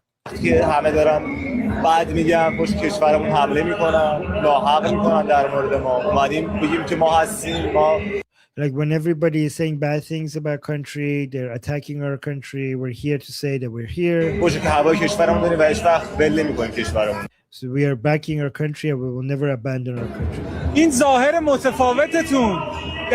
Again, every time the guy has to point out, like, but you look differently. Your style is different. You don't look like a regime supporter. Well, guys, you know how this, every time when the reporter says that, you know how that backfires? Because they're trying to make these videos to suggest that people who look like this support the regime. But by the journalists being surprised, they're actually telling us that this is, like, rare. Like, they're basically communicating to the audience that what the hell is going on here? You're not supposed to be pro-regime based on your looks. So they're actually effectively communicating to the rest of us that the vast majority of people who look like this don't support the regime. By being surprised by it, that's what they're communicating. But isn't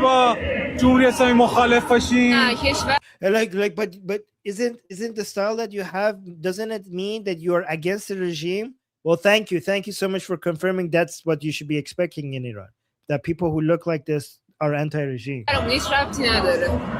And she's like, no, it's our country. It has nothing to do with how we look. We're here for Iran. We're here by the orders of our supreme leader.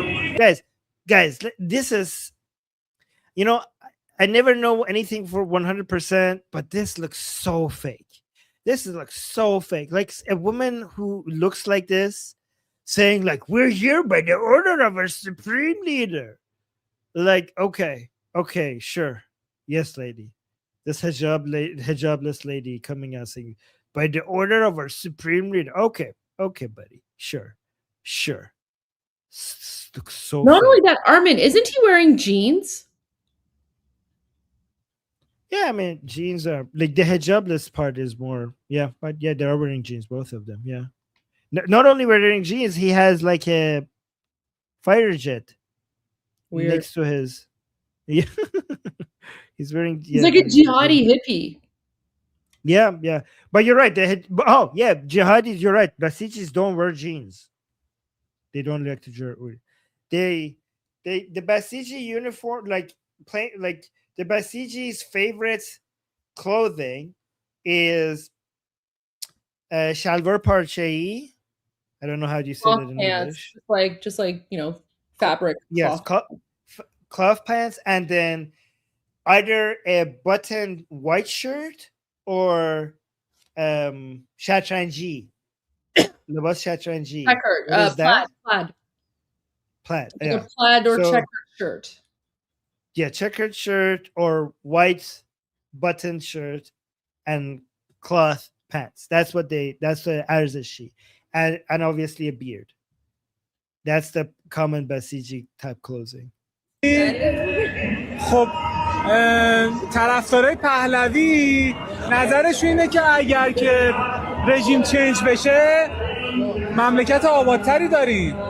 Like, okay, he's saying, but Pahlavi supporters say that if there's a regime change, we will have a more prosperous country. الان اصلا به نظرم بحث رژیم نیست. بحثی است بحث دفاع از خاک کشورمونه. He said, okay, so first of all, thank you, retarded reporter, for confirming who you're afraid of. Okay. It's Pahlavi. Thank you so much for the shout out to Pahlavi. You're doing our job for us. Sometimes there are some people in our audience that might think that Goldie and I are exaggerating regarding how important Pahlavi is, regarding how he is the only opposition against the Islamic Republic. But thank you for the shout out so that we could show to our audience who your enemy is and who you're afraid of. That's like really good advertising for us. So thank you for that. And this boy responds. So he says, like, I don't think it's about the regime. I think it's about our country. Such a retarded answer. You're like, they're not attacking your country. They're attacking the regime. اصلا رژیم هم چنج بشه وقتی داره موشک می‌خوره رو سرمون میخواد یه سری از اون آدم کشور ما رو بگیرن اصلا بس پهلوی و اینا نیست. پهلوی کی اینجا؟ So he's saying when the bombs are dropping on top of your head and when they're trying to come and take your country, it's not about Pahlavi. Who's Pahlavi anyways, right? So this I stopped myself. I stopped myself. I didn't say it. I didn't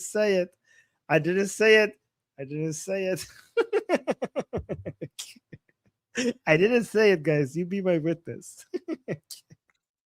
Okay. This دارم نگاهت میکنم. Okay, باشه. All right. Oh my God. This goddamn retard is saying that when they're dropping bombs on our head, it's about them attacking our country, not the regime. The regime killed more than 40,000 Iranians in less than 24 hours, in 10 hours. And you're counting the civilians that are dying in a military operation that doesn't even come close to what the regime has done to the Iranian people? When something so evil rules over your people and refuses to go away without a fight, if fighting it causes some harm to your civilians, that harm is the price we have to pay for avoiding the bigger harm of having the Islamic Republic rule over us. They're like, oh, but the bombs are dropping on all of us. First of all, they're not. Israelis and Americans have been more careful than any other military to try to avoid civilian casualties. but obviously it's not perfect. And it's so disingenuous, so hypocritical, so telling that you talk about the bombs dropped in Iran to try to liberate Iran, while just 44 days ago, the Islamic Republic did the greatest act of massacre on the Iranian people in our modern history.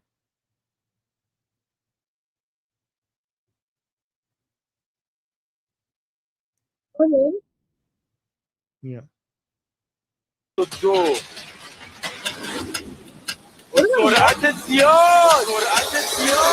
is it? Is this like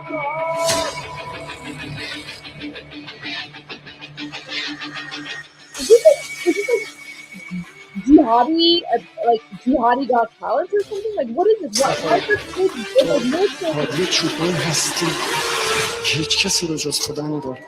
مصطفی کرمی از استان فارس از نورآباد برنده امشب کاپیتان ما میشه 81-62. This is live. Is this Yeah, live? what is it? This is live. I don't know what this is.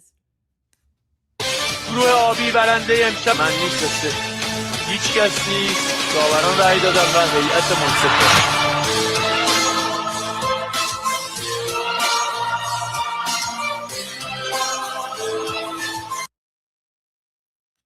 Is that like a jihadi game show or something?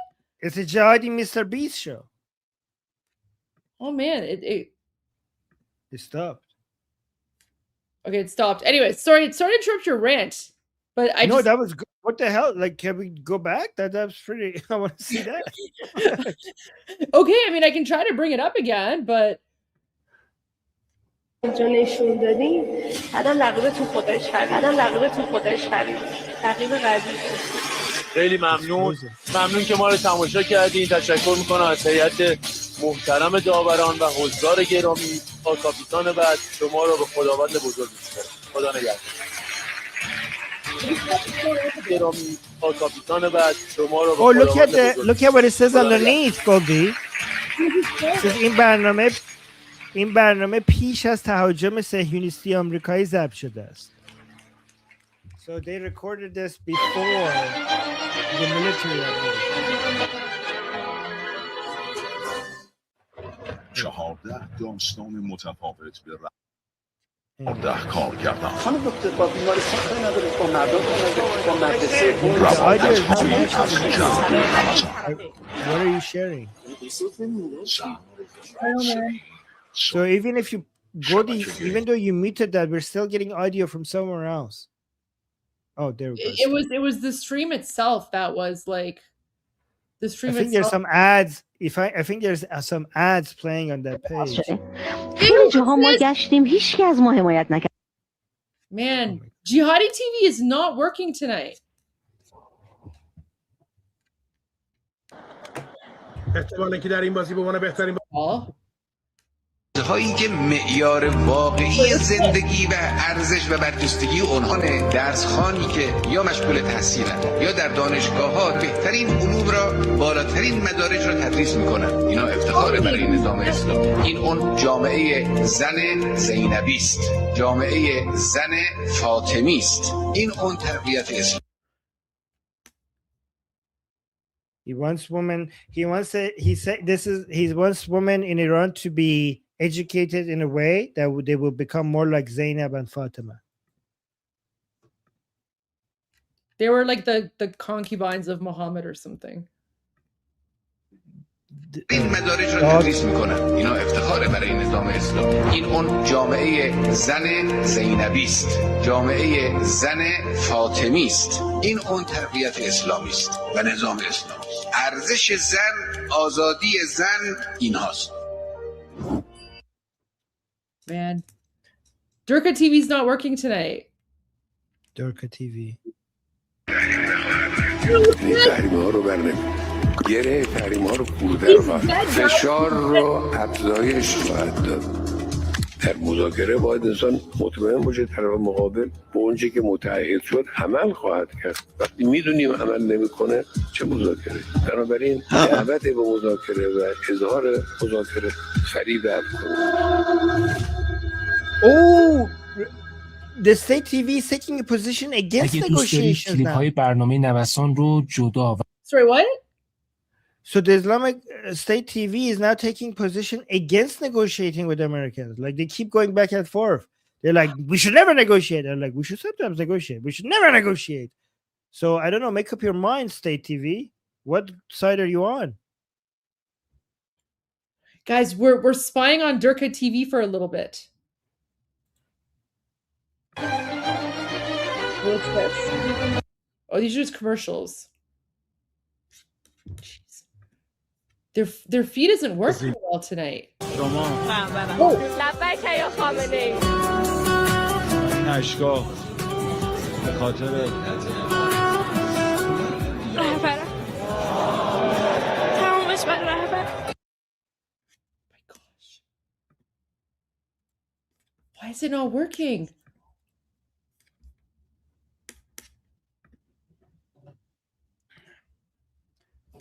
فقط یک عدد نیست، پر از حرف است. عشق به وطن. حاضر جانتون رو برای چه چیزی؟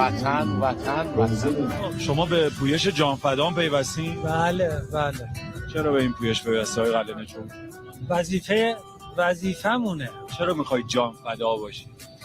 وطن John Fada, they stole our term. وظیفه ماست از تمامیت ارضی کشور They stole Murad Faisis. The Goldie, they're not saying Shahid anymore. They're saying John Fada, yeah. They're copying Murad Faisi. But guys, they used to say Shahid, which is an Islamic term, and now they're saying John Fada, which is like something that became popular after Murad Faisi. Shahid is Arabic, John Fada is Persian. Yeah, and now they're taking like Armin. They've actually made a website, so they're promoting this website called John Fada, which they've made, and basically you can go sign up there to like, commit to like sacrificing your life for Iran. Oh my God! Yeah, nothing original. Oh look, new music video. پژوهشگاه فضایی ایران که هدف حملات کوره دشمن قرار گرفت، ساختاری محصول محور و نوآورانه بود که 80% از فعالیت آن اقتصادی و در قالب سامانه‌های مخابراتی و Israelis hit hospitals. این سامانه‌های پایش آتش and technology مراتع سامانه‌های کشاورزی هست، سامانه‌های حفظ محیط زیست هست، سامانه‌های معادن هست، بلای طبیعی هست. They're saying that we had some technology that was used for space, for like farming, from like seeing stuff from space and stuff, and Israelis hid it.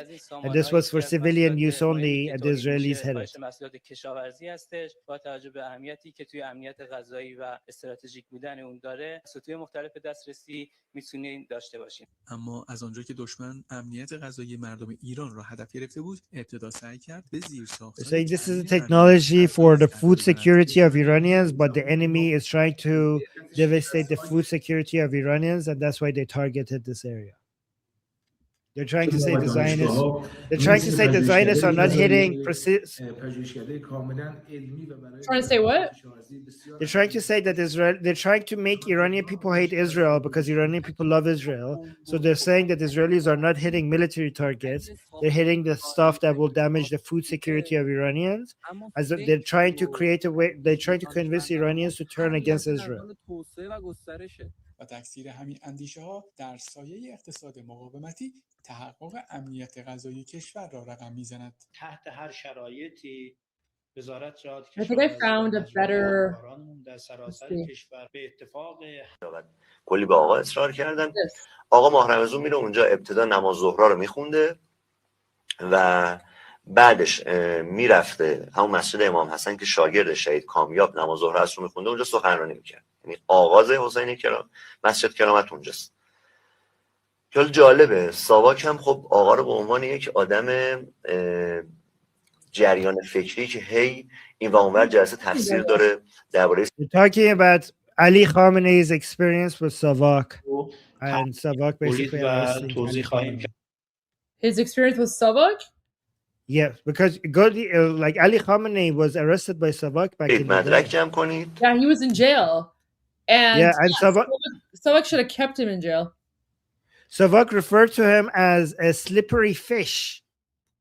Savak referred to Ali Khamenei as a slippery fish because he knew how to get away sometimes. Yeah, that's what they guys. call So you know, all the people who complain about Savak, they're the ones who support the Islamic regime and the communists, because Savak was actually protecting us, and all the people right now that are free and have turned Iran into a 7th century Islamic hellhole, they were the ones in jail by Savak. And if Savak was actually that cruel, and like, you know, murdered thousands of people, how the heck are all of these terrorists alive? Right? It's wild. Oh, by the way, Savak is in the chat. Yeah. There you go. Make Savak great again. There you go. مسجد کرامت اونجا مستقر میشه و دیگه خب برنامه ثابت شروع میشه که من از یکی از گزارش‌های ساواک اینو برداشتم که میگه از شب یکشنبه تا چهارشنبه شهر حدیث میگه ایشون، شب پنجشنبه شهر اذکار نماز میگه. Okay, what else? What else? Goldie, I need to leave soon. Yeah, I need to unless you want. Anyway. Yeah. مدیر سابق سیاه هم یک مطلبی رو نوشته، از رئیس جمهور آمریکا انتقاد کرده و خیلی جالب هست که علاوه بر رسانه‌ها، سناتورها الان مقامات دیگه هم دارن انتقاد میکنن از رئیس جمهور. جان برنان که مدیر سابق سیاه هست در مطلبی که منتشر کرده به این نکته اشاره کرده که هر چه زودتر امریکا باید از متمم 25 قانون اساسی خودش استفاده کنه. من یکی یادآوری بکنم که متمم 25 قانون اساسی این هستش که با اکثریت آراء کابینه میشه که رئیس جمهور آمریکا رو برکنار کرد، معاون او به جای او بنشینه. و حالا بسیاری از نمایندگان کنگره آمریکا و حتی مقامات سابق آمریکا دارن میگن که اگر که یک بار قرار باشه ما از این متمم قانون اساسی استفاده کنیم، قطعا اون بار همین بار هست و این فردی که اینقدر روانپری شد و رو تصمیم‌هاش نمیشه حساب کرد رو باید بر Oh my gosh. Do you just want to با توجه به اینکه just want to translate that part, Armin? Yeah, so they're talking about the 25th Amendment in the United States, where you could basically remove the president from being a president if he is lost his mind and he's mental. And they're saying that if the Americans and even an ex-CIA person in the United States, they're saying if the 25th Amendment was made for anything, it has been made for President Trump, meaning that they're trying to show that even Americans think that President Trump has lost his mind so much that they could use the 25th Amendment in the Constitution to get rid of him. That's what they're saying. Like, they're saying basically the whole world has realized that President Trump has lost his mind, including the Americans. So now they're going to try to use that against him to remove him from power. And they're using the comments from like an ex-CIA director to attack President Trump. دو روز از محاصره دریایی در واقع ایران گذشته، خیلی داره در رسانه‌ها راجبش صحبت میشه. ما هم بخشی از این مطالب رو داریم یادآوری میکنیم و مرور میکنیم. بلومبرگ هم یک مطلبی رو نوشته. Bloomberg. Bloomberg, not Bloomberg. Bloomberg. Oh my God, Bloomberg. Bloomberg, guys, it's not Bloomberg, it's Bloomberg. Okay, yeah, no more Bloomberg. From now on, it's Bloomberg. Bloomberg. به پیامدهای اون هشدار داد. این آقای در واقع روبینی که یک اقتصاددان مشهور هست و کارآفرین برجسته‌ای هم هست، یعنی در واقع عملیاتی در حوزه انرژی داره کار میکنه، به این اشاره کرده که این تهدیدی که دونالد ترامپ انجام داده درباره مسدود کردن تنگه هرمز میتونه تبدیل به یک چیکن گیم بشه، که این در واقع به معنی این هستش که دو طرف اینقدر سطح خطرناک بودن بازی رو بالا میبرن تا بالاخره یک نفر عقب بنشینه و در غیر این صورت میتونه که تبدیل به یک فاجعه بسیار بزرگ بشه. و She's saying that a very prominent economist within the United States has said that this game that President Trump with the Islamic Republic is playing over the Strait of Hormuz is turning into a chicken game to see who would basically give in first. And he's saying that this could turn into a dangerous conflict between two powers. So they're basically quoting economists. هشدار میده که چقدر منطقه آبستن این هستش که وضعیت و تنش از این هم شدیدتر بشه و خسارت‌هاش در منطقه هم نماند بلکه فرامنطقه‌ای پیامدهاش رو شاهد باشیم. دادستان کل در واقع سابق آمریکا هم راجع به تناقض‌گویی‌های پی در پی رئیس جمهور آمریکا اظهار نظر کرده. Okay, so who's that? دادستان whatever? Yeah, like a high court judge. Yeah, Okay. high court judge was commenting on how contradictory President Trump's statements are. So now they're going to go to an American judge who's been attacking President Trump. خیلی در رسانه‌ها و Whoa, this guy, Ron Filipkowski. Who's that? Ron Filipkowski. Guys, so now they're using a post from someone named Ron Philip. This guy. Attorney General? Oh, Attorney no. General? No. He's just a lawyer. Yeah, attorney. Yeah, he's an attorney. So they made they said Doddsatan. That's not. So he's an editor-in-chief, co-host of Uncovered, attorney Marine, former federal and state prosecutor, Republican Party insane asylum VP. Oh yeah, so Doddsatan is prosecutor. Okay. But former so he's no longer a prosecutor, but they're making him sound like he's like they basically introduce him as if he's like some sort of like top level prosecutor. Tweet. There's the tweet.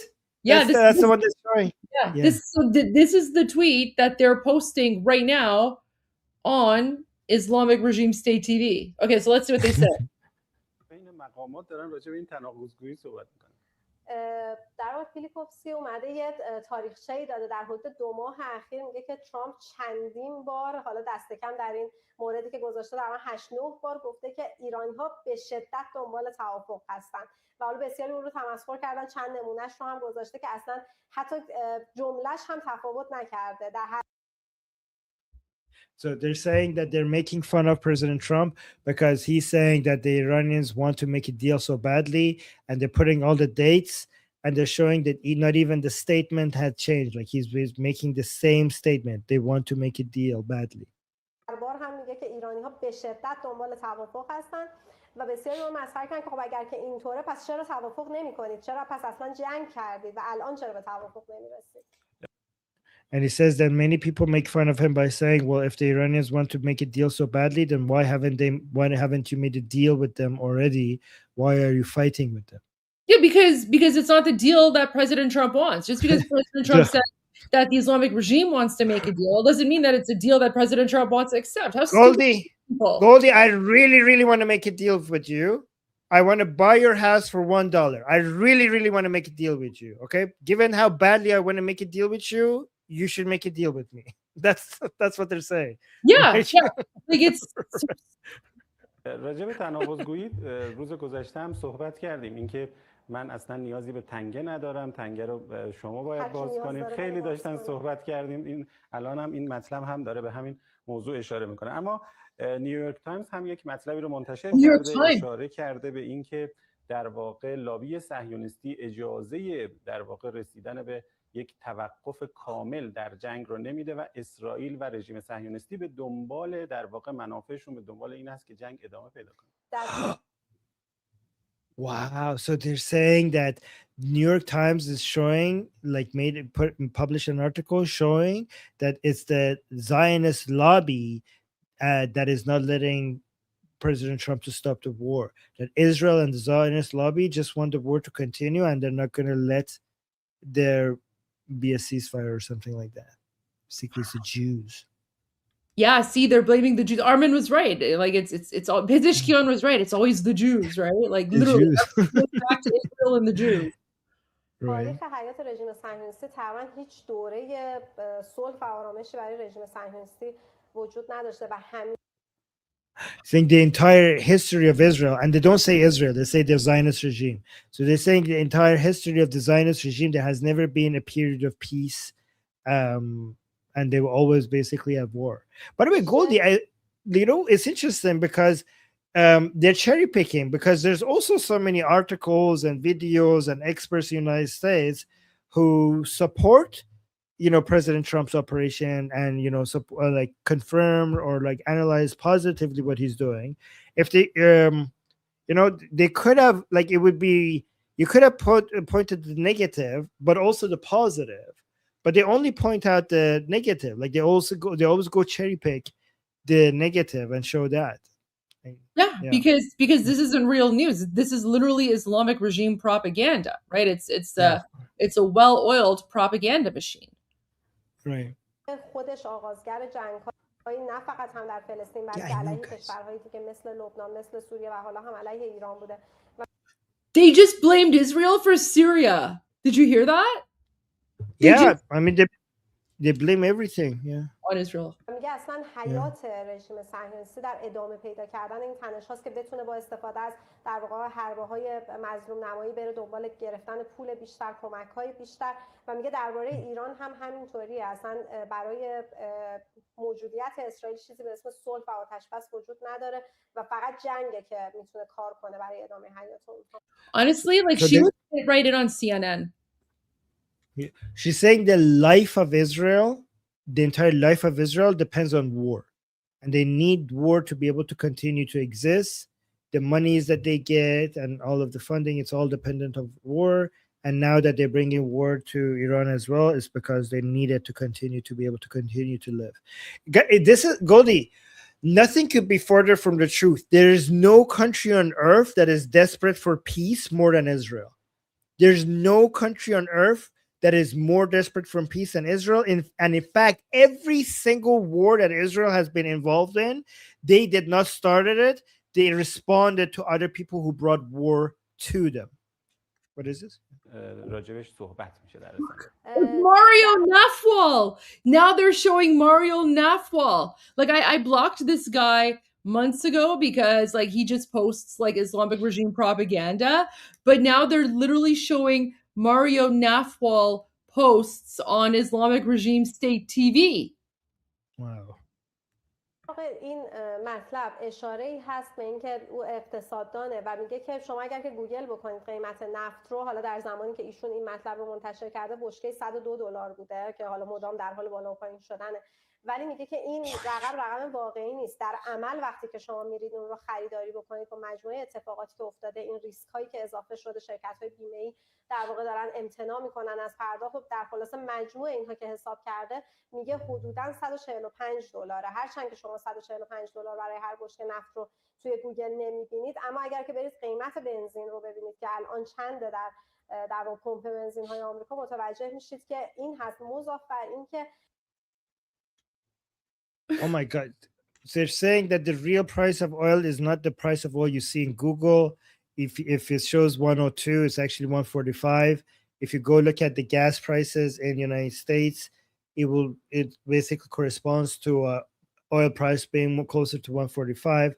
I mean, that's actually a retarded statement because the Brent crude prices is basically the price that is being traded. The barrels are being traded at the global markets. That's what they're reporting. Just because you have additional costs to get the barrels to Americans' hands, that doesn't mean that the price that is being reported is inaccurate. The price that is being reported is always the open market, like what is the barrels are being traded at, and that's like we always go to the same metric to be able to compare now compared to before. We're not going to change our metric all of a sudden to something else. That is actually the most accurate way of determining what's happening, to just look at Google crude oil prices, which is actually like very low right now compared to where they were supposed to be. They were supposed to be at 200 right now, and they're now below 100. Armin, look at that. Look who they're quoting now. Nancy Pelosi. Oh my God. Congratulations, Nancy. You turned into Islamic Republic propaganda tool. Nancy Pelosi is now on Islamic regime state TV, and her posts are being used to attack President Trump. Wait, let's see how they pronounce her name. رئیس سابق مجلس نمایندگان آمریکا هم افزایش قیمت‌ها رو داریم، انتقادها هم داره بیشتر میشه. نانسی پلوسی نماینده و رئیس سابق مجلس نمایندگان آمریکا هم از رئیس جمهور آمریکا به شدت انتقاد کرده. نانسی پلوسی داره چی میگه؟ در این مطلبی که نانسی پلوسی منتشر کرده و البته من یه ارجاعی بدم که موضوع جدیدی هم نیست. ما قبلا از سندرز همین رو شنیده بودیم، از الیزابت وارن شنیده بودیم، متعدد به ویژه Elizabeth Warren. She's saying we already she's saying like this is nothing new what Nancy Pelosi is saying. We have already heard this from Bernie Sanders and Elizabeth Warren as well. Guys, we have the letter P in Persian, so it's Nancy Pelosi. That's how it's pronounced. Yeah, we have P sound because Persian. In fact, we have more sounds than in English. We have j, and you don't have j. We have j, and we have re, and we have khe. So we have actually more sounds than English. Chuck Schumer. Oh wait, he mentioned. I heard Chuck Schumer. No, yes, Chuck Schumer. Wait. که موضوع جدیدی هم نیست. ما قبلا از سندرز همین رو شنیده بودیم، از الیزابت وارن شنیده بودیم، متعدد به ویژه نمایندگان دموکرات کنگره و دیگران. Chuck Schumer.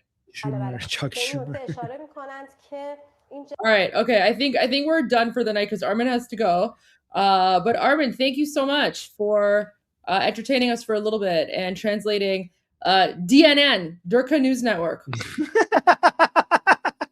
Love it. I love it. Good. Okay, are you going to continue? I mean, I could record this. I mean, I'm probably going to end it. I'm going to end the live stream because it's been a long day and I have a bunch of things that I need to do as well. So yeah, guys, thank you everyone for tuning in to day 109 of Iran Revolution Live. We will see you guys tomorrow for day 110. Yep. And I'm Israel Chai. Long live America. Goldie? Oh, sorry. I was waiting to bring up the video. Sorry. I'm Israel Chai. God bless America. Javid Shah. Payande Iran. See you guys tomorrow. See you guys. غرق انقلاب است.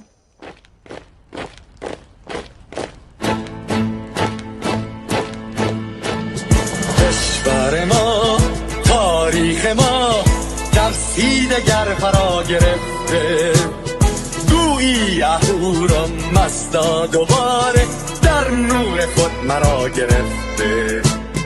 اکنون سرودی سر میدهم باز فارغ از رنج و تشویش، ایران غرق انقلاب است، به پیش به پیش به پیش.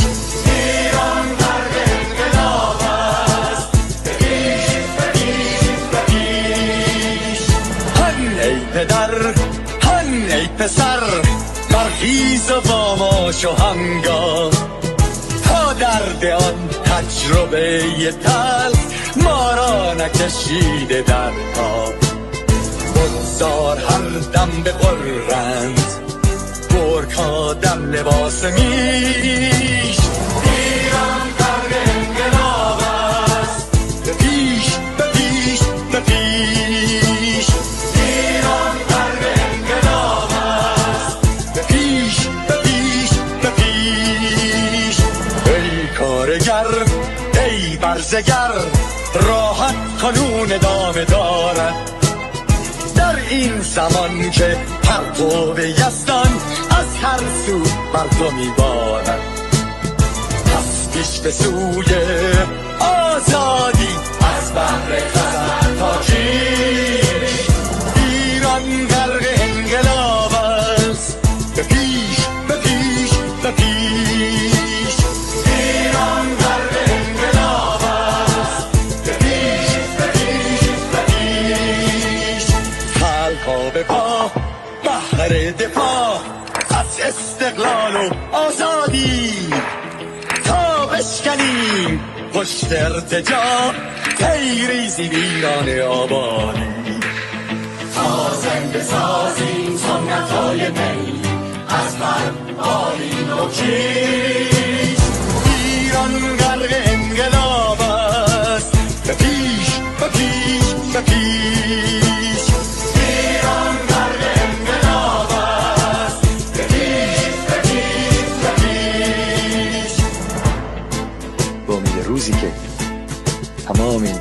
ارزش و انقلاب تموم بشه و ما در روشنایی، نور و سعادت مردم کشورمون غرق بشیم. نه خارجی نه بیگانه، نه مستشارهای ویرانی، نه چیر خاران نه کاسه لیسان، فقط هم رزمان ایرانی. بابا شرافت میهنی بسازی بهر فرزندان خویش. ایران غرق انقلاب است، به پیش به پیش به پیش. ایران غرق انقلاب است، به پیش به پیش به پیش. مردان بیایید داخل صف ما، اکنون که آغاز رویاست. دشمنان بدانید ما زنده هستی، بعد از ما هم ایران پابرجاست. آن روح شیطان ما را فریب داد با صد شعار مردمیش. ایران غرق انقلاب است، به پیش به پیش به پیش. ایران غرق انقلاب است، به پیش به پیش به پیش. پرچم ما، پرچم ایران غرق خون شهیدان، روی شانه هامان حمل میکنیمش در هر خیابان و میدان. تا ماسک دلغکان را برداریم از روی تسبیح و ریش. ایران غرق انقلاب است، به پیش به پیش